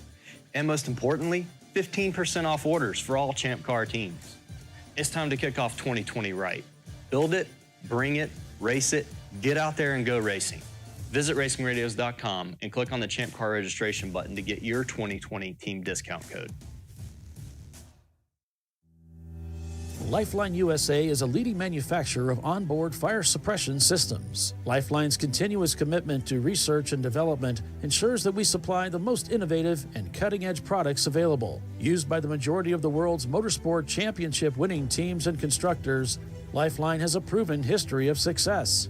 Lifeline offers a complete range of fire suppression systems for all budgets and needs, and we continue to push development and limits on both extinguishant materials and our patented delivery systems to make the race car environment almost as safe as sitting on your sofa at home. Every kit has been designed for a professional and simple installation.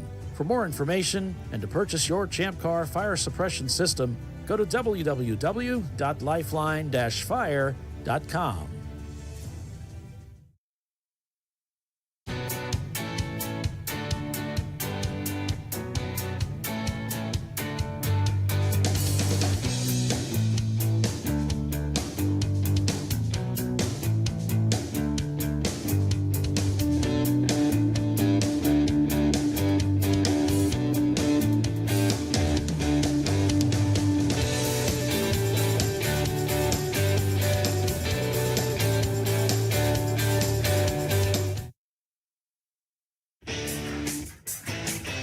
Located in Northeast Ohio with 40 years of combined experience, Money Shift Racing knows how to deliver performance and safety, offering everything you need to get your vehicle and drivers ready for race day.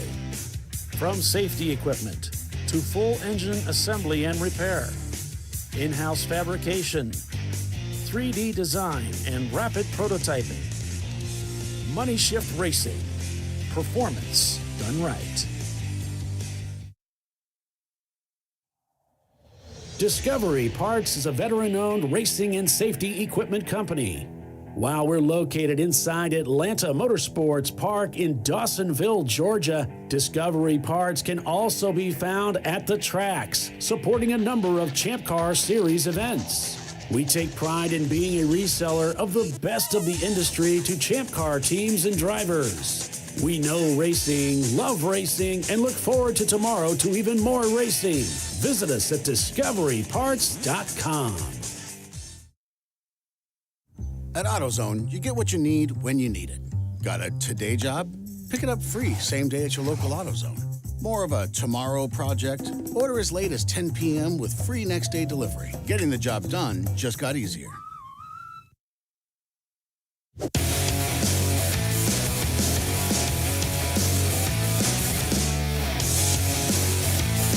And welcome back, folks, to Virginia International Raceway. We're on the South Course this weekend for 12 continuous hours of endurance road racing in the TireRack.com Champ Car Endurance Series. I'm Paul Veltum. I'm joined by Doc Waldrop, Bill Strong, and Tiffany Alexander, bringing you full-length race coverage again this weekend. And wow, so far we've seen quite a few changes in position for the lead. Damson Racing has now overtaken NLS for the lead of the race, with NLS in second. Simon Says scored in third place, unofficially with Glaze and Confused in fourth, and Elite Motorsports, Elite Motors Racing in fifth. So we go back on board with Winsome out here. NLS was just in pit lane. They just completed their fuel stop, but when they came in, we noticed they only had one strap holding their stock fuel tank in. So we made them put two straps on it to hold it. They used some ratcheting straps, some big ones. They've got it holding in the fuel tank now. The left side was still in, but the right side wasn't. So our head of tech made them put a couple of straps in. So they delayed their pit stop. They lost a few places there, but they were able to get the car back out. And Simon Says is in pit lane as well. So Simon Says, one of the teams that races with us frequently and has done a lot of winning, a lot of heartbreaking out there at Virginia International Raceway over the years, is out there this weekend. And their standings aren't too bad. They pitted from third place. And, yeah, that team is so tough. So we'll have to be keeping an eye on those guys. They haven't led yet, but they're gradually, steadily working their way up through the field. And Bliss Racing down on pit lane now, 432 coming in. Guys are over the wall with fuel and fire bottles. They're going to put in a new driver and some fuel and get that third-gen Camaro back out there, kicking some four-cylinder butt. Yeah, they've been in a lot today, so they've been spending a lot of time in the pits putting fuel in that car. But they pick up their required clock and pull into the pits.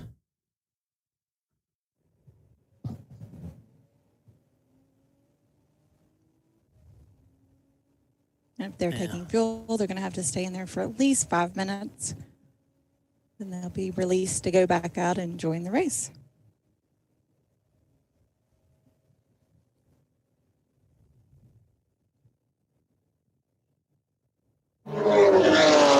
White BMW, the 919 coming down pit lane as well. Yeah, the 919. That is the Elite Motors Racing team. Mercedes-Benz. No, Elite. I was looking 991. I don't have 919. A team brought down a leaf blower, and they're blowing the dust off their pit lane. And it just went up in the air, straight into the eyes and the mouths of everybody next to them. Those guys weren't happy.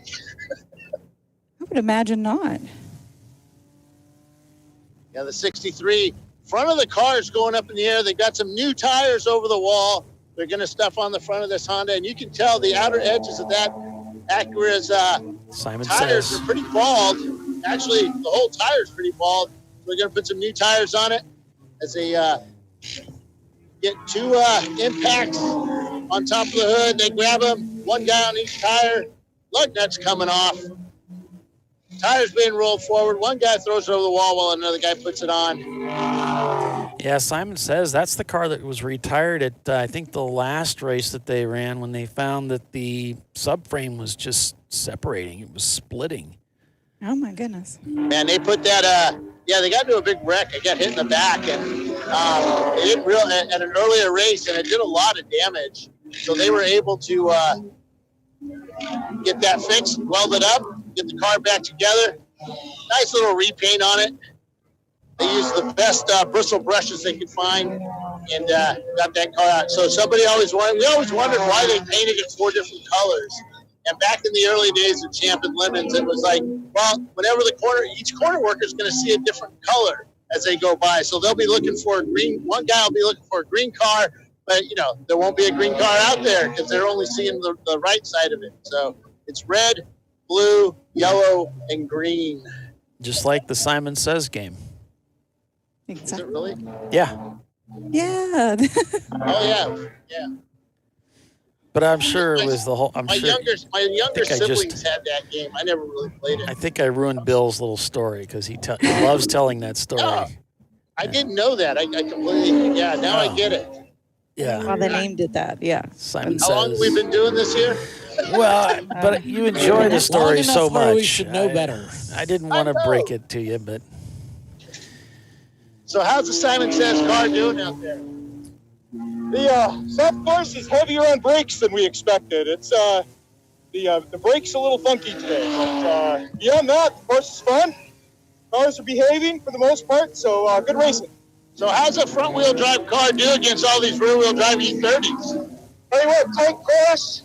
We've got a good bit of grunt coming out of the corners, and we get a lot coming in on those corner exits. Works for us. You guys have a lot of success here at VIR. How have you done on this part of the course? So we were trying to figure out when the last time that we actually ran South Course.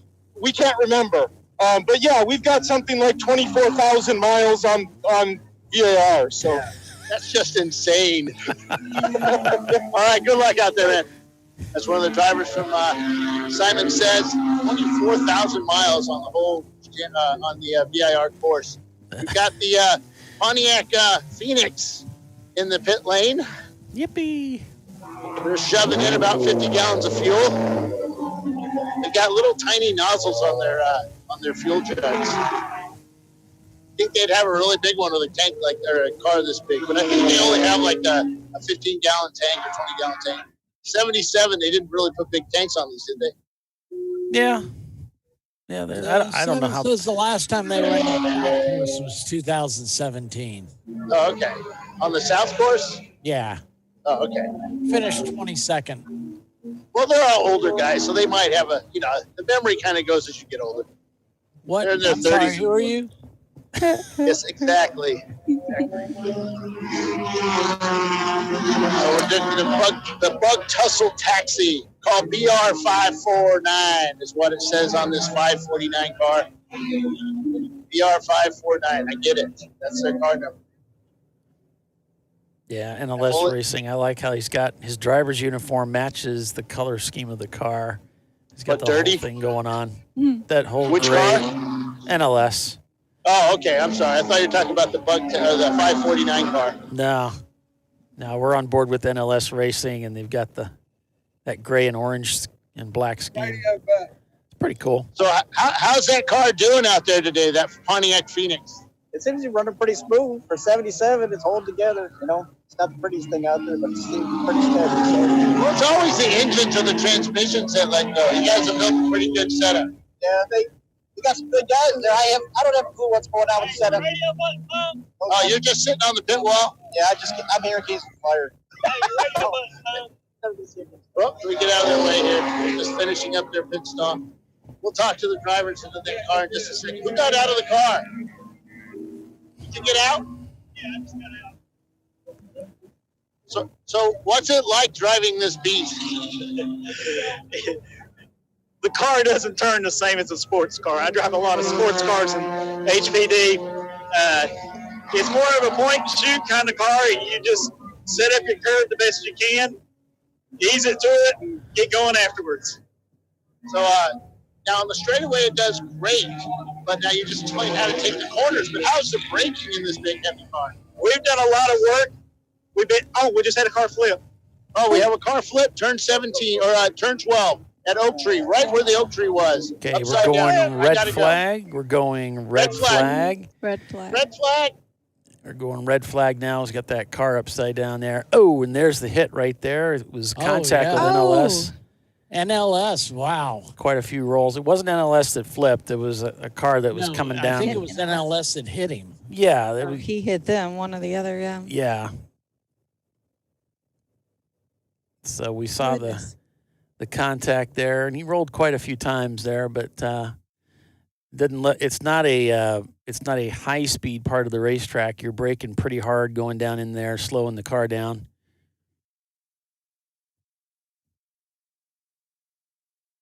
So we're under red flag there. At least he didn't hit anything else. It looked like he came to a stop before he got to any kind of other stuff, guardrail, etc. All right, and we've got a word that the driver is moving, so it's good news there.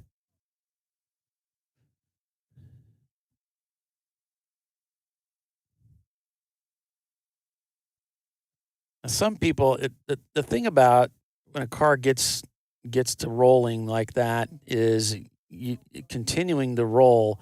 Obviously, it's not fun to be rolling. My dad's been in an accident where he rolled his car a few times like that. The safest part of it is not coming to a sudden stop. It's just letting the energy bleed off. And that energy, in this case, from what we could see, was just gradually working off as the car was in that roll. So when you come to a sudden stop, those are the ones that shake every bone in your body and hurt everything bad. Give you concussions and stuff when you hit the guardrail or a tree or something. Yeah. Yeah. So in this case, kind of nice to roll on that y-axis too, and not the x-axis. Yeah, the barrel. Yeah, that would be not fun. We've seen some of that, but in this case, it was a side to side roll.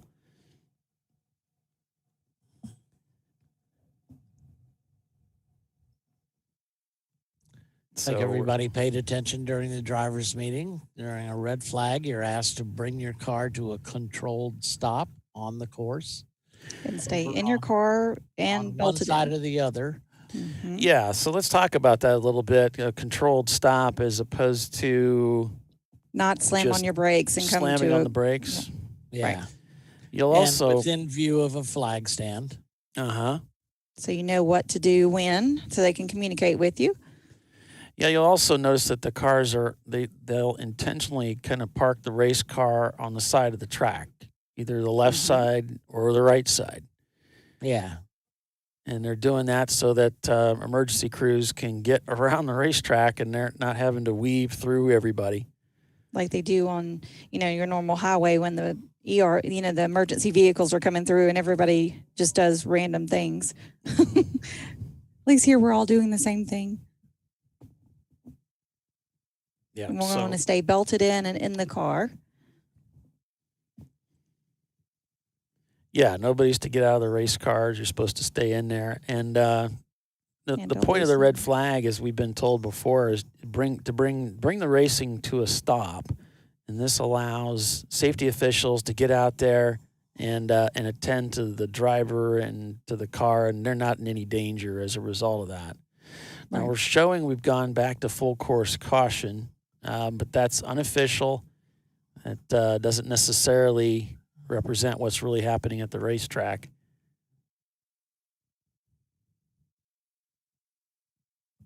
Yeah, our video's lagging a little bit behind our information, so.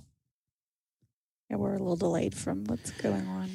So if you're just signing on with us here, we're at Virginia International Raceway. Looks like the double yellows are coming out. And so they must have gotten that car dragged off the racetrack. So the procedure is to try and get the drivers running and rolling again. They'll pull out the yellows, and that'll get the drivers to start rolling again. They'll probably bring the pace car out to pick up the field, and NLS is just before pit out, I believe, so it shouldn't be too hard to pick up the leader. There's the leader. Moving, looks like yeah. it's beginning to roll. Mm-hmm. So now they're seeing that they're under double yellow, so they'll begin to roll.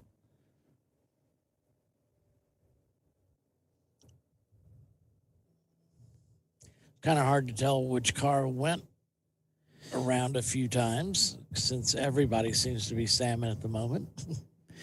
Right. Yeah, and I don't really want to speculate Nah. because I don't want to upset anybody if it's right or wrong or whatever. It's Yeah, I couldn't make out the numbers on the side of the car. He came across the bow of NLS. Yeah, and NLS it clipped that probably clipped that right rear or the right front. Kind of hard to tell, but they got into him there as they were kind of coming across from the outside of the racetrack. Whereas Yeah, I mean, it was a right-hand turn, so the weight's off the right-hand side of the car, so it's got a little bit of body roll probably, and when you nerf them in the right place, they're going to go over. you have to wonder if NLS sustained any damage from that hit as well. Right. Now I'm looking at NLS as they're tracking. It looks like the car is steering straight. Yeah. I don't see the driver pitching back and forth on the steering wheel to check his suspension.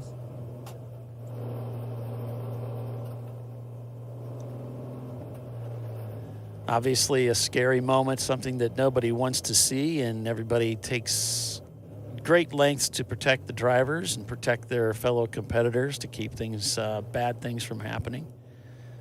But these races are well marshaled and officiated with experienced members who know how to handle conditions like this and know what they can do to stave off as much of this as possible. Getting a report that it looks like it was the Bimmerline car. All right.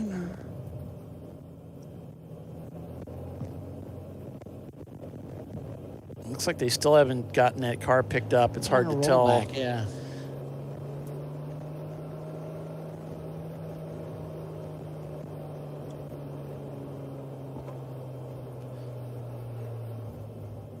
NLS is going to go ahead and come in the pits right now.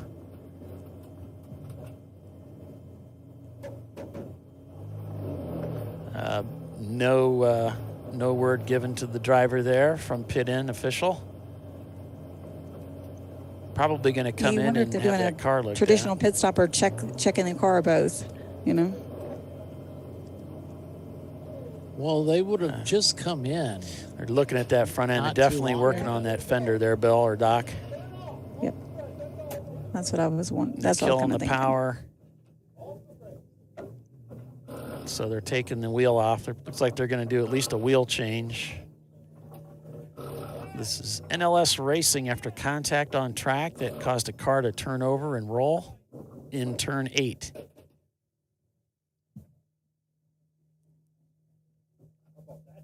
The car is being paced. The field is being paced right now, by the way.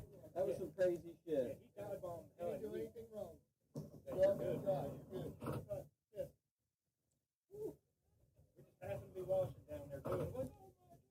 Yeah, I know, dude. The video of it pretty. I know, that's gonna be epic. Yeah. Oh yeah. So some dramas here in the race, but we'll be getting back to green flag racing here briefly. Just a little bit of time here to get the car removed. If they did get into the tires there at all and displace them, those will have to be moved back. I don't think he ever got to the tires. So it looks like the report we're getting is the word that is that the Bimmerline car got a little sideways from an initial hit, and a secondary car hit him, and then he flipped. And the secondary car, I assume, is the NLS car. Right. He looked a little sideways when we first saw him, so Right.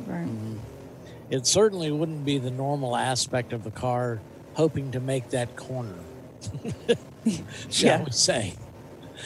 Yeah, it's safe to say he had already lost it. Yeah. And he was kind of sliding sideways into the corner, and NLS was right there trying to work through the corner also, and they got together. We got a brief look at it. See if I can bring it back up and we can watch it. Ooh, ah. Hopefully it was just that wheel for the NLS guys. Looks and like it, nothing yeah. I else. mean, he's back out on course, so. Probably dented that wheel if nothing else.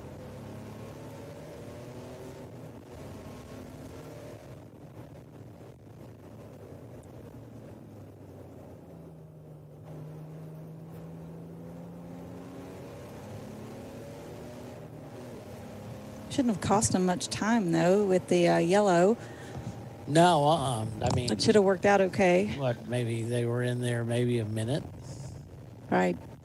It should. I mean, I'm thinking they could maybe even don't go down a lap at all. Yeah, so No, we're it still looks like they went Back down of the to field. third place. They did. Okay. still full course caution here. And here's a look. I think it was on this lap. I'm not completely sure, but it's somewhere down in here. Nope, that's not it. Sorry, I'll find it and we'll get it up here for you. It looks a lot like that, just with a different outcome.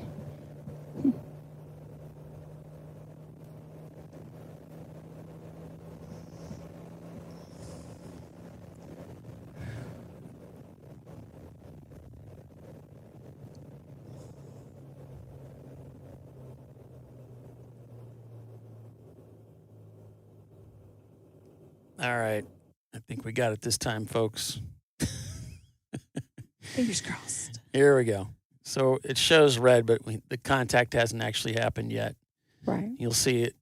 It's kind of emerged. You can see he's already sideways right there. And NLS really has nowhere to go. I mean, he's cutting right across in front of him, right? So there's the hit. He's even trying to counter steer out of it. So there's some quick rolls right there. Yeah, it looks like about 5 rolls. So here it is without the stopping.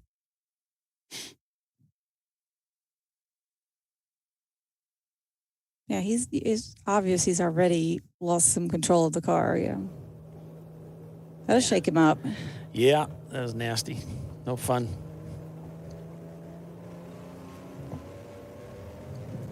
My dad rolled his car 3 times in Indianapolis at Lucas Oil, and the outside driver's mirror, rear view mirror, just had a little scuff on it. Really? Because of the airtime. Yeah. As the car is, rolling, it's not necessarily smashing the doors and everything. It's well, that's, they say when it gets quiet. Couldn't open the doors because the rain beads had smashed down on top of the doors. You couldn't open them. It was really interesting looking at a car that had been rolled. It does a lot of damage to the whole structure of the car. And he got the car fixed, and we were back at a racetrack, I think like a week or 2 later, and he said it was it was awful. He said it was like trying to drive a rubber band. That thing was so screwed up. Went right after that. The car was just a mess, yeah. Well, at 510, it's a unibody deal, Mm-hmm. It's not a full frame car.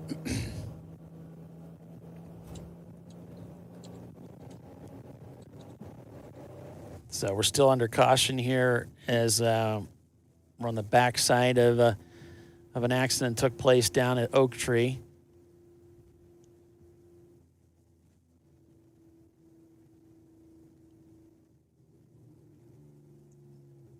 Getting ready to go back to green here shortly as we're reaching the bottom of the hour, folks. Tell you what, we'll take a slightly early but break for commercial so we can come back and hopefully pick up the green flag when we return. So stay with us, everyone. You're watching Champ Car Live, presented by AutoZone. I'm Paul Veltum. Back in a moment.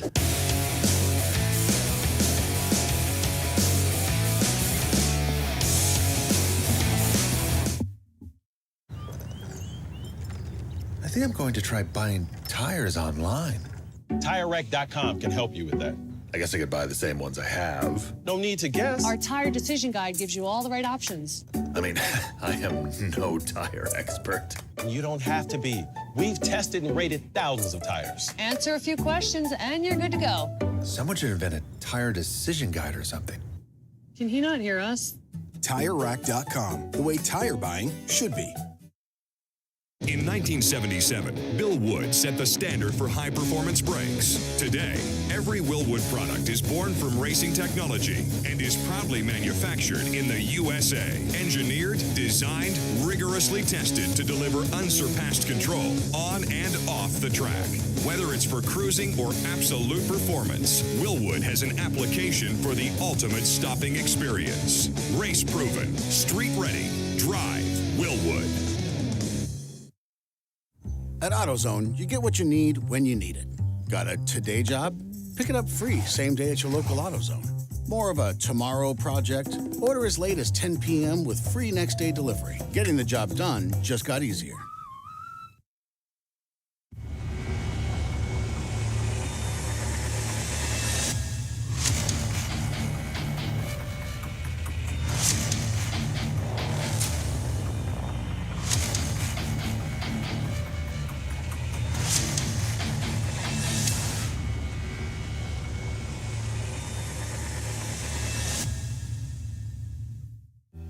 Lifeline USA is a leading manufacturer of onboard fire suppression systems. Lifeline's continuous commitment to research and development ensures that we supply the most innovative and cutting-edge products available. Used by the majority of the world's motorsport championship-winning teams and constructors, Lifeline has a proven history of success. Lifeline offers a complete range of fire suppression systems for all budgets and needs, and we continue to push development and limits on both extinguishant materials and our patented delivery systems to make the race car environment almost as safe as sitting on your sofa at home. Every kit has been designed for a professional and simple installation. For more information and to purchase your Champ Car fire suppression system, go to www.lifeline-fire.com.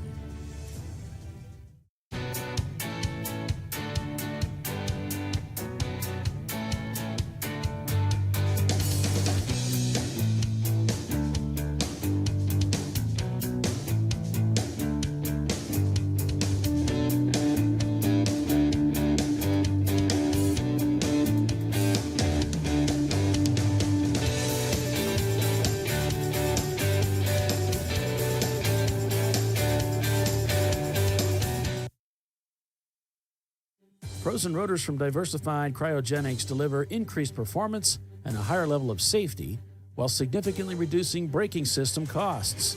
Our proprietary 60-hour cryogenic process permanently and dramatically improves the usage life and stability of brake rotors, creating a distinct advantage in tensile strength, abrasive wear resistance, and rotor longevity.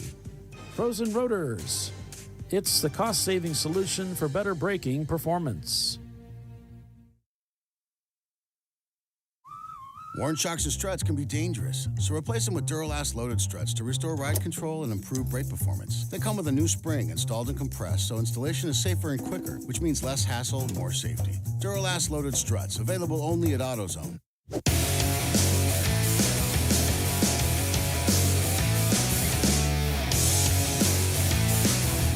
And welcome back, everyone, to Virginia International Raceway here on Champ Car Live.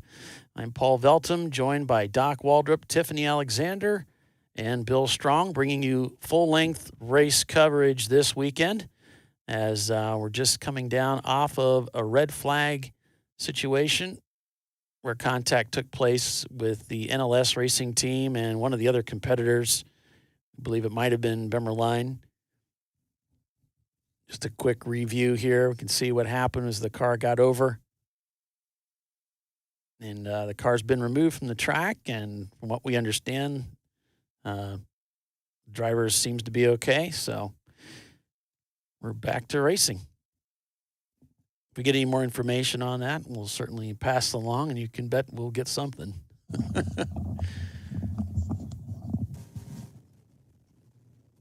So we've got Glazed and Confused leading right now with Pinky's out in the 246 car in second place. NLS is back on the racetrack in third spot.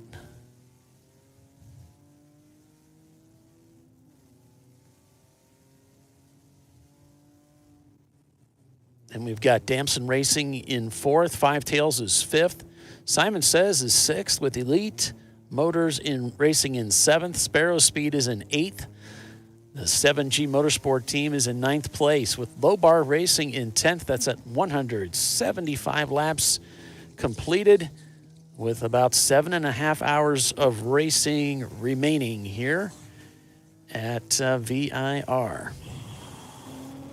Back on board with NLS Racing. They were intending to that left front corner after that contact with the BMW. But they've got the car back on the racetrack. They're shown being down 2 laps now from Pinky's out. It was just 16 seconds behind the leading car, which is a Miata.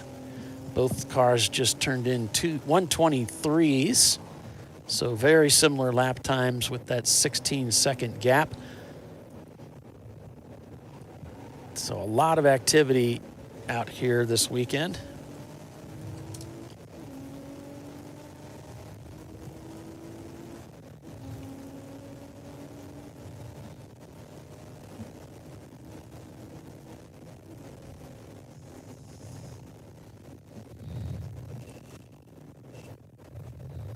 After contact with NLS Racing. Fortunately, it doesn't seem to have done too much damage to their car.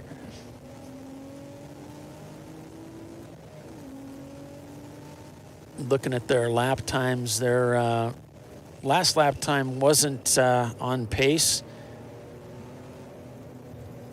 But that driver is probably, I think, is that the same driver? Let me take a look here. Yeah, it's the same uniform. Turned to 126, a 128, a 127, so this is off the pace. And I wouldn't be surprised if that driver's a little shook up. And it's going to take a little bit of time to get back up to speed. But now I've been in a car that's had contact. You go back out in it, and it's a little off pace. And it's not the driver. It's just the car isn't quite right. So we'll see what happens as time goes on with this driver. Let's see if he can get that car back up to speed or not.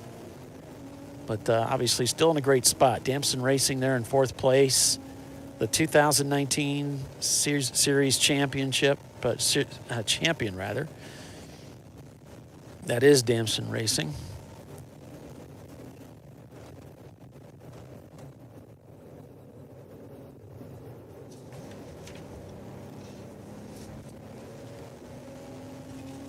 The TireRack.com Champ Car Endurance Series is North America's home to real competitive endurance road racing.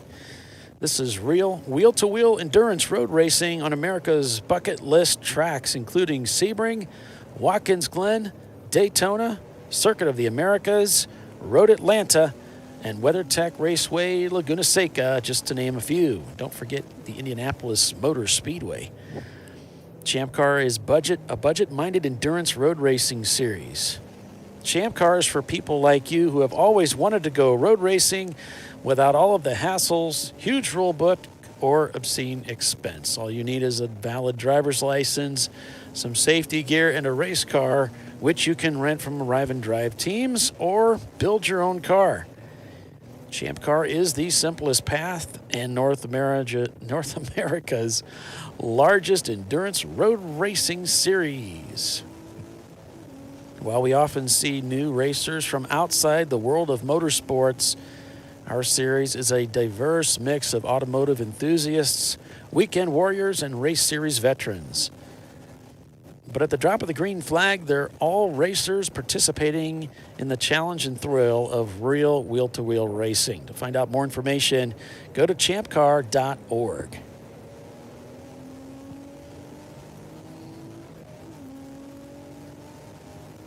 One 179 laps completed here with Glazed and Confused coming back across the start-finish line to complete another lap as the leader. 9.8 seconds the gap between them and Pinky's Out, who just clocked a 2-second lap faster lap time that time through. Working their way up through the gears as they head down across the start-finish line. We're on board with Pinky's Out in their 1988 BMW E30, the car number 246, heading up that steep grade towards turn number 1. They line up the car on the outside, brake, make that crisp downshift with a beautiful rev match, heading into turn 1, all the way out to the exit to the very edge of the racetrack, grabbing for 4th gear as he heads downhill through turn 2, slams into that dip there, and pitches the car in through turns 3, and now heads towards turn 4, a quick downshift into 3rd gear, back on the power, heading up towards turn number 5, lines up to the left, another brake and a downshift as he pitches the car into turn 5, all the way out to the edge of the racetrack for the exit, bringing the car back over to the apex for turn number 6 and 7. Continuing downhill now towards turn number 8. Downshift into 3rd. You can see him really working the steering wheel right at the threshold of braking. The car tires protesting a little bit of sliding there as the car worked out towards turn number 12. Competitor just ahead moves off to the right to make way for Pinky's Out as they come across the start-finish line, and the lap is over just that quickly for Pinky's Out with a 1.22 second lap that time by. 1 minute and 22 seconds, better said. Going back on board now with NLS Racing. NLS in 3rd place now, with Pinky's Out continuing to chop away at that lead of the Miata. Glazed and Confused now down to 8 seconds. Excuse me.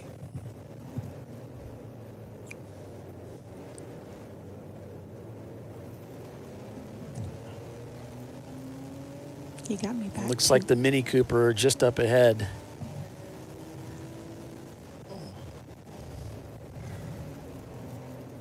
A quick downshift as he heads through turns 2 into 3 and 4 again for NLS Racing.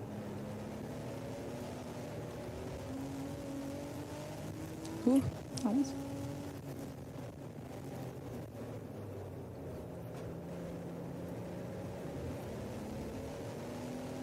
Damson is right up there with them in the top 5. Former series champion. Haven't seen much of them in the last years. No, we really haven't. After they won that championship, they kind of fell off the face of the earth. Yeah. Yeah, we get an email from one of the guys every once in a while. But yeah, I hadn't heard from him lately in quite some time. So, life comes up sometimes. It does. Looks like Red Roosters is in the pits right now, back there in 18th place. Majority of the cars out on track. See, the car that's shown turning laps that's at the very back, Race Bar. In their Dingo car. They're out on the racetrack. Hound Dogs, they're out there running laps too. And the VT Grand Touring Honda Civic back in 41st spot. Those guys are turning laps. Curvy Road Racing back in 38th. Bliss Racing is back to 37th, but they're out there turning laps. We got a camera in their car. So Damson after Charlotte. Let's see. That was Charlotte 19, right? Yep. Mm-hmm.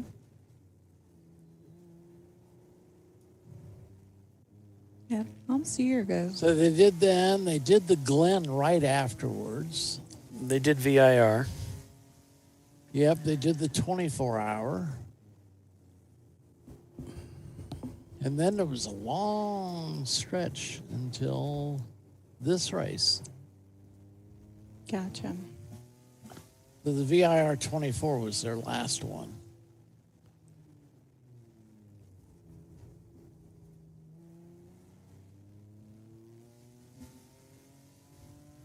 They may have had some work to do to the car. 7 hours and 15 minutes remain in the race. Of course, the 6 hour mark would be the halfway mark. Why, yes, it would. If my math is any good, and it really isn't. No, but even your math can handle that. We're hopeful. It's dates and days that are a big challenge. Yeah, sorry, I couldn't resist that. And Bill Strong definitely contributed to the minor. Oh, he tried to throw you under the bus, Oh, too. he did. What did he throw you under the bus about? Paulie had published notice that we were going to go live, and it said on Saturday, March 8th. Well, it's actually Saturday, March 7th. And then Bill gets on this morning, I think, and tried to on Facebook, tried to throw him publicly under the bus. Yeah. Goodness. That Paulie had copied the wrong, whatever. The badge. Yeah, he the develops wrong badge. these badges that have the date on them, and that's what I went by when I created the graphic. Mm-hmm. And he had it typed wrong in the graphic. He said, "Oh, well, that was just a prototype." Blah blah blah Yeah, blah blah blah. It wasn't me. Yeah. Yeah, it wasn't me. I It's said, like, prototype? oh, yeah. What do you mean prototype? I didn't get no prototype. You sent me the whole kit. It's got everything in there. How is the prototype on a Sunday? We never run a 12 at VIR on a Sunday. You typed it in wrong, you dummy. Yeah, we just call that a mistake. Don't give me this prototype baloney. He was just trying to see if you're paying attention. That's all, right? Yeah, that's not what he was doing at all. No, he was throwing him under the bus. Like these tire tracks on my chest. All over your back. So much that the front wheels got him. We had our fun. What's up, Bill? Speak of Bill. I was talking to Phil from the Bimmer line. He doesn't really want to talk about it right now, but it was he got hit by the NLS cars. Obviously, you guys saw in the video, but he says he could feel the car starting to go over, and he knew what was going to happen, so he just he pulled his arms away from the steering wheel, his feet out from the pedals, and let it do its job, and it rolled, what you guys said, 5 times? He thinks it was like 7 times pirouetted. It was a lot. At least 3 or 4. Yeah, so he said he just held on, and then once he got it, once it stopped, he said he heard all of a sudden it got quiet, and he knew all the cars were stopping for the red flag. He's upside down, so he radioed his wife, who was on the radio, let him know that he was okay, and then shut off the car and climbed out. Once he heard the cars were, undid his belts and got out from being upside down. So it was pretty tough. So, but he's upset about it. The car is done. So they've got some cars they're going to look at the shop at Bimmer World, and they'll be back for the next race. But yeah, that car's done. Well, thanks for the word, Bill. Appreciate that. Glad you got a chance to talk to him, and especially glad that he's okay. Yeah, absolutely. As we're getting close to about 10 minutes to the top of the hour or so, on board with NLS. I'm down here with the Red Rooster guys, the 68 BMW. Their engine decided to let some brown stuff come out of it. So what happened? It looks like I maybe cracked the sump going over a curb. Ooh. So the curbs are in the middle of the track? Apparently it was. That's why you tell the owner, you know. Somebody moved it. Yeah, 2 wheels off, too far off, I guess. So are you able to get that sump fixed, or are you just going to pack it up and go home? Yeah, I don't think we have the stuff to fix that. All right, man. I don't think duct tape will hold it. Well, you know, there's some good stuff out there. Okay, thank you. All right, good luck, guys. So Yeah. that's 68, the Red Rooster team. They cracked the oil pan on it. It's got a bunch of oil underneath it, so they're going to have to clean that up too, sadly. Looks like Bliss Racing is off the track. And Yeah, that's a new line for sure. I'm not sure where he's going, but the cars are coming the other direction. It's like he's trying to get the car somewhat turned around and faced in the right direction. There we go. It's like, oh yeah, they're going that way. Yikes. That was kind of funny. I've been to, every time I go to Road America, I get there on Friday for the practice day.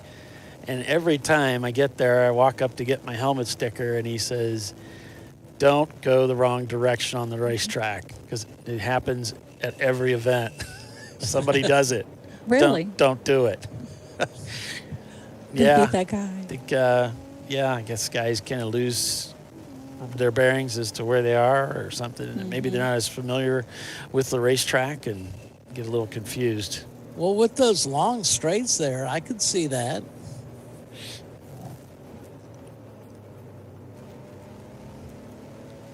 So I guess Maybe they it should paint happens. some little arrows on there.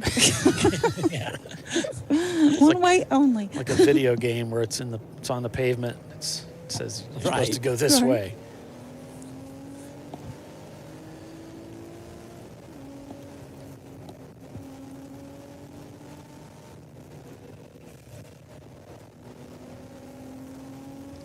You need it on the video game. I get lost sometimes out on those. I'm like, I don't know where I am. I don't know where the track Oh is. yeah, with your field of view so narrowed.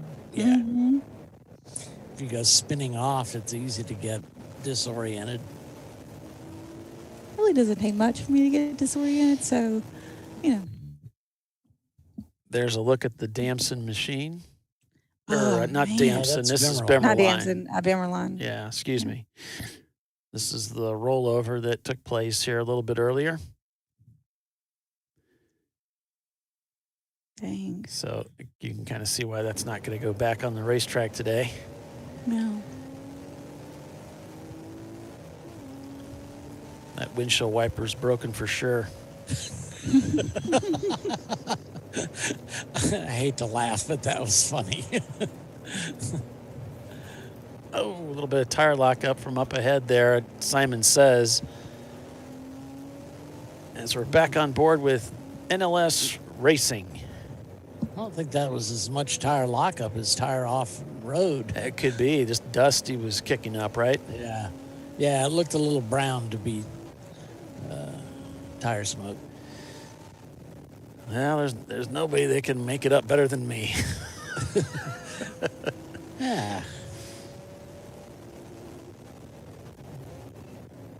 So it's Pinky's Out is leading the race right now, over Glazed and Confused as they just overtook for the lead. 0.9 seconds is the gap. NLS Racing is third. Damson Racing is fourth. Five Tails Racing is fifth. What a turnaround for Pinky's Out swap machine after being hit from behind by the Bimmerline car and knocked off the racetrack to get back into this race and find themselves leading. Yeah, I know those guys are, excited. They got to hold on to it for a few minutes, though. Oh, yeah.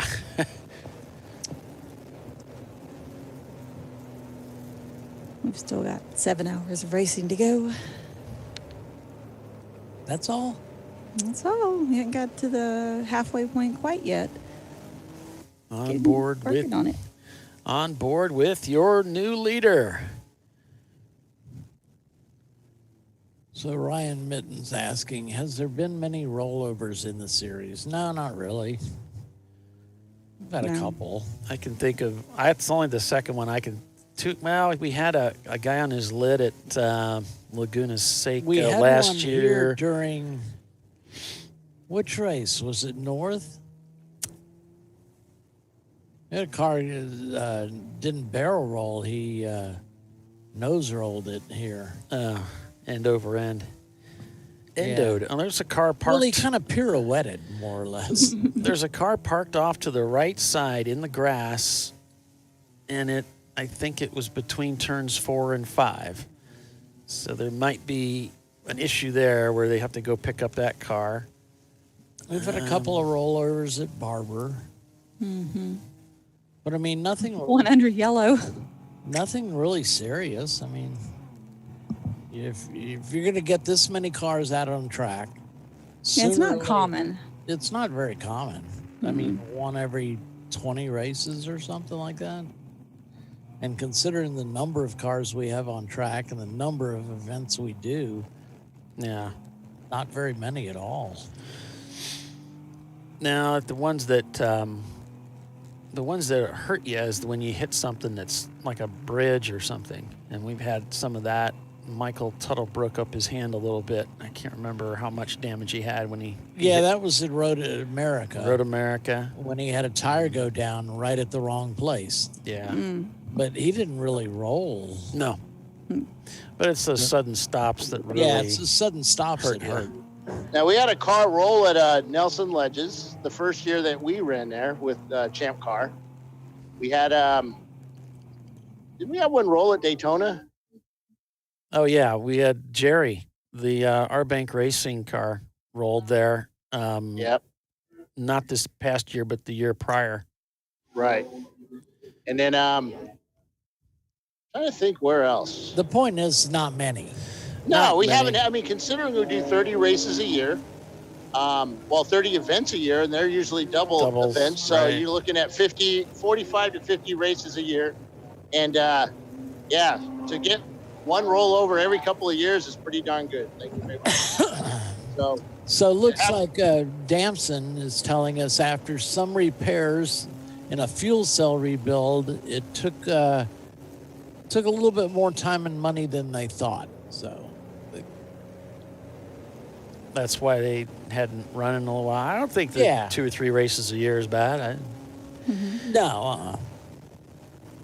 That's seems like most of my projects take more time and money than I have. I know mine do. Wanted. Now I just take whatever it is and double it, Right. You might be close. Yeah. 5 Tails Racing pitting out of 8th spot. Pinky's out about 4.5 seconds now in front of Glazed and Confused. Here's Pinky's out. Your leader.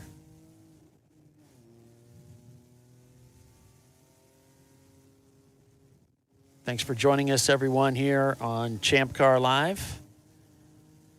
We're at Virginia International Raceway for the 12 hours of VIR South. We're on the South course, not running the full grand course, as they call it.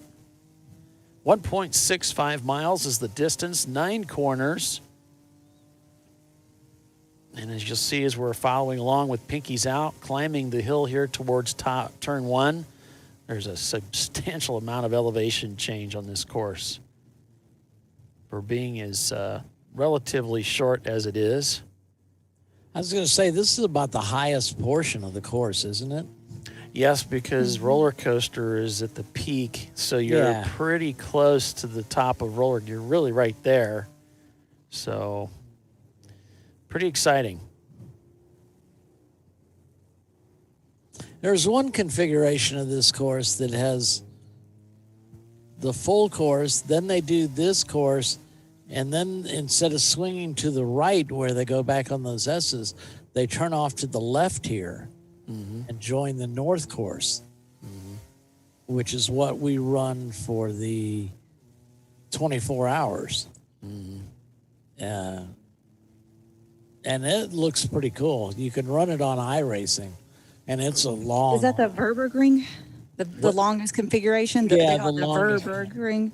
Yeah, I can't remember what they call it, but it's you know, instead of swinging back around to the right where you go back onto the S's there near the chateau, the housing that they have up there, you swing back to the left and go over to roller coaster.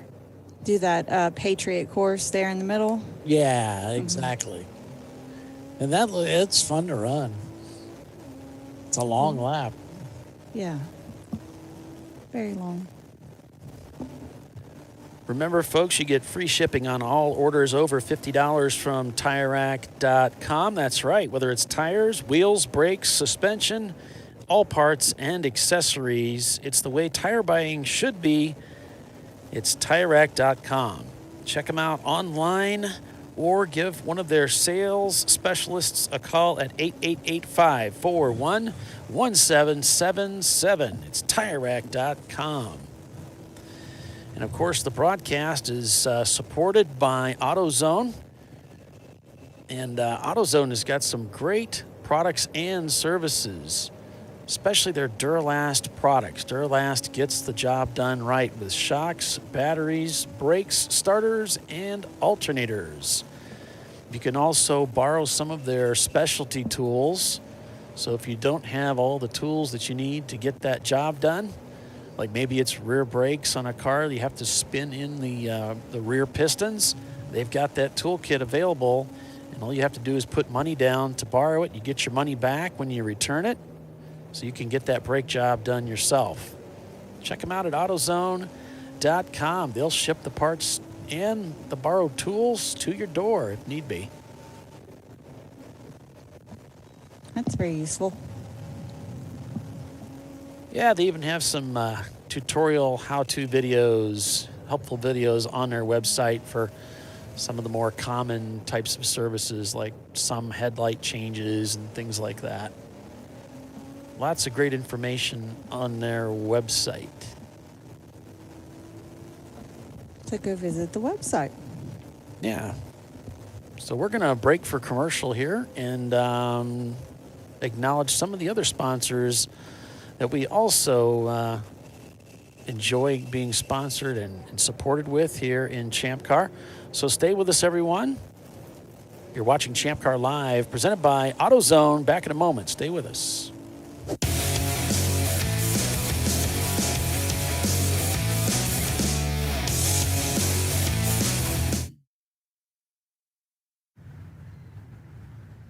I probably need new tires. You do. What if they sold tires online? We do. We're TireRack.com. They could offer lots of tires We have so many tires. and help you find the right tire. It's called the Tire Decision Guide. Oh, and they could ship them to a nearby mechanic. We shipped over 7,000 independent recommended installers. This is an amazing idea. Sorry. TireRack.com, the way tire buying should be. I did it. You see how it's... That's it.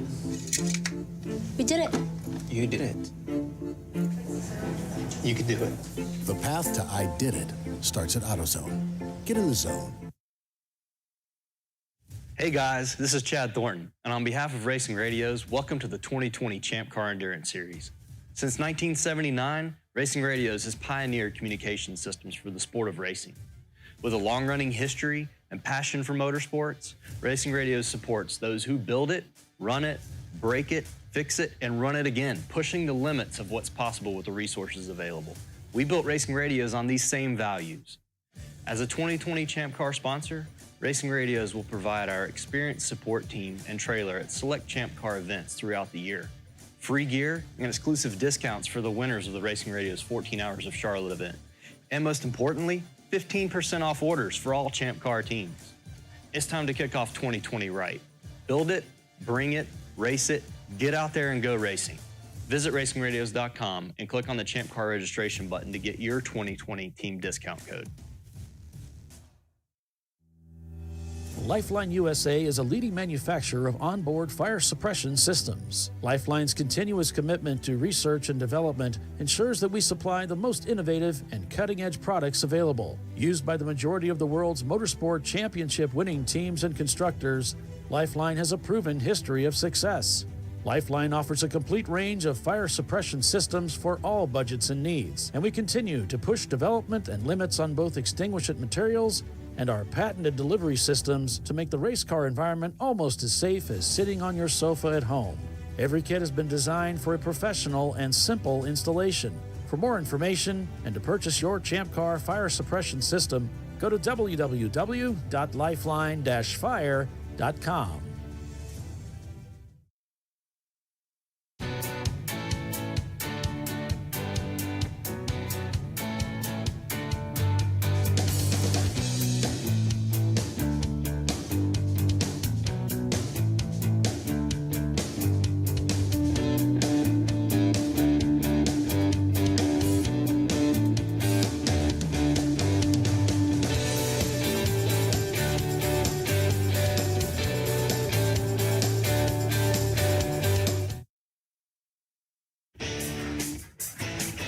Located in Northeast Ohio with 40 years of combined experience, Money Shift Racing knows how to deliver performance and safety, offering everything you need to get your vehicle and drivers ready for race day.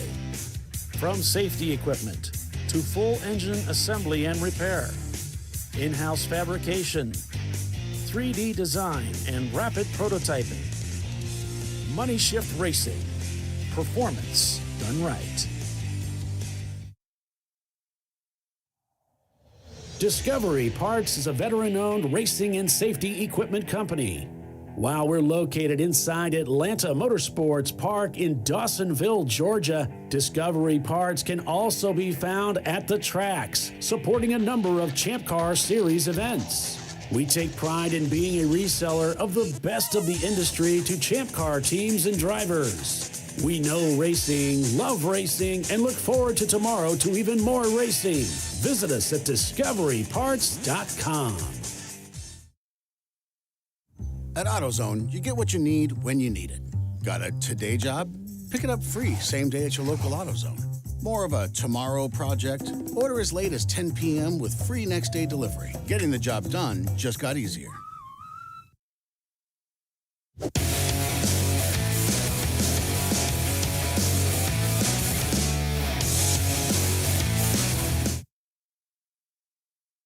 And welcome back, everyone, to Virginia International Raceway here on Champ Car Live, presented by AutoZone. I'm Paul Veltum, along with Doc Waldrop, Tiffany Alexander, and Bill Strong. We've got Pinky's out, still leading here now. Stretched out that gap to a little over 10 seconds over Glazed and Confused with NLS Racing back in the third spot. So 246, Pinky's out, involved in contact earlier this morning. Put them off the track, but they immediately got back on the track, but they lost several positions as a result. They've worked their way back up through the field to now take the lead of the race here at 2 o'clock, a little after 2 o'clock local time now, with 199 laps completed. And obviously in a really good spot right now. Huge ass in their Miata. Problems with the fuel system early on this morning. Really could never get that car motivated and working the way that it should. Looking down through the field now to see if they're shown turning laps. Looks like they are still not turning laps at this time, so some issues there for the Miata, not turning out to be the kind of day they had hoped for. Skidmark Racing, one of the teams that led earlier, came in and was black flagged. We had some rather aggressive driving, according to race control, at the beginning of the race. Teams were warned to back it down a notch, and several teams were black flagged, brought in and spoken to, including the RVA Graphics, I believe. Was it the RVA Graphics team that was brought in? And Pinky's out, several of them. Skidmark, there were several that were brought in and warned. There's contact between RVA and another competitor that put them out of the race, at least for the time being, with rear suspension damaged as they were trying to get around a competitor apparently that just didn't see them coming. And then, of course, I think they went up and down the pit lane and spoke to all the teams and reminded them that they wanted to see everybody kind of chill a bit. Yes, and then, of course, the contact between NLS and Bimmerline that sent the Bimmerline car tumbling in between turns 8 and 9, put that car out of the race. Fortunately, driver is okay. So that brings you up to date with where we are right now. Pinky's out, taking the lead from Glazed and Confused shortly after that red was lifted.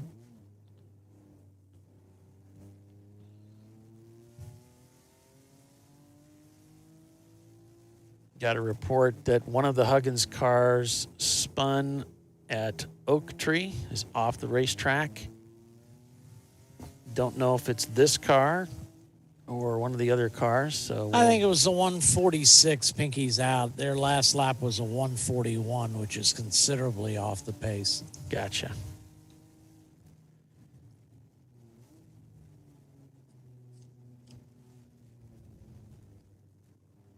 Now coming around Oak Tree again is Pinky's out, sizing up this competitor just ahead to try to make the pass on the 477 on his left. Racing. Ratchet Racing out here enjoying the 8th place. Beautiful Virginia sky. Temperatures expected to get up to about 53 degrees today, so not going to be terribly warm out there. Dip down to 26 degrees tonight. Of course, we're going all the way till 9 o'clock this evening, so it's going to be a chilly evening. Yep. As the sun goes So I down. think it's chilly now. When the sun goes down, it's going to definitely get cool. A little bit of the dirt being kicked up by the car up ahead. As the Pinky's out, machine goes up to turn 5 here again. Making the turnaround to come back down the hill towards the hotels there. I don't know, what are those buildings there? Are they like apartments or? I know they have lodging. It's called rentals, yeah. Yeah, they're rentals. It's called the Lodge. The Lodge. If you don't make the turn to cross over the track at the bridge, that's where you end up. They have those, and then they have a hotel just a little bit further off the track. Gotcha. Yeah. Those usually sell out first. And, of course, you've got the garage apartments on the full course, which are pretty neat. Awesome. Of course, VIR was a track that was closed and abandoned and returned to farm field for a while before it was reopened in the 90s. Isn't that crazy? And a lot of work had to be done to get it back to the form that you have now. And it's just gorgeous. A couple of years ago, they repaved the paddock area on the not the one we're using today, but the other one. It's very nice. Yeah, it's a cool place. Never been. It's definitely worth going out and taking a look at. So at 202 laps in, you've got Pinky's out in the number 246 leading as Freddie Mercury dives into the pits. In second place, it's Glazed and Confused. In third, NLS Racing. In fourth, it's Damson Racing. In fifth, it's 7G Motorsports. In sixth place, it's the number 140 of Lobar Racing. In seventh, it's the number 63 of Simon Says in their Acura Integra. In eighth, it's the 477 BMW of Ratchet Racing. In ninth, it's Sparrow Speed in their Mazda Miata. And in 10th place, it's Pinky's Out Aero, the number 146 white BMW E30.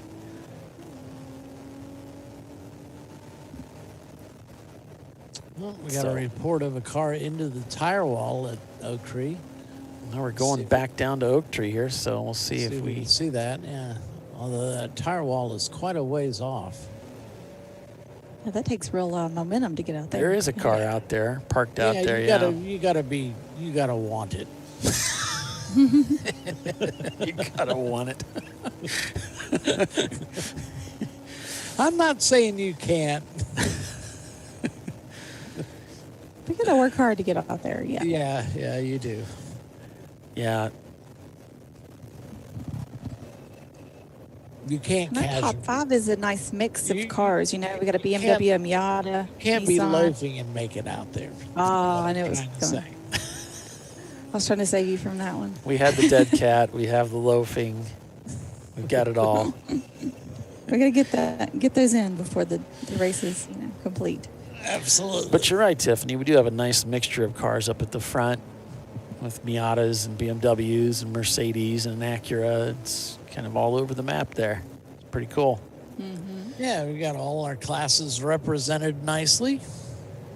Turbo Tater there in their has Volkswagen. A, B, and C. Did have a D when we had Broken 60 Seconds was 60 leading. seconds up there. Oh, broken. Yeah, that's right. So Then they it had looks two. like Freddie Mercury, that Mercury Capri is taking over the D class lead.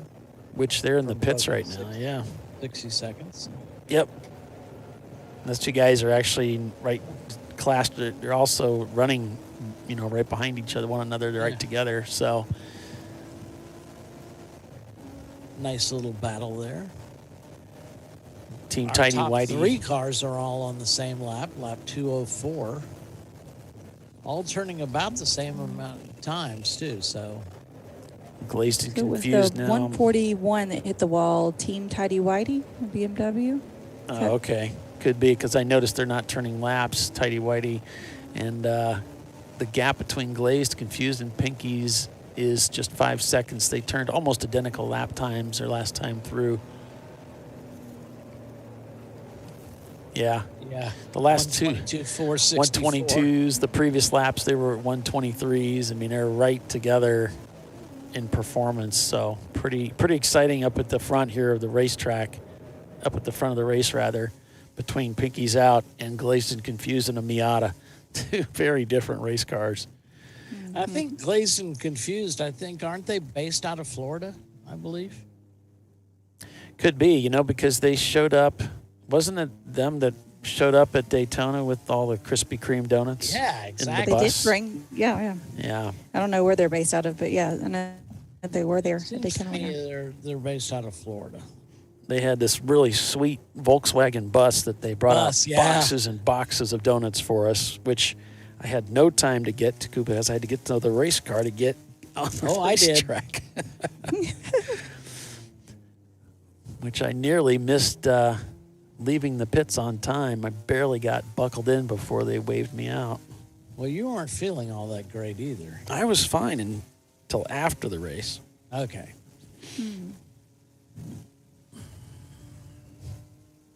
But I am a delicate flower, as you know, Yeah, that's Doc. true. NLS Racing here in third place right now. Still a close battle up front between Pinkies and Glazed, but those two guys running same lap times. And NLS not that far off the pace, about a second is the difference. So these three guys hustling around this racetrack at the same pace. Pretty exciting stuff. Coming up on the midway point of this race here in just 45 minutes as the afternoon is beginning to wear on. Not nearly as bad as how much we wear on you guys, but That's the what I was afternoon thinking. is wearing on.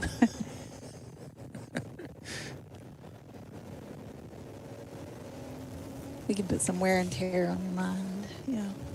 Of course, from here they go on to Harris Hill Raceway March 14th and 15th for an 8+7.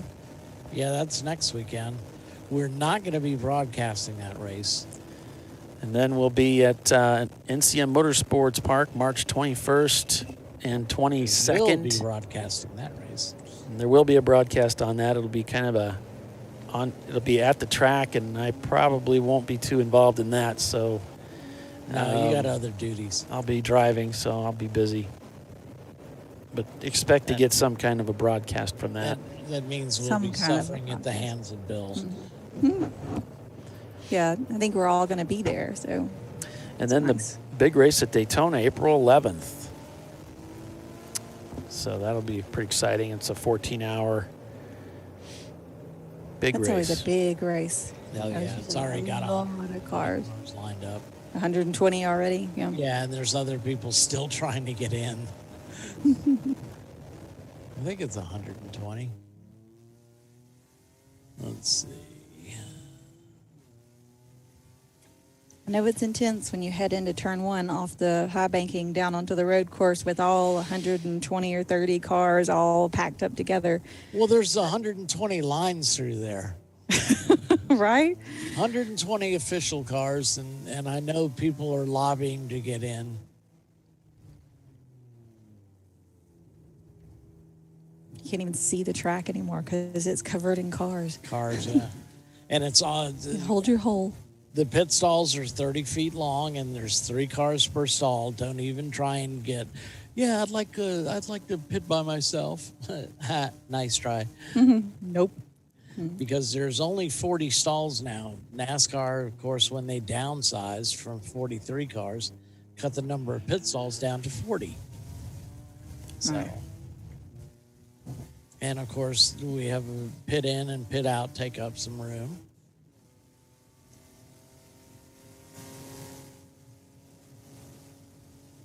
Yeah, we got I Glazed guess and NASCAR just Confused. thinks it's all about them. Glazed and Confused just Sorry, set their Polly, go ahead. FTD. It's all right. Yes, they did. FTD, not by much. They're just trying to get the most out of that car. No doubt the driver would love to see a way back around if they could find any tricks on that racetrack to get their way back around Pinky's out to retake the lead. Doesn't want to lose touch. Doesn't want to fall too far back. He's back about 5 seconds right now. Yeah, he's holding his own there. Still got a car parked off to the right here now as they're going between turns 3 and 4. Not sure that's the same car. It looked white, but it was in the grass.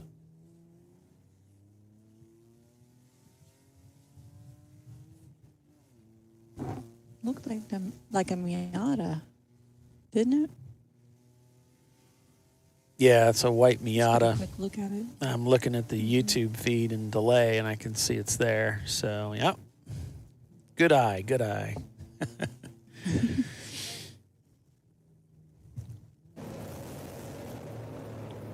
And LS Racing trying to chase down that Boxster again. Man, that V6, phew, it's quick.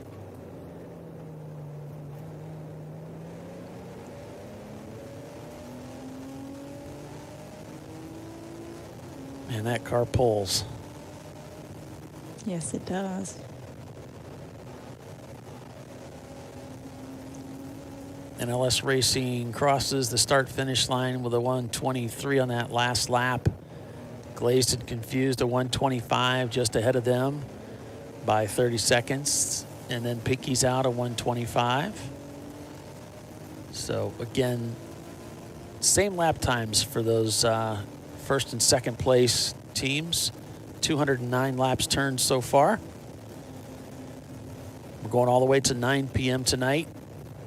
Low Bar Racing looks like they've stopped turning laps in 11th spot. It's a black BMW.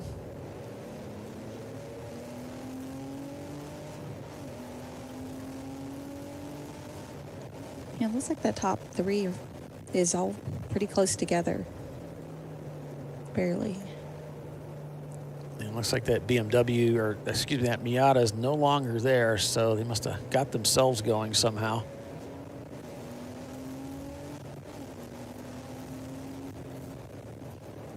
Nice crisp downshift there, nicely rev matched as he heads into turn number 5 here at VIR.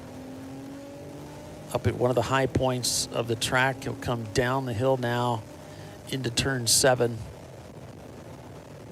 Really hustling through here, just a little bit bumpy as we land now in the lowest part of the racetrack at Oak Tree, downshifting into 3rd gear as he comes into turn number 9, back on the power, up to 4th gear now, passing pit in and the tower as he goes for 5th gear.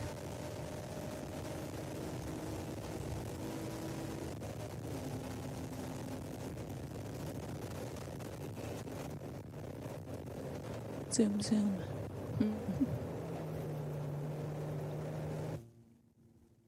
On board with Pinky's Out, swapping their 88 E30, the number 246.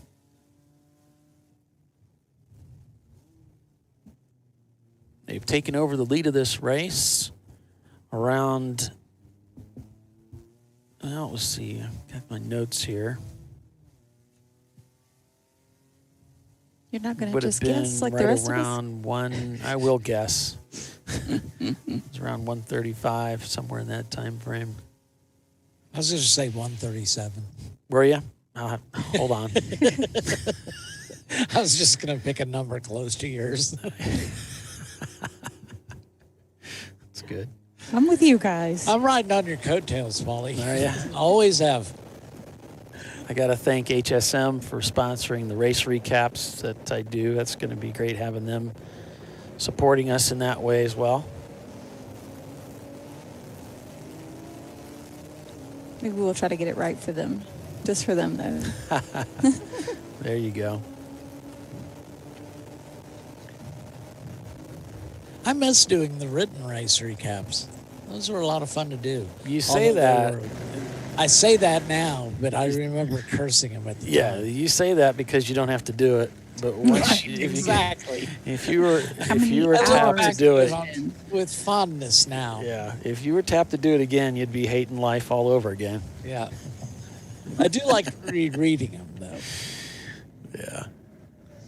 Frankly, I mean, the reason we discontinued is I was having a tough time saying first, second, third place so many times. P1, P2, P3. Do we have those archived somewhere? Oh, yeah, they're on there. Are they in the forum or something? No, I don't know where they are. Website? Bill's got them stashed somewhere. I don't know if they had public access or not. Yeah, well, they went to the magazine, didn't they, Doc? Didn't they go to Grassroots? Yeah, but Grassroots didn't really publish them a lot. Gotcha. No, they're in there somewhere. Win some racing there. They're probably in the old Facebook thread too. You probably go back far enough, you'll find them. Oh yeah, yeah. Winsome coming in to do their pit stop.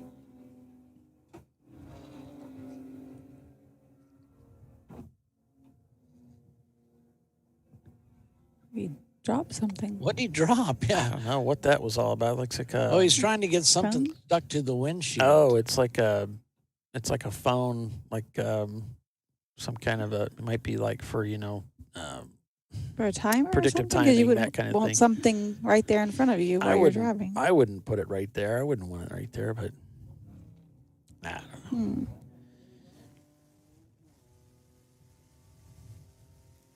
Anything on a suction cup's a bad idea in a race car. Yeah, it just just becomes a doesn't- projectile at some point in time. Well, and the vibrations, and it's not very reliable, as you could see. Yeah. I couldn't even hardly get it in there. Has aptly demonstrated.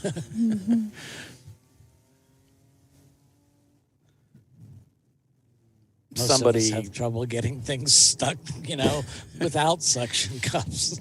Somebody posted something on Facebook I was watching. It was a GoPro that they mounted with a suction cup to the windshield of their race car. And I think it's just an HPDE. I don't know what it was, but they're out there and they say, we usually replace that suction cup every year. I didn't do it this year. And you saw that camera rolling through turn 2 at Sebring.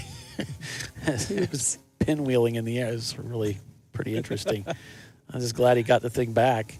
Yeah. I mean, sometimes they'll fall off in your car and they're rolling around in the car. You get lucky. And the floorboards, yeah. Or you hit a turn the right way and it goes right out the window. Like Doc can attest to, Daytona was still owes you a MiFi.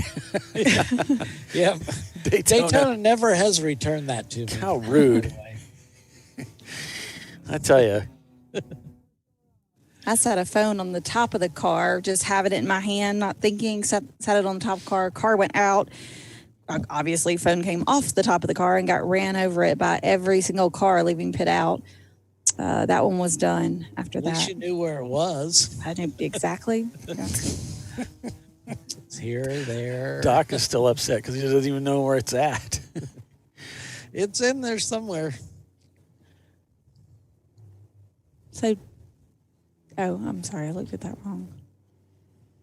Yeah, Turbo Tater looks like they're in the pits right now in their Volkswagen. Pitted from 15th spot.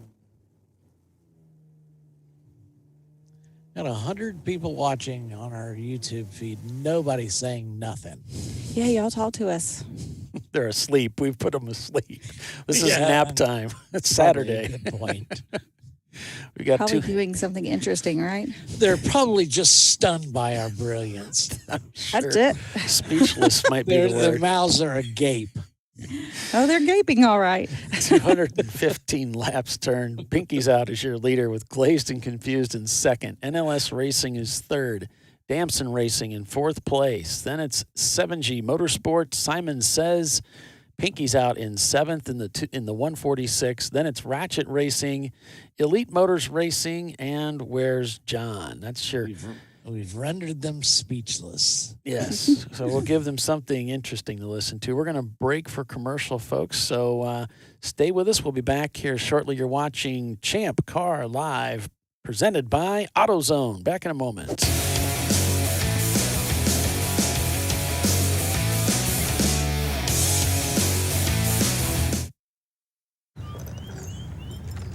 I think I'm going to try buying tires online. TireRack.com can help you with that. I guess I could buy the same ones I have. No need to guess. Our tire decision guide gives you all the right options. I mean, I am no tire expert. You don't have to be. We've tested and rated thousands of tires. Answer a few questions and you're good to go. Someone should invent a tire decision guide or something. Can he not hear us? TireRack.com, the way tire buying should be. In 1977, Bill Wood set the standard for high-performance brakes. Today, every Willwood product is born from racing technology and is proudly manufactured in the USA. Engineered, designed, rigorously tested to deliver unsurpassed control on and off the track. Whether it's for cruising or absolute performance, Willwood has an application for the ultimate stopping experience. Race-proven, street-ready, drive Willwood. At AutoZone, you get what you need when you need it. Got a today job? Pick it up free same day at your local AutoZone. More of a tomorrow project? Order as late as 10 p.m. with free next day delivery. Getting the job done just got easier.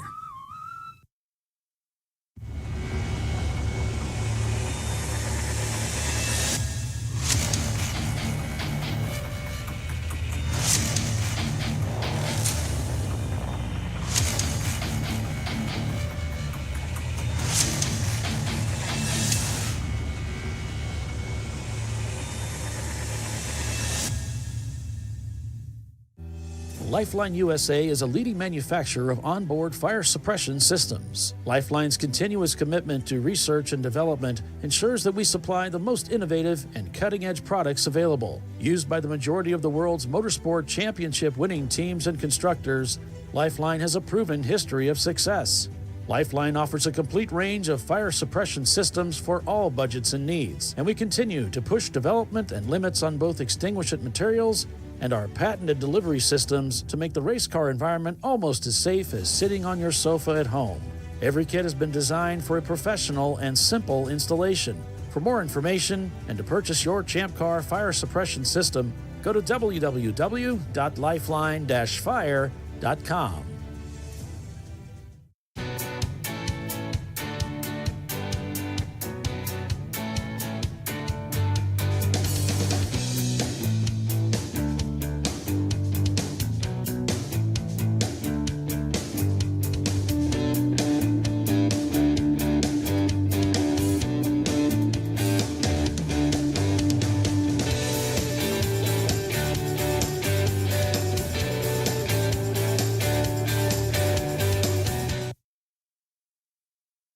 Frozen rotors from Diversified Cryogenics deliver increased performance and a higher level of safety while significantly reducing braking system costs.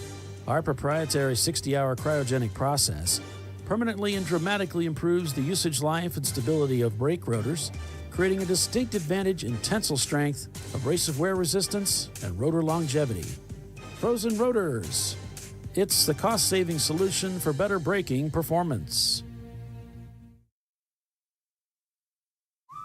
Worn shocks and struts can be dangerous, so replace them with Duralast loaded struts to restore ride control and improve brake performance. They come with a new spring installed and compressed, so installation is safer and quicker, which means less hassle, more safety. Duralast loaded struts, available only at AutoZone.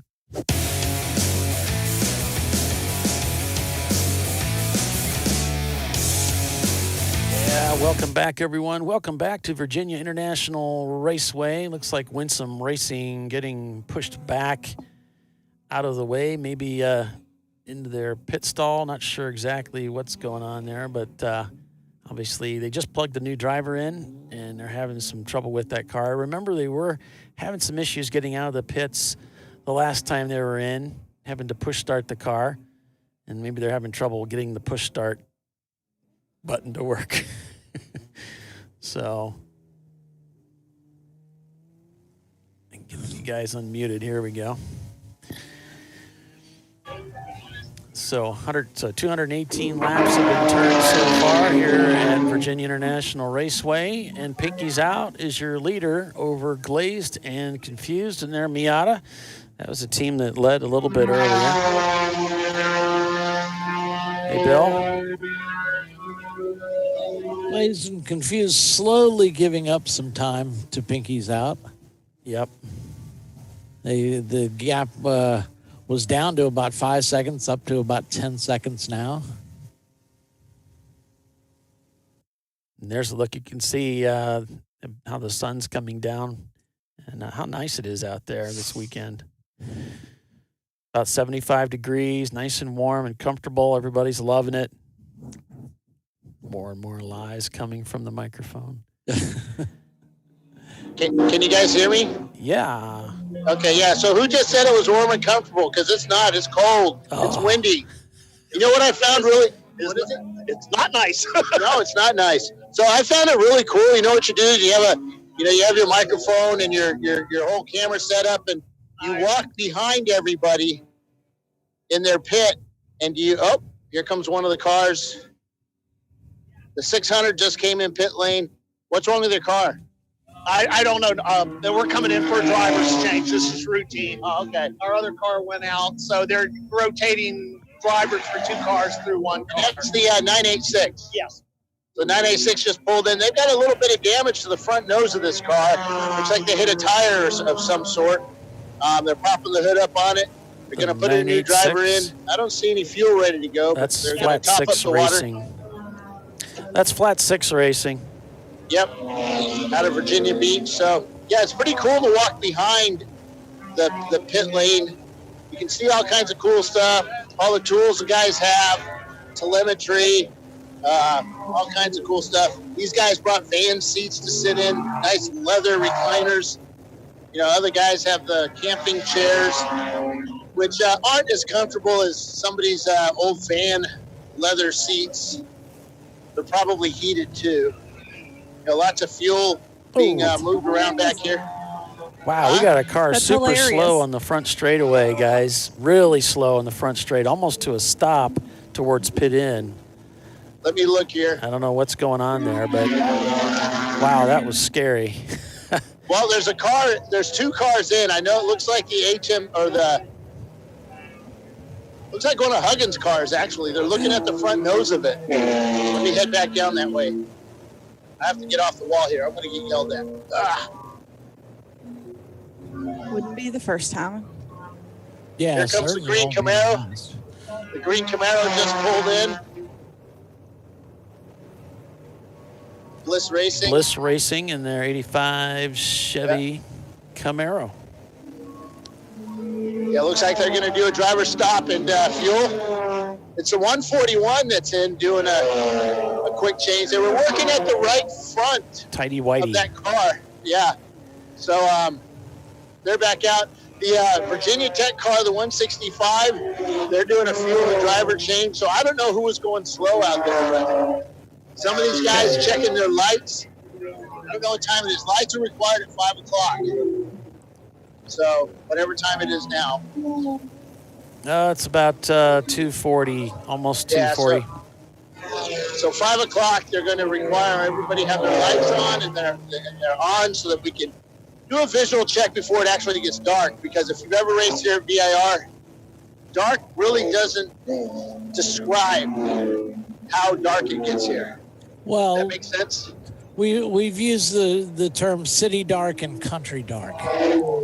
No, this exceeds country dark here. This is the darkest you can get. And a lot of times we'll have these portable lights up for the 24. For this race, we don't put those lights up. We did a race one time, and they said, "Oh, you don't need lights." Most of the teams didn't put the lights on the car. This was the South Course race. There was the one that Bimmer World beat us. We took second in that race, and it was so dark that even my lights didn't seem to work very well in some parts of the track. Some of the cars out there with their lights on now, I don't know why they would have them on. Maybe they're using them as bumpers. Here comes Where's John, coming down pit lane, coming to a stop to get his timer. Wow, we just had a car way off into it's the 346 BMW, got way off coming out of Oak Tree into the dirt. 346 is Damson Racing. No, not 46, like 346. Yeah, that's Damson Racing, the 346. Okay, right. Yeah. Yeah, they had that car way out there, kept it totally under control, and got it back on track. Field's pretty spread out here. I was just walking. I got my lunch and coming back out after eating, and Huggins and Perry, their cars got into a little scuffle this morning, so they were discussing it. And I'm standing there waiting with the camera in hand, kind of waiting for the fist to start flying, but they've been friends long enough that that's not going to happen. I did kind of ask them to stage something for me. They said no. So I can't even do the fake news stuff. I'm sure that's not going to stop you, Bill. Yeah, I'm sure that's not going to stop you. I really try. I need to give Paulie stuff to do during the week, so you can put together highlights. What else would I do with my nothing time? else to do, yeah. Yeah, we got a car show, we got a fight in the paddock. That kind of that's what makes racing great. Okay. He likes the drama. He likes the drama. Oh, I know. It's my middle name. Believe it. Pinky's out now, leading about 13 seconds over Glazed and Confused. So they pulled out a pretty good lead. Looks like Winsome Racing is being towed back into the paddock. Bill, if you want to grab their camera, you could. I don't know what's up with that car, but I think they're having some motivation problems with it. Looks like Where's John is in the pits, as Bill just alluded to. So is Broken 60 seconds in their Ford Mustang. Now, Where's John is right here. They're just had the top up, the hood up on the car, checking the oil. Bliss is in. We've got a black Miata. I'll get their number here in just a second. Krispy Kreme car's in. 156. Kind of lost where he needs to go, but he took off pretty quickly. We had to tell him to slow down just a little bit. Glazed and Confused. Good name for a racing team. I like it. Very clever Krispy Kreme kind of name. Looks like Winsome Racing working on the front end of that car. Driver still in the seat.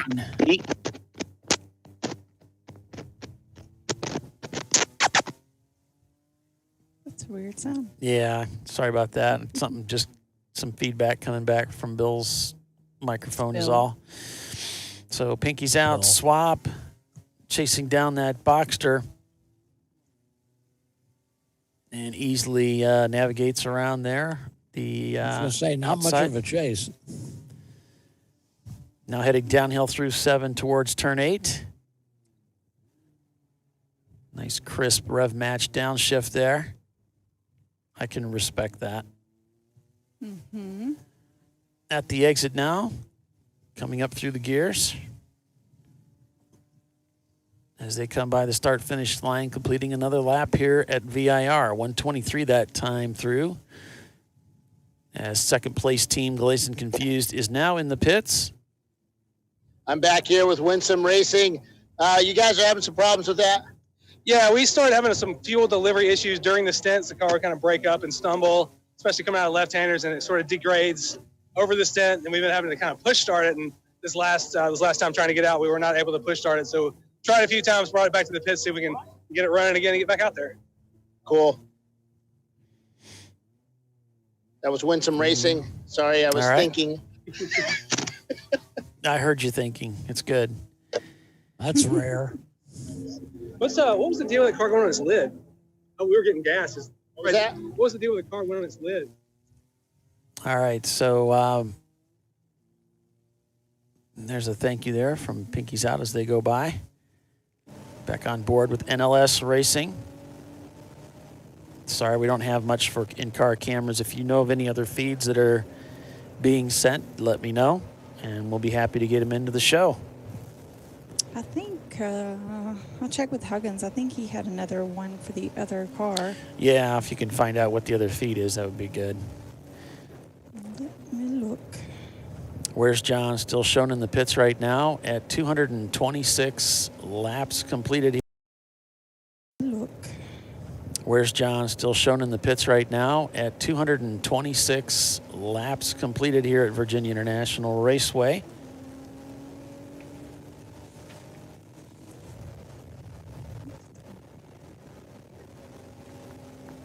Champ Car is a budget-minded endurance road racing series. And Champ Car is for people like you who have always wanted to go road racing without all of the hassles, huge rule book, or obscene expense. All you need is a valid driver's license, some safety gear, and a race car, which you can rent from Arrive and Drive teams or build your own car. And if you're wondering what a Arrive and Drive team is you rent a seat, you pay that team, and they do everything and kind of teach you about what's going on. They handle the pit stops. They help you make sure your gear you have everything you need, and kind of show you the ropes. And you just drive probably an hour and a half to 2 hour stint, depending on the team and the race format, either day, or if it's one link, maybe 2 stints in a day if it's one of those longer races like today. Right. It's a lot of fun. It's a great way to get started, especially if you're not super mechanically oriented like me. Well, I know some guys that started doing that, and they sold their race cars, just decided they're just going to do that instead. It's not a bad way to go. It's a lot less work, It's a lot less work, and it's a lot of fun that way. You don't have to deal with all of that. So some guys want to do it that way. Yep.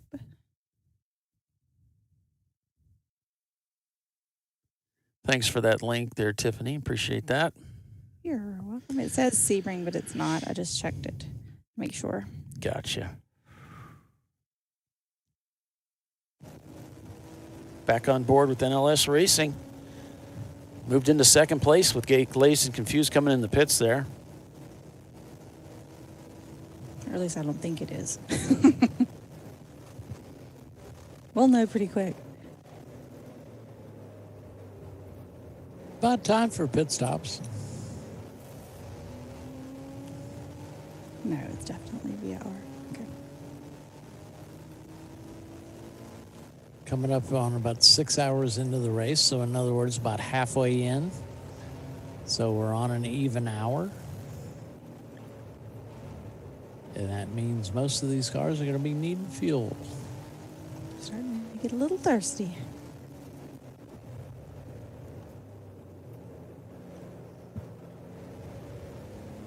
Probably need fuel and a driver change and, the regular go of it.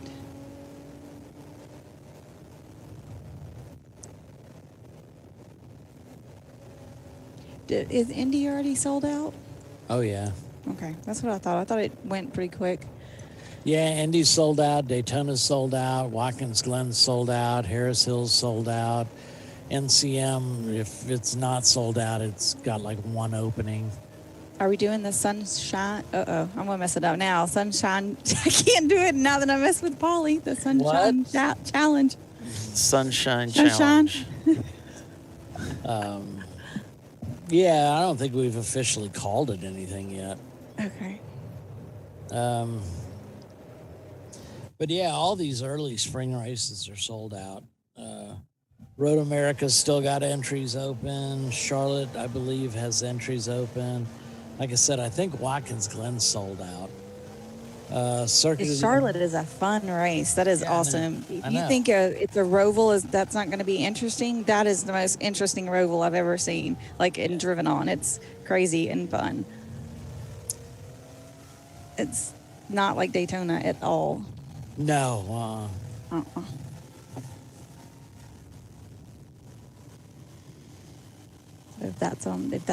If you haven't done that yet, you need to add that to your bucket list. Hey, Paul. Yeah. CL1s and 477. Oh, okay. Thank you much, sir. 98 blew an alternator belt. So they're changing it, but they don't know if they can get it started again. Okay. It's in Ratchet Racing. This is where we got a camera. They're in the pits right now. Where's John is trying to... Yeah, their alternator broke, alternator belt broke, so they're putting a new belt on it, but they're concerned about getting it started because the battery's totally dead. Gotcha. That's what push starting is all about. That's what I said, but they said that because the battery's dead. I don't think that matters. We've never had a problem with that. You got to have some electricity to get the spark plugs to fire, the fuel pump to run, and all that. Yeah. Well, some of these guys running like 600 PSI on their fuel pump, so that, that might be why. Direct injected, whatever. So they're almost done. He's got that belt in there.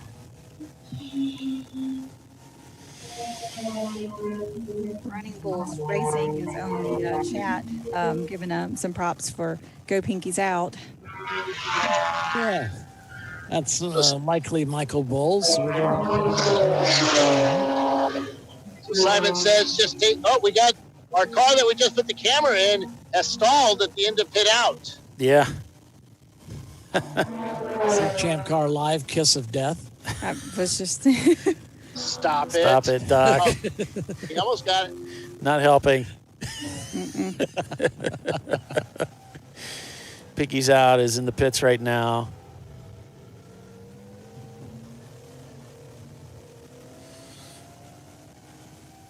But yeah, so we'll be pitting with Running Bulls at NCM, our preferred pitting partner. There's that swap machine in the parts right now. That 3 times fast. Yeah. Preferred pitting partner. Yep, got it. That's way better than sunshine. For some reason, you want to say sunshine. I don't know. I could really mess with people and spell it that way in the title. Call the sunshine. Call it sunshine and see what people do. I like that even better. Of course, we did name the team, that my husband's on Birmingham because, for Birmingham. Mm-hmm. And that's easy to mess with folks with. Yeah, because you hate people. Mm-hmm.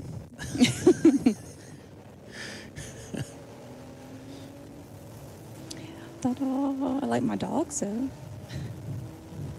That's the way it usually is. Mm-hmm. And Face it, I like my luggage more than I like most people. NLS Racing is your new leader right now, as Pinky's Out has come into the pits with the 246 car. And, of course, NLS has been kind of in the back. Early on, they were sort of working their way up through the field. And then they sort of rose to prominence when some black flag penalties were handed out for aggressive driving by some of these BMW teams. You know how they are. Yeah. And it's hard enough to get them to use their turn signals. Mm-hmm. Yeah, if they're not using the turn signals, then they're flat spotting tires on the racetrack. Right. So, but anyway, that really gave NLS the boost that they needed to get their car up to the front. And of course, with the retirement of RVA graphics and wraps after contact with a car on track, that further bolstered their position up at the front of the field. So they've been doing really well, kind of trading back and forth with pinkies out. Now, Damson Racing is right there, and Glazed and Confused keeps showing up at the front of the field as well. Now, they're back and forth right now, but they've led several times. Hey, Paul? Yeah. Yeah? Yes, Bill. Paul, is the camera in Bliss Racing still working? Yeah. But the Ratchet guys are stranded up there. I don't know how long he's been sitting there, but it's been at least 5 minutes that guy's just been sitting there. He got it moved. We thought he had it. Their team went running, and he's like, he's trying to push the car virtually, and so they're waiting for tow truck's headed out right now. But he got it. He moved it about 50 yards, and then it just stopped again. Okay. So he's off to the driver's left, right at pit exit, right at the transition. Yep. We see him there, and looks like we're going to go to full course caution here. Yeah, we are full course. At 35. VIR. And here comes Damson. Damson Racing coming into pit lane. The 527 has the right side of the car up in the air with some jack stands under, so they're working on it. Damson over the wall, driver changing fuel. Looks like Huggins may... The 527 is Hound Dogs. Yep. Yeah, NLS just popped in here. Or Hound Dogs, yeah, 501. So NLS just pulled in, 977. Huggins' car is in. Lots of smoke pouring out of the brakes on that guy. 660 just came in. 660. That is the Full Send Motorsports guys. In fact, we got somebody on our YouTube chat that's giving them, the encouragement this weekend. So, yeah, 146 is in. Huggins, they've got the fuel over the wall. About ready to start pouring more fuel in. Looks like we're going to go back to green. Yeah, but they already got him pulled off the racetrack. So, yep. Looks like we're going back to green. Yeah, what they did is they just pulled them up to where the ambulances are, about 150 yards, 200 yards up the area, and then have an open fence. They can pull them into the paddock. It's a really nice setup here on the side. Oh, we got 5 wide coming down the front straight, and some of the cars were caught off coming into pit lane. The fast cars coming up behind them, but they made it without any incident. The HMS Motorsports Miata and the Skidmark Racing BMW in. There's not much room here with these cars. The 259 goes ahead, looking for his pit stall. And here comes Skidmark Racing's 205 BMW, trying to squeeze in, gets the car in between the 146 and the 432 as they jump over the wall with the fuel in hand, ready to fuel it up. And there's the McDonald's guys coming in. They got that McDonald's flag. I love it. That's great. That's probably what it says on the bottom, right? I'm loving it. That's great. Oh, man, that's great. So, Ratchet Racing, they can't get that car to fire. Who else should we put the camera in? Who else do we want to take out of the race? I know, right? It was RVA. Who else do we hate? It was RVA, then Winsome. Now it's Ratchet. Who else should we get? There's some voodoo on that camera. And chime in over here on YouTube. Who do you want us to put the camera in? You guys need to stop it right now. Right now. You guys aren't here on site. They see me coming. Right. A lot of guys run. They shut and lock their trailer doors. Yeah, they're not making eye contact at all. Hide their women, children. Throw car covers over their car because they know I'm not allowed to get under the car covers. So, oh wait, did I just let that out? Uh-huh.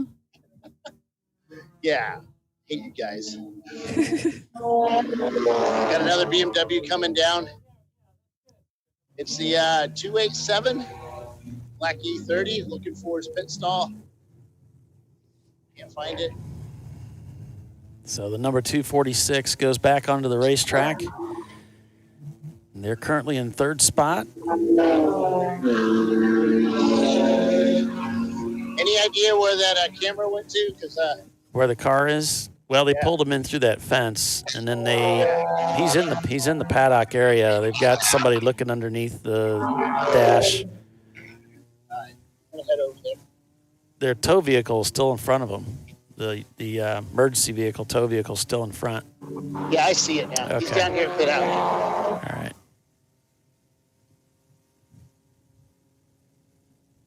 So NLS Racing, although still scored in first place, they are in the pits right now getting serviced. So that's going to line up Damson Racing to take over the lead. It sure will, but they haven't pitted either in a while, so they're going to have to come in soon, I would think. Trying to see when did they pit last? Skidmark No way. Racing, Ratchet Racing, they're all show not turning laps. Of course, we know Ratchet isn't. We've got a camera in that car.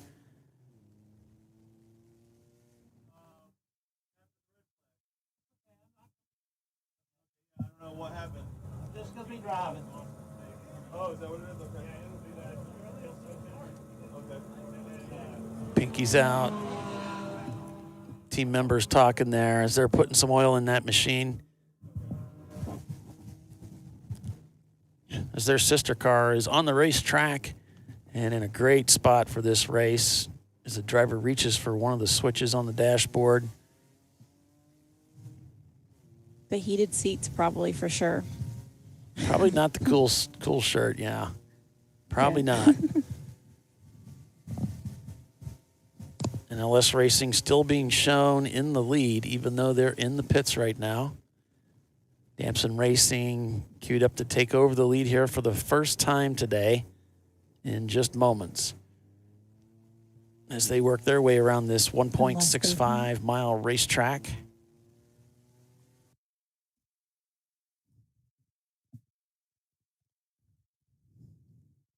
And I think they must be paddocked ahead of, prior to the pit loop, because it usually shows them in the pits as they're leaving, I think. So may not pop up. Oh, NLS is in as well. And yeah, Damson wait. Racing does now take the lead.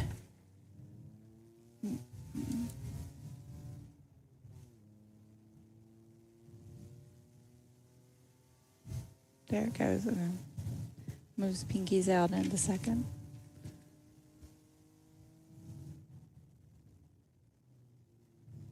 So Damson leads at 3 o'clock. So we'll break for commercial here, folks, and we'll be back in just a couple of minutes. So stay with us here. You're watching Champ Car Live, presented by AutoZone. Back in a moment.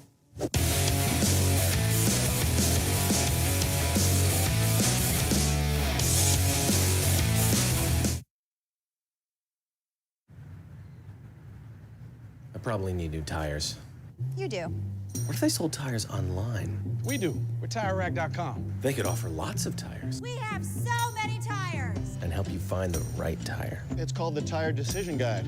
Oh, and they could ship them to a nearby mechanic. We shipped over 7,000 independent recommended installers. This is an amazing idea. Sorry. TireRack.com, the way tire buying should be. I did it. You see how it's... That's it. We did it. You did it.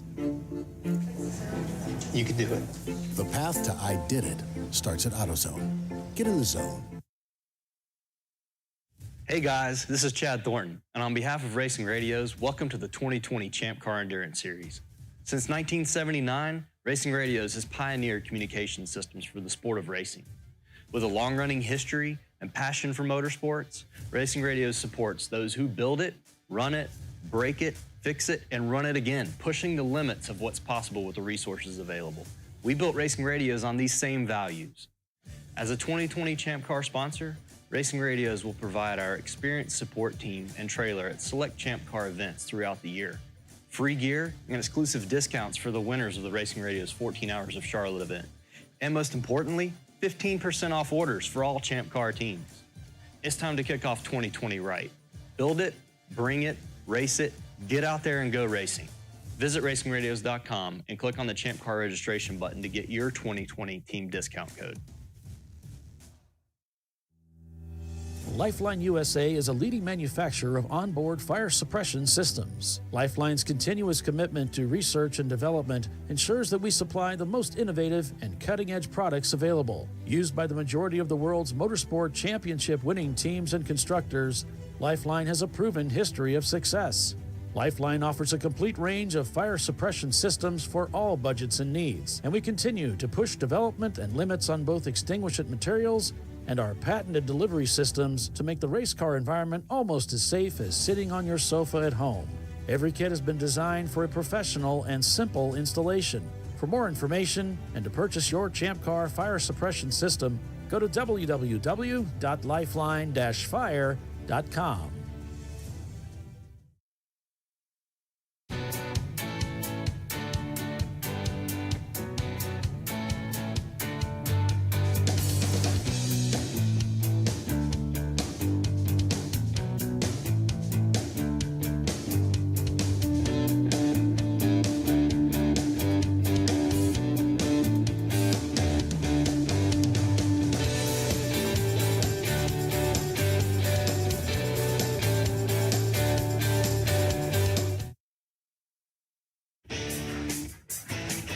Located in Northeast Ohio with 40 years of combined experience, Money Shift Racing knows how to deliver performance and safety, offering everything you need to get your vehicle and drivers ready for race day.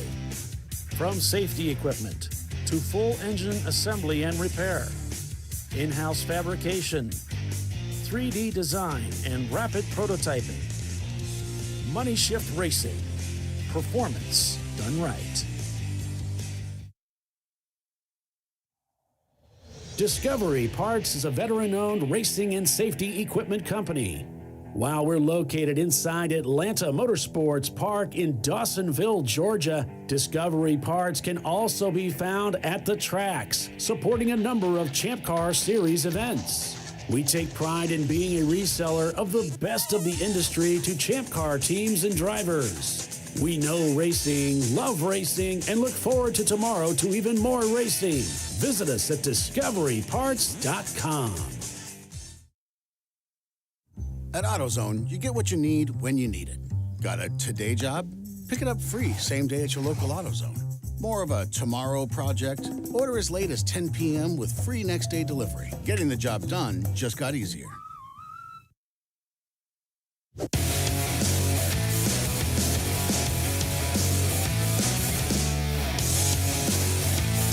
And welcome back, everyone, to Champ Car Live, presented by AutoZone.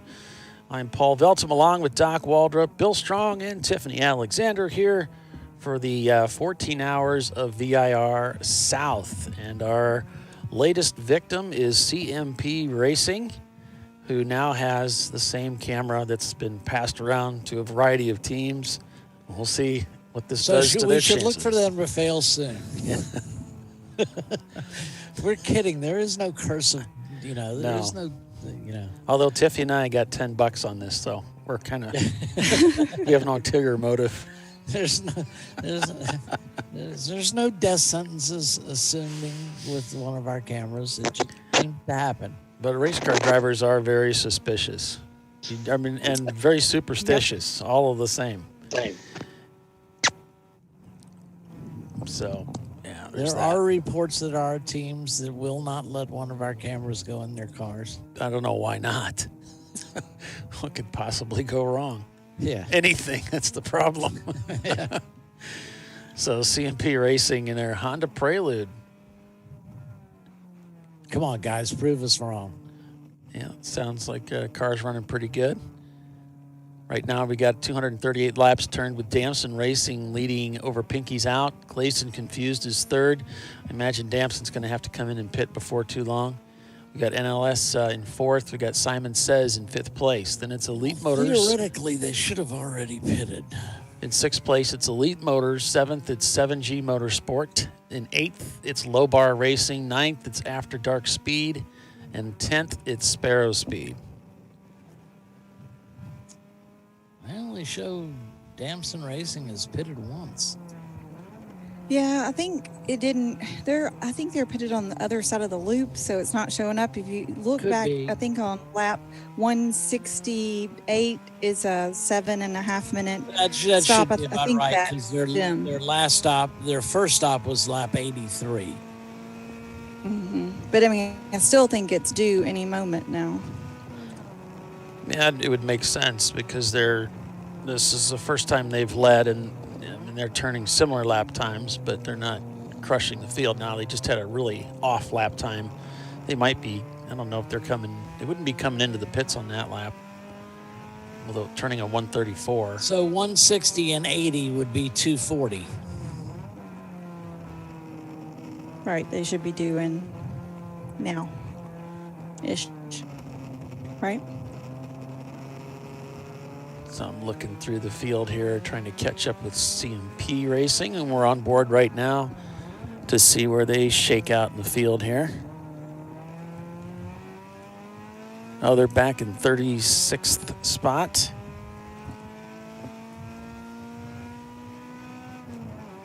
They're not having any trouble getting through traffic, though. So Pinky's Out just took the lead of the race. Oh, I was like, my computer is doing something. It just hadn't updated yet. Polly's is always ahead of mine. I was about to refresh it. That's because Paulie's got the expensive company computer. And he probably knows how to use it. Well, there's that. I'm like, what do you do besides He actually turning knows it what he's off looking. and back on again? So yeah, we showed Damson not circulating, so we believe they are in the pits. Makes sense. Okay. So Pinky's Out, as you said, Doc, has reassumed the lead in the number 246 after their pit stop to do a driver change, take fuel. Makes sense.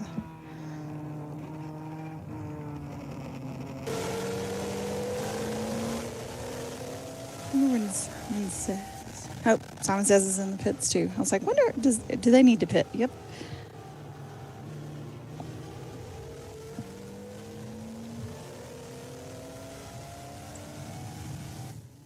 On board with your leader here, the number 246 of Pinky's Out in their BMW E30. 10 minutes after 3 o'clock local time, 241 laps turned. With Simon Says also in the pits, as Tiffany said. Welcome, everyone. If you're just joining us, this is Champ Car Live, presented by AutoZone, and you're watching the live broadcast at Virginia International Raceway, the 12 hours of VIR South. So Pinky's Out just pitted, correct? Yes. Yes. Both yeah, cars. so they're going to get a couple of laps on the field here. Hey guys, it looks like the Virginia Tech car went off into one of the tire walls at over by Oak Tree. Whole front end is a little bit messed up. Oh boy. Their guys were up here sitting and they just ran downstairs. So yeah, that whole bumper is just totally misconfigured now. Misconfigured. Like misconfigured. Half. Less than ideal. Less aerodynamic than it was before.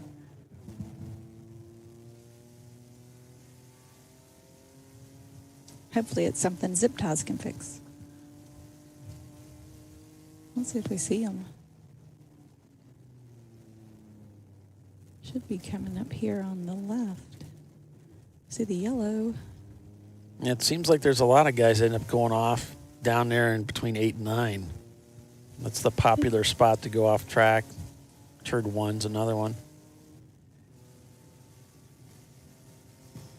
I didn't see them.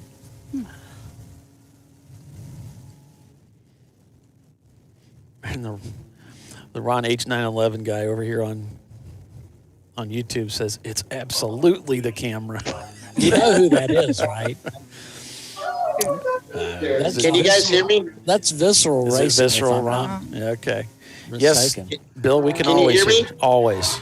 We can always Okay, hear I you. just wondering. I just had to update some batteries, so we're Okay. good now. If you can turn your Kept mic getting- down just a little bit, that'd be good. How's that? Better. Yeah. Not Like clear. all the way to 0. I'm kidding. Doc, be nice. Kid. Remember, Doc, we're gonna be together racing here one of these days. So how's it going out there? It's going pretty good. Yeah, we're feeling good right now. So what car are you guys? 246 and 146. So that's a Huggins cars, right? Yes, sir. Where's Huggy at? He's in the car right now. Oh, which one's he in? He's in 246, the orange one. Can he go all the way to the end without fuel? Well, we got to stop 2 more times. Well, Huggins isn't all that fast, so you just said, right? Well, he can go 2 stints on fuel. Oh, no, I don't know about that. He's going to listen to this later, so. We're still on sequence, though. Sequence or sequence? Sequence. Okay. All right, let me go ask John to see if we can get the same answers from John. So you guys can go a full 2 stints on fuel since Huggins is in the car? With Huggy in the car, we have to make him start fuel right off the bat. He tries to emulate those drifters too much, so he wants to drift everywhere. That burns up a lot of fuel. Well, I heard him say at one point that this morning that the car was really loose in some corners, so just stay on the gas. Is that how you drive the car? He said he just drives it loose up into the edge of the curb. Those curbs catch it and just keep going. Okay, that explains. I tried to do that. It didn't quite work out as well for me. But it kind of explains how those wheels have the marks on them. Yeah. Those wheels have had those marks on them for a while. Wow. Yeah. I think that was Roger. Oh, okay. Yeah. Yeah. Well, Roger, we know. Yeah, we know. We don't want to talk about. We don't have to talk He's not here. He's not here. So, guys, are you guys on track? I mean, is everything going on the plan? Yeah, everything's going to plan. We, Justin, from Prefect Racing, he's first time racing with us, and the harder car to drive, and he put down really good times. And got that car from like 11th to 7th. We're holding steady with number 1, I think, right now, or we were. Fast Miata out there, he can't make a mistake right now. So, Justin, how was it out there?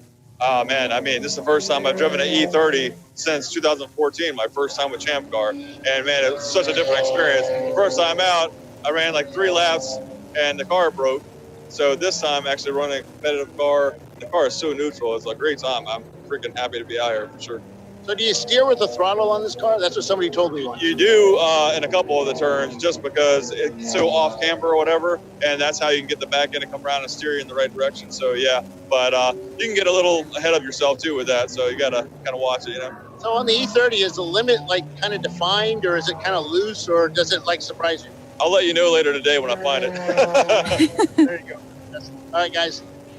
That's the Huggins Racers bunch up. Let's go down here and talk to. How much time we got till commercial there, Polly? You're good. Oh wait, I don't have you on my speakerphone. About 15 minutes. Okay. So you just get out of the car? I did. So what was it like out there? Perfect. Yeah, can't complain at all. What car are you guys racing? E36, 98 323. Okay, so what's that like driving that big car out here with all these little tiny Miatas and Porsches and the E30s? Well, it's great. You can learn something from them. So, if you're following them through the twisties, then you're doing something right. This car you just got out of? Yes, sir. So that's a pretty quick. That's an E46, right? E36. E36. They all look alike. Yeah, and we're struggling at 5K. We have a limiter bounce there, so we're about 1,000 reps down. That 4-cylinder or 6-cylinder? 6. You can go a full 2 stints on fuel. We've gone about 2.5, maybe 3, because like I said, we can't go high in the rev range. So. Yeah, it's sipping fuel, which is great. Good. Are you guys put yourself in a position to do well here?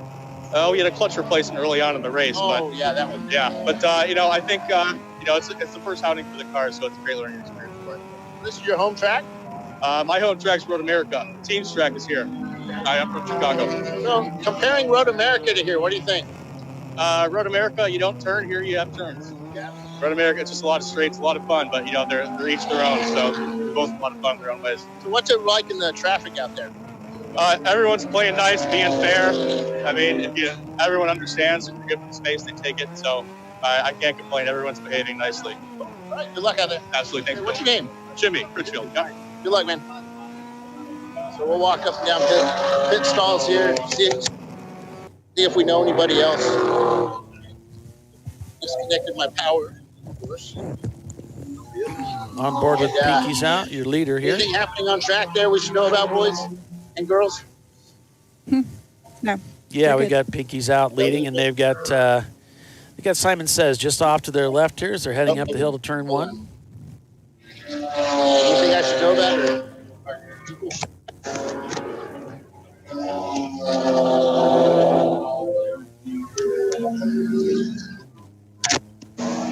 So after everybody cycled through those pit stops in the top, Damson came back out in 4th. And I think that's about where they were when they went in. I mean, before the other car started pitting, right? Yeah, I mean, we've got 3 cars on lap 245, 246, and then Damson's down a couple of laps on 243. Mm-hmm. So. All right, I'm down here with Bliss Racing. Turn it down a little bit, Bill. It's too loud, buddy. Okay. There you go. Now I got it. All right. So how you guys doing out there right now? We're not doing too bad. We had a couple times behind the wall, and our transponder's kind of messing up. It's like every 4th or 5th lap, it's missing. Well, when you're behind the wall, they don't work very well back there. Well, we tried to keep going around the paddock and coming out over here and back around again. Make some more laps. Every once in a while, we get a lap that's twice what our 1 lap should be. And we even went and rented one. Same thing. So I don't know what the deal is. Maybe it's been in the same spot since. That's interference between the two. About what's going on. The car's just too fast. That's what we thought. Yeah, it's just going over the sensor too fast, but we have to back it down a little bit. I don't know. So what's it like driving that car out there with these little tiny cars? Because the Camaro's a big car, physically a big car. It's a lot of fun on the straightaways. Yeah. And the turn, not so much. Yeah. The guys try to sneak in on the bottom of you guys, and yeah. Well, I just let them and then say, okay, down the straightaway we're going to do our V8 thing, and you'll be behind me and you'll pass me in the next turn, and we'll do it again next lap. I remember doing that with the Enterprise, so it was fun. Yeah, it's a blast out there. Just try to keep it on track. That's all. Had a little off up here a minute ago, but trade. And what kind of experience do you guys have with racing in V8s? Champ Car. The first time we were wheel to wheel was Champ Car. So you guys are from around here, right? Yeah, well, Garner, North Carolina, near Raleigh. Yeah. So you grew up with racing. Probably didn't go into that because you can't make money in racing. Yeah. But wives want wives want money and stuff like that. So you finally get to race. I mean, what was that like the first time you got into the wheel in a Champ Car race? I remember the first time I started out. It was this race in 2014, and I was sitting there waiting to come out on pit road. I said, "What the hell am I doing here, man? I'm going to suck so bad, and these guys are going to be so much faster than me." First time we had it in speed. Yeah. Wow. Yeah. And they were faster than us. But it's the experience, though. Oh, it's a blast. Yeah. Did you go back to the office and say, "Hey guys, guess what I did"? Yeah. Oh, yeah. And we take our little trophy when we win our class, and everybody says, "Hey, that's cool, man." Oh, that's cool. Yeah. It doesn't matter how big the trophy is, you got a trophy. That's right. Yeah, that's right. Yeah. Doc would love to win a little trophy. Watch it, Bill. Good luck. I can't hear him right now. He's probably cussing up the storm. He needs to race D class. Yeah, that's true. Did you hear that, Doc? You need to race D class. That's how we want to go. Sometimes we've been the only car out there. All right, man. Good luck out there. Thanks, Bill. Talk to you later. All right, looks like Pinky's Out swap is in the pits. They're not turning laps according to Race Monitor, but I've got them on the track. So I don't know. I'm showing them on the track, turning laps and driving fast. So I don't know why. Yeah, that guy was talking about their transponder was recording exactly double what they should be doing. Uh-huh. And that's generally an interference between the track loop and the pit loop. Road Atlanta has that problem every once in a while. Yeah, we saw something a little flaky earlier in the race with a car that was on track that showed it tripped the pit loop, which and I think that's where you're getting this reading on Pinky's Out is well, this stuff is third party and it's unofficial. Yeah, exactly. And I mean, race control, they've built some things into our loops or our. Hey guys, we just had a car go off in Oak Tree. It's the 156, and it looks like he lost his bumper because it's sitting over in the dirt back there. It's like as soon as he went off course, the bumper went flying off. The bumper cover. Go Miata. Okay. I've hauled one of those around the track before. Wasn't it stuck in your radiator? Yeah. Yeah, it was actually stuck to the back of the car. Yeah, that's supposed to be back there, right? Well, not a Miata one. Oh yeah, that would be not a Miata one. That's. Oh, the 287 went to go past a Miata. You can hear the misshift, and those RPMs just climb up, and he couldn't make the pass on the Miata. Finally found the gear and was able to get tucked in behind it. And now he's trying to catch up, but that was a really high rev limit for that little E30. Yeah, Pinky's out up at the top of the hill, leading the race, trying to find a way around the Boxster again. As they head down towards turn number 2 here around the outside. Not really probably where he would love to be, but making it work, going around turns 3 and 4 here. I think Race Hero has frozen because they've still got everyone on 246 on the top, and Race Monitor has them on lap 250. Yeah. The top two. And I was third talking, party thing, just like he was just saying. We don't have any. talking to our timing and scoring. They've got a couple of macros built into the program where it when it sees an anomaly in a lap time, it kicks that. They can check it right away. Gotcha. Mm-hmm. Those guys are clever. Very. And they're sitting there watching it too. So I mean, every time they see Is that something. you messing with my mic, Paulie? There's some noise coming back off of Bill's phone. It keeps clicking. That's Bill's. If I mute him, it'll go away. There we go. It's just I was having notices pop up that my mic was muted. I hit that. Yeah, that was me. All right. Mm-hmm. I try. Once things are working, I try not to touch anything. Sound advice right there. Exactly.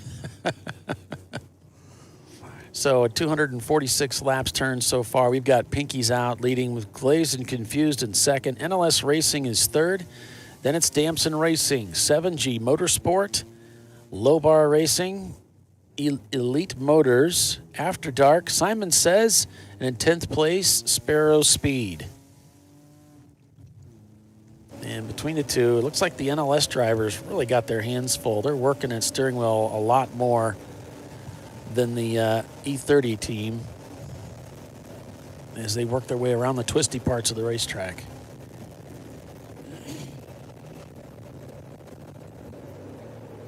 You may have noticed that some of the cars have a side net that extends on the right side of the driver down to the center dash. And that's something that is required in some series, not required in Champ Car as of yet. But it's another safety feature to maintain containment of the driver's limbs.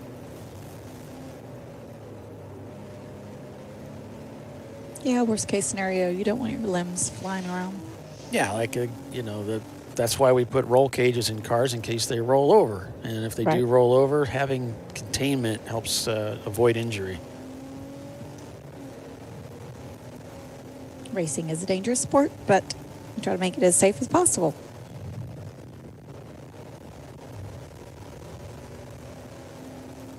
Heading down into turn 8 now. NLS Racing lines up behind another car, gets ready to pass, makes the pass on the inside cleanly, and they are whistling through Oak Tree. Well, I mean, NLS, they just turned their fastest lap 3 laps ago. Their personal best.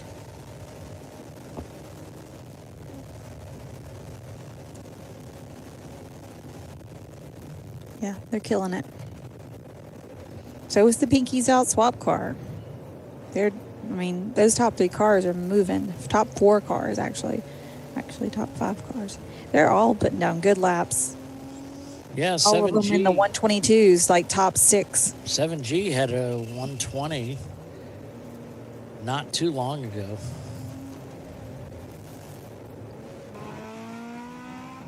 On board with CMP Racing in their Honda Prelude.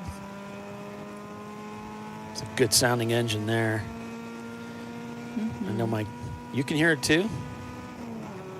Yes. Oh, okay. Just a little bit, but yeah. Usually I can't hear them.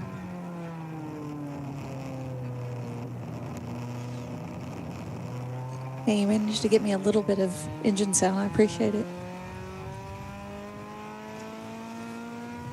I used to have one of these back in the day. I love that stupid car. Isn't that what you're dragging up to NCM for Paulie? I have a Civic. Okay. One day I was at I don't know, Walmart or something, and somebody had a Prelude that was either the year that I used to have or the next year up, but the same generation. And I waited and waited. I was like, oh. And then this guy came out with his kid, and I guess he'd given the car to his kid and was teaching him how to drive a 5-speed. And I was like, here's my card if you ever want to get rid of this car. And he's like, it's been in our family for 25 years. I'm like, but if you ever... Talked him into racing it. I know. That's what I was thinking. I was like, strip it out. Yeah. You know, you've been doing this too long. When everything you see on the road that's over 20 years old or so, you start thinking about, would that be a good race car? I just don't think about selling anything anymore. I was like, I'll just keep it. Eventually it'll be within the points. And, I'll just cage it. Yeah. There you I'm go. like, I wonder how much weight we get the Cayenne down to. It's all-wheel drive. For the bad weather events, that would be amazing.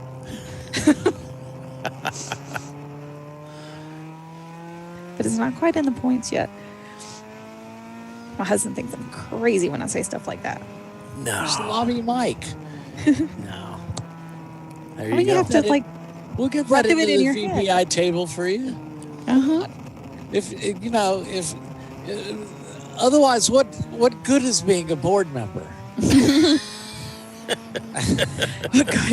mean, we had a board meeting on. I'm going to read 400 pages, yeah. A conference call the other day, and Bill had sent the petitions to us. There's 106 petitions. It was 400 and something pages long. And it's like, oh, great, little light Goes the reading. weekend. Yeah. Yeah. A late weekend.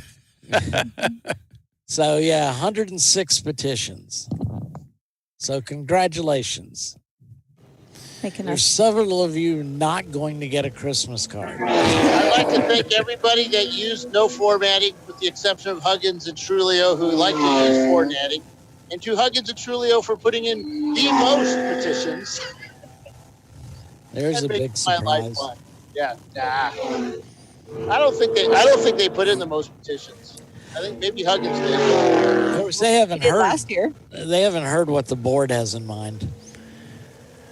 Well, I know I'm putting out a new rule book here sometime this week, a new BCCI with some changes to the swap rules that go into effect June 1st. Nothing really big, but we'll talk about it another time. We'll talk about it in the next race. But I think I put it, once the board approves my changes, it'll Your go live. changes. You make it sound like you're writing the rules, Bill. Right. I My was just going to changes, clarify that. That is not the way my that rule works, book, but yeah. No, but I have to fix some of the language. You picking type the words in, right you now. just type everything in. All right. So, We got a break for commercial here, folks. Stay with us. We'll be back in a couple minutes. Champ Car Live, presented by AutoZone. Back in a moment.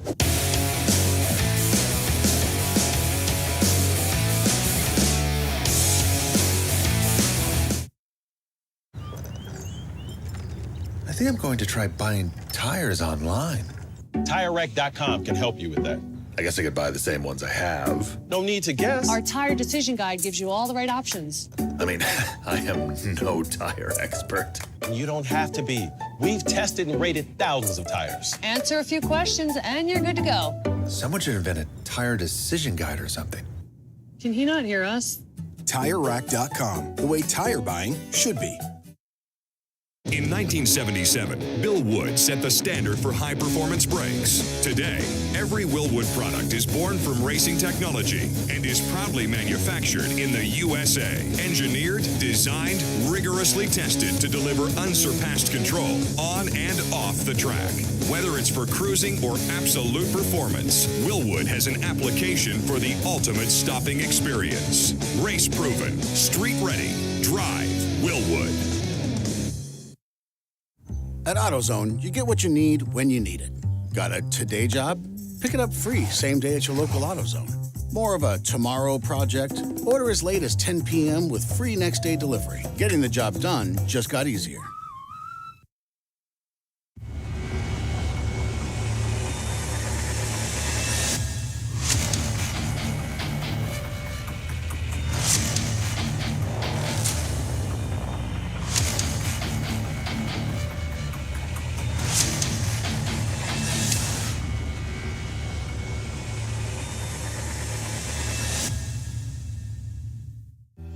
Lifeline USA is a leading manufacturer of onboard fire suppression systems. Lifeline's continuous commitment to research and development ensures that we supply the most innovative and cutting-edge products available. Used by the majority of the world's motorsport championship-winning teams and constructors, Lifeline has a proven history of success. Lifeline offers a complete range of fire suppression systems for all budgets and needs, and we continue to push development and limits on both extinguishant materials and our patented delivery systems to make the race car environment almost as safe as sitting on your sofa at home. Every kit has been designed for a professional and simple installation. For more information and to purchase your Champ Car fire suppression system, go to www.lifeline-fire.com.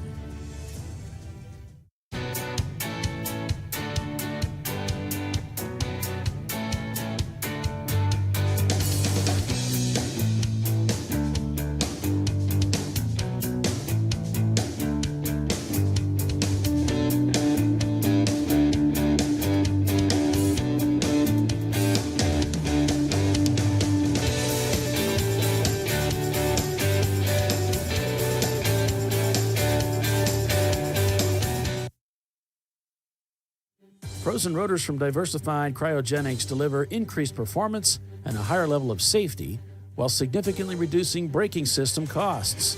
Our proprietary 60-hour cryogenic process permanently and dramatically improves the usage life and stability of brake rotors, creating a distinct advantage in tensile strength, abrasive wear resistance, and rotor longevity. Frozen rotors. It's the cost-saving solution for better braking performance. Worn shocks and struts can be dangerous, so replace them with Duralast loaded struts to restore ride control and improve brake performance. They come with a new spring installed and compressed, so installation is safer and quicker, which means less hassle, more safety. Duralast loaded struts, available only at AutoZone.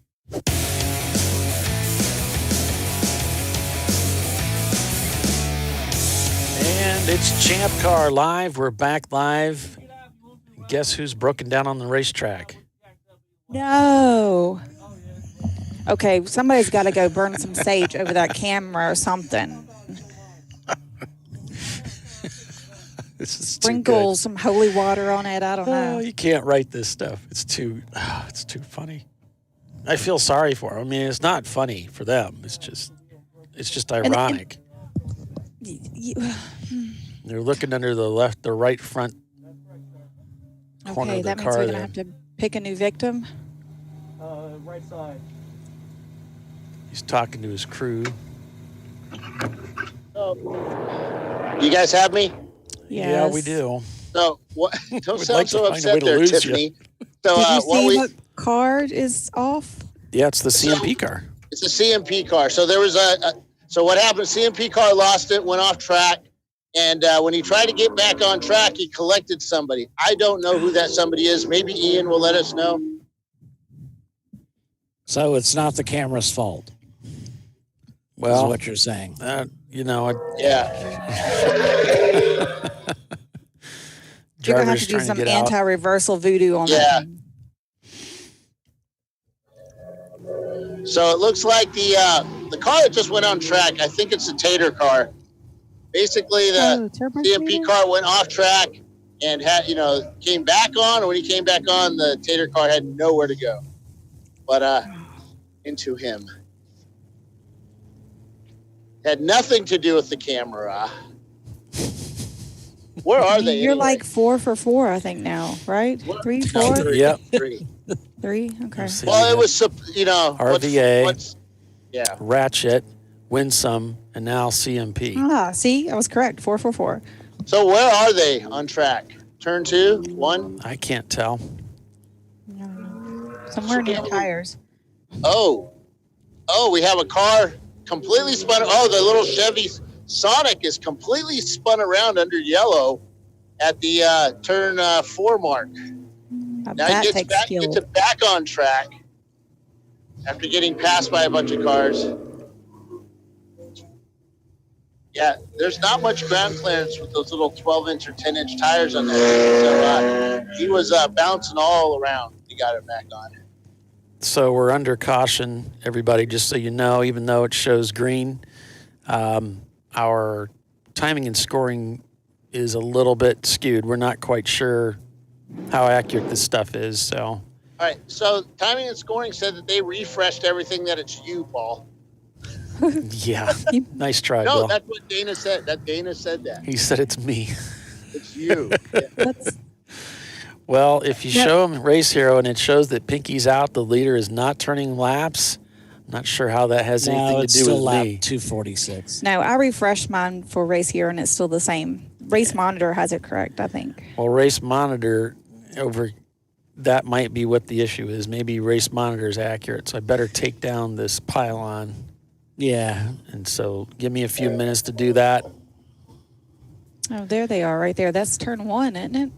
Since apparently this is all me. It's always you, Paulie. Yeah. I mean, if 442 is back in pit lane. They're going to look at the car. Oh, they almost collected a Miata that was coming out as they were trying to move in, but they got it sorted out.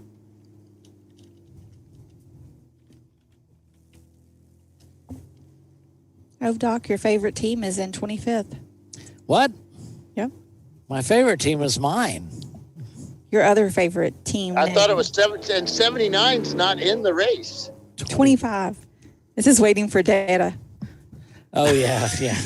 Well, he's right behind the other car that's in 25th, which is Flat 6 Racing. That's so 5 years ago, Tiffany. He still thinks it's the best name for a team besides Brew Crew, of course. I do like Freddie Mercury, though. That is nice, yeah. For the Mercury Capri. Mm-hmm. They're in 15th place right now. It's a D-class car. And Glazed and Confused is rather clever. I like that one. Yeah.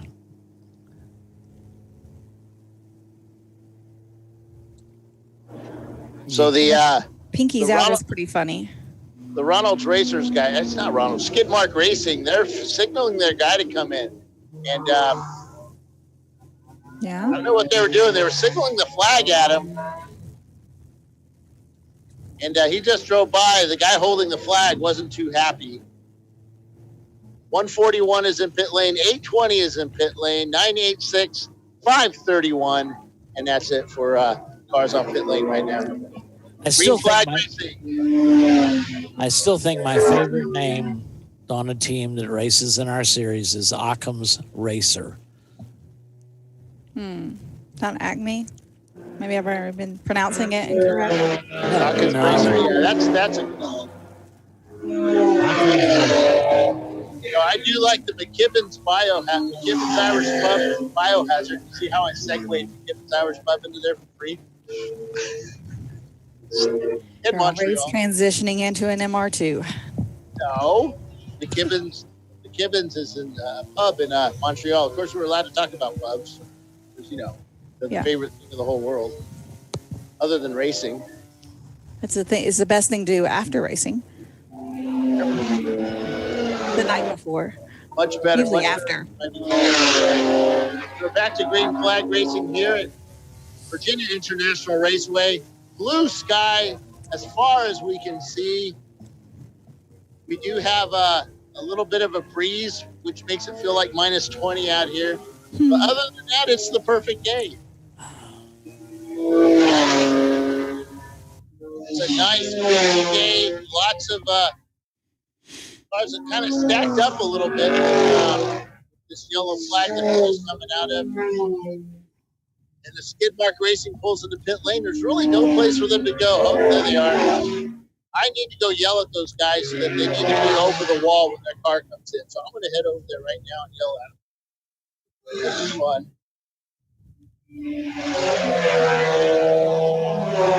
He so very much enjoys yelling at people. We got two Miatas. I wouldn't say they're bump drafting, but they're pretty darn close. And they were being kept an eye on earlier. I couldn't get the car numbers, but they were going down this front straightaway, mighty close. You could really see how much elevation change there is on that straightaway with this angle. Yeah, it's pretty Goes up. pronounced, isn't it? Mm-hmm. On board with NLS Racing, currently scored in second place according to our unofficial timing and scoring information. Gleason confused is third with Pinky's out leading. Heading up into turn one here is NLS Racing. You can see him really sawing the wheel there as he works his way through turn one. Now rowing up through the gears to get down through turn two here.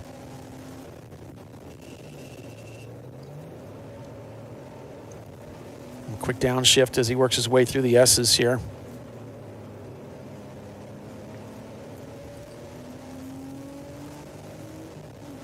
Up into fourth gear.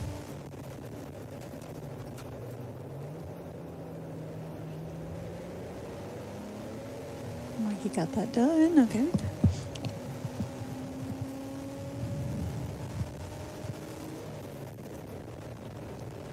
Working his way past one of the slower Miatas that's just off to the right here as he's heading through turn 7.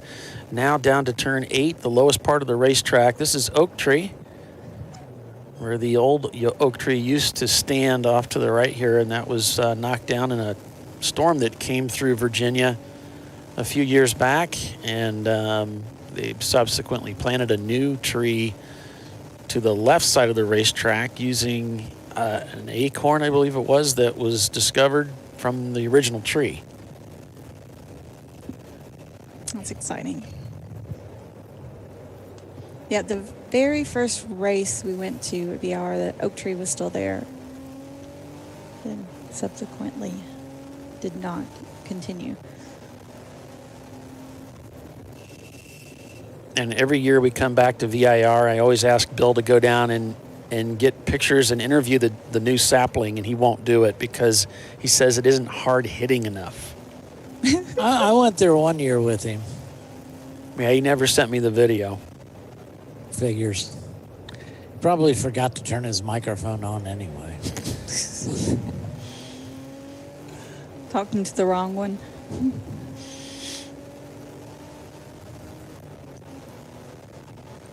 So CMP Racing now on the hook. They're coming behind in the paddock there, Bill. They're on the tow truck.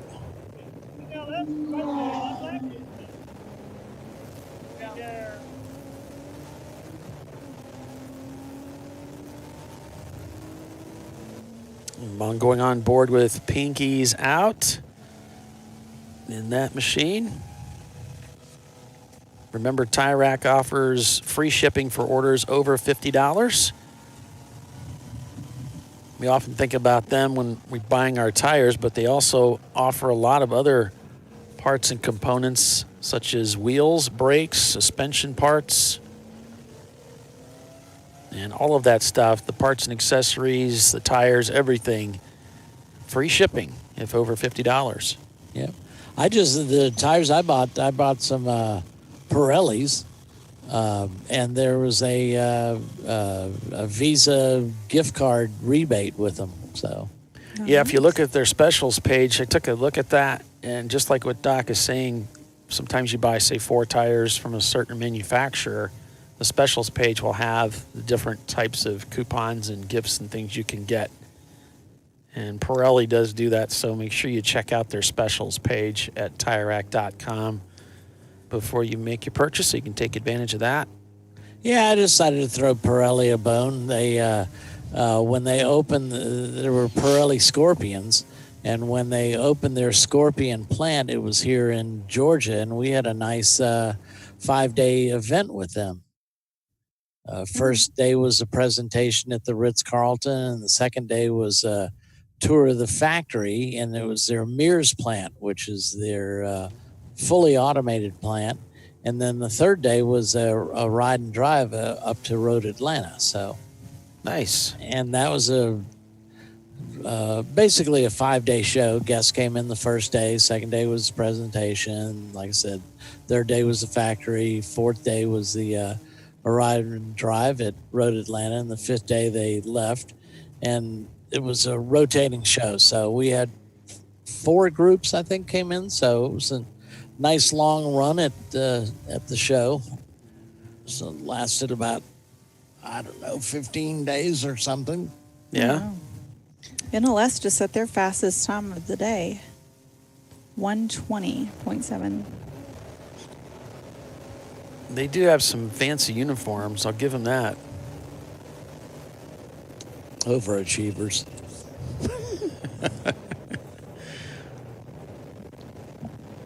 They got that V6 swap that they put in that 240.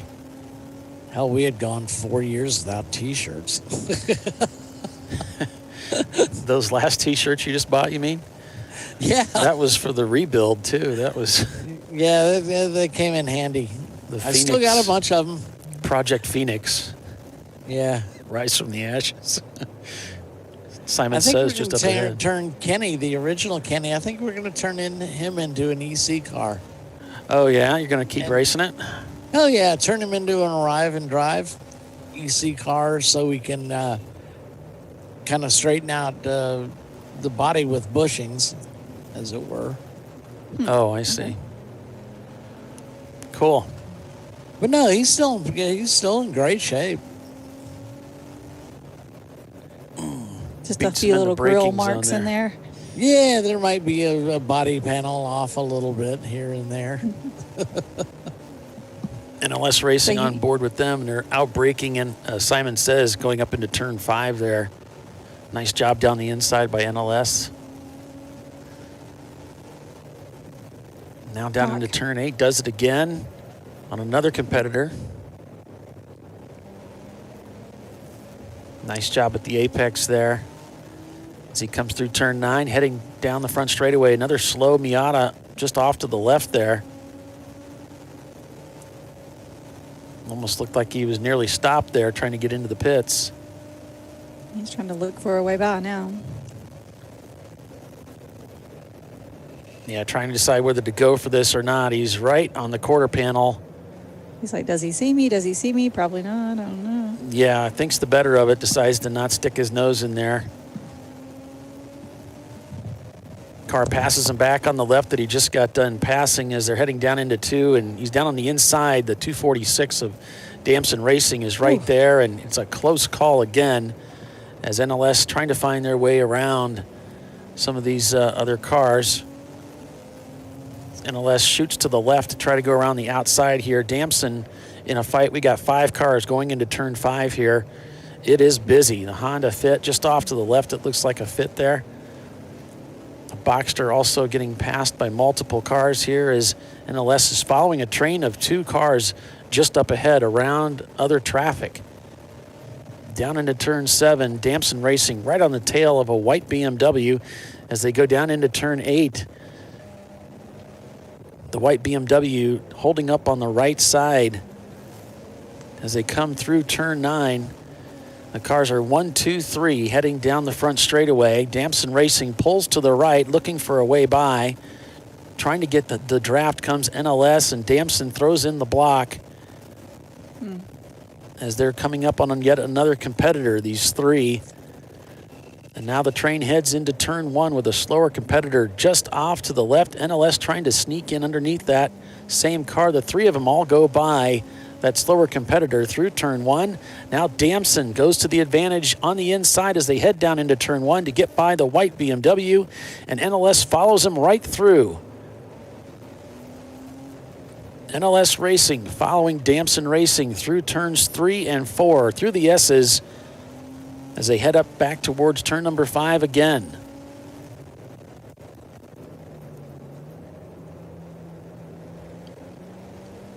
They're back on the power heading down through 6 as they go back towards Oak Tree once again. These laps go by so fast.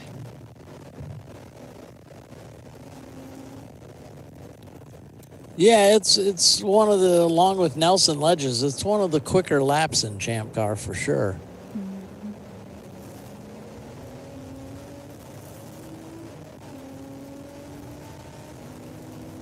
So I think he's got legs on Damson. Yep.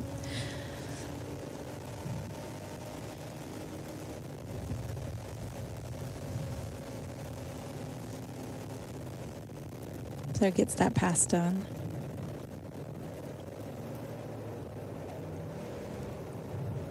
But he's already ahead of Damson. There are several laps ahead of him, so you know, not really consequential. That's a good contest. You know, it's Damson Racing is a tough team, tough competitor. Gets by here, heading down into 2, 3. So gets the job done. Place.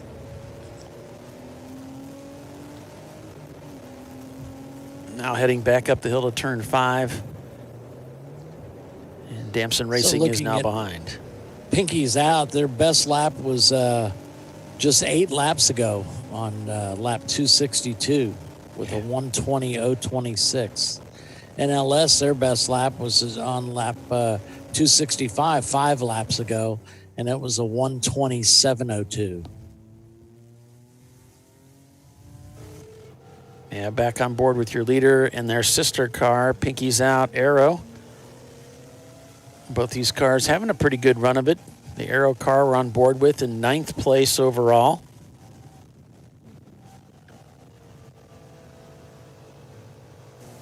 Yeah, both cars top 10, so that's...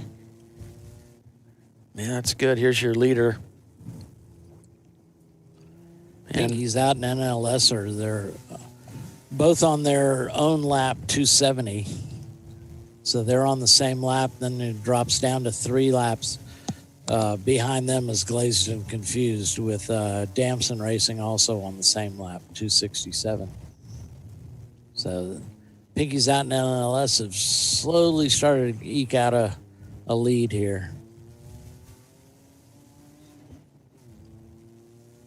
And over on YouTube, someone's asking about, saying about Turbo Tater, and I think they had some contacts. Didn't someone hit them earlier? So that they were pretty much top 10-ish most of the day. I mean, they're still in 13th place. Yeah.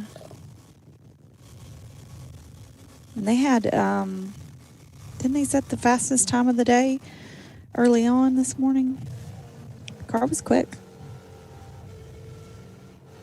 I think they did have the fastest time. It's not the fastest time anymore, but right, it held up for quite a while. Mm-hmm.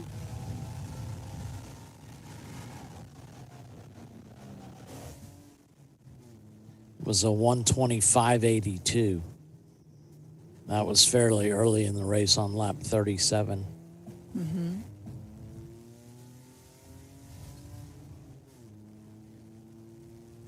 So in 13th, they're having a pretty good day. Probably not where they want to be, but, still doing well, top 15.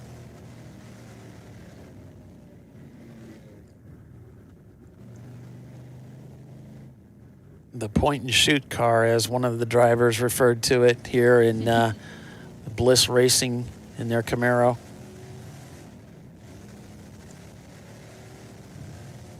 He said it's fun to drive on the straightaway.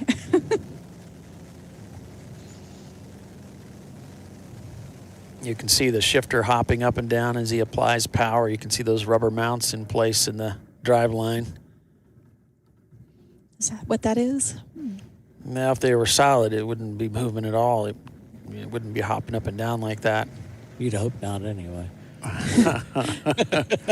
It'd be something else flexing. It wouldn't be good, yeah.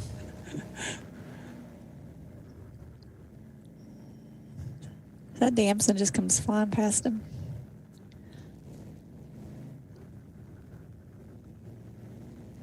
I can't tell. Yeah, he's not doing so much shooting as he is pointing right now. Right.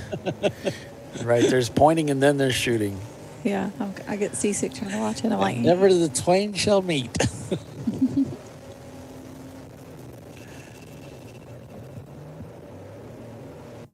You got a feel for CMP.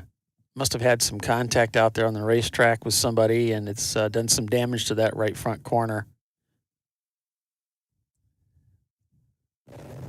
yeah, I think they did have some contact with somebody. That's sad for those guys. Yeah, that's not good. You never want to be in the paddock while the race is going on, but it happens more often than not.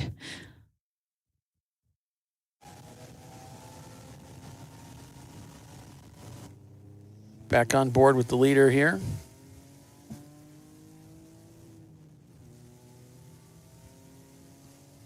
A position that Huggins Racing, or Pinky's Out as it's now called, is held many times here at Virginia International Raceway. We got Pinky's Out leading with NLS Racing in second. Glazed and Confused is third. Damson Racing shown in fourth place. 7G Motorsports is fifth. Low Bar Racing is sixth. Simon Says is seventh. Sparrow Speed is eighth with Pinky's Out Arrow, the number 146, in ninth. Elite Motors Racing is 10th. Broken 60 Seconds shown in 11th place in their Ford Mustang. That's the car that led the race at the beginning of the morning here.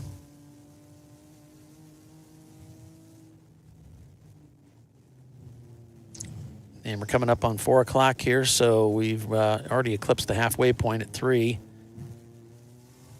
Checkers at 9 o'clock tonight. And I think 5 o'clock was the hour when everybody was supposed to check their lights. Yep, they got about another hour before they need to switch them on. It'll be mandatory, of course, that they have a couple headlights, at least 2 headlights, and the brake lights working, tail lights working. Otherwise, they'll be pulled in, black flagged, meatballed, and they'll have to fix that before they can return to the race. My dad's sending me a message saying he's really enjoying the coverage. So, thanks, Dad. Yeah, appreciate well, that. he can be bought. That's right. He's the guy I had the $10 bet with. For our camera number 1, so I guess yeah. So you owe me $10, Dad. I wonder who's. He's trying to smooge me here, huh? I wonder who will be Bill's next victim. I don't know. I've asked him to take it out and relocate it. He's proud. He's ignoring. He's giving me the silent treatment right now.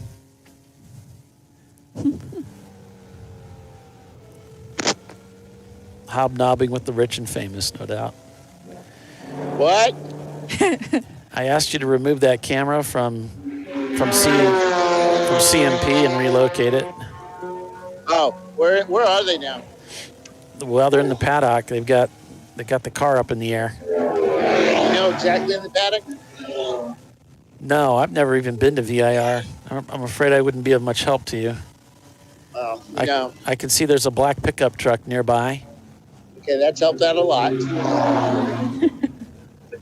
Probably not. Myself, Mike Chiswick, and Ray Frank, we're all talking about super secret stuff, which is really cool. Yeah, you probably don't need to be a party to it, though. We're all talking about, banning pretty much everything except for minis or something like that. I don't know. Yeah, if you'd grab that and put it someplace else other than a broken car, that'd be great. God, you're so demanding. So I heard somebody said they've been watching the show and they think we're doing a great job.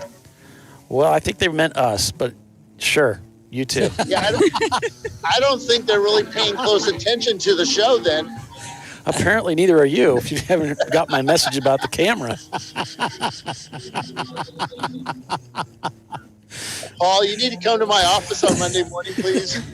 You don't have an office, Bill. We work out of our homes. February's over, Doc. I just realized. No, that's HR. I know, right? Oh, yeah, look at the time. Got to go to commercial. Have an office. Look at the time. It's getting away from us. I got to go to commercial, folks. Be back in a couple here. Stay with us, everybody. ChampCar.Live, brought to you by AutoZone. Back in a moment.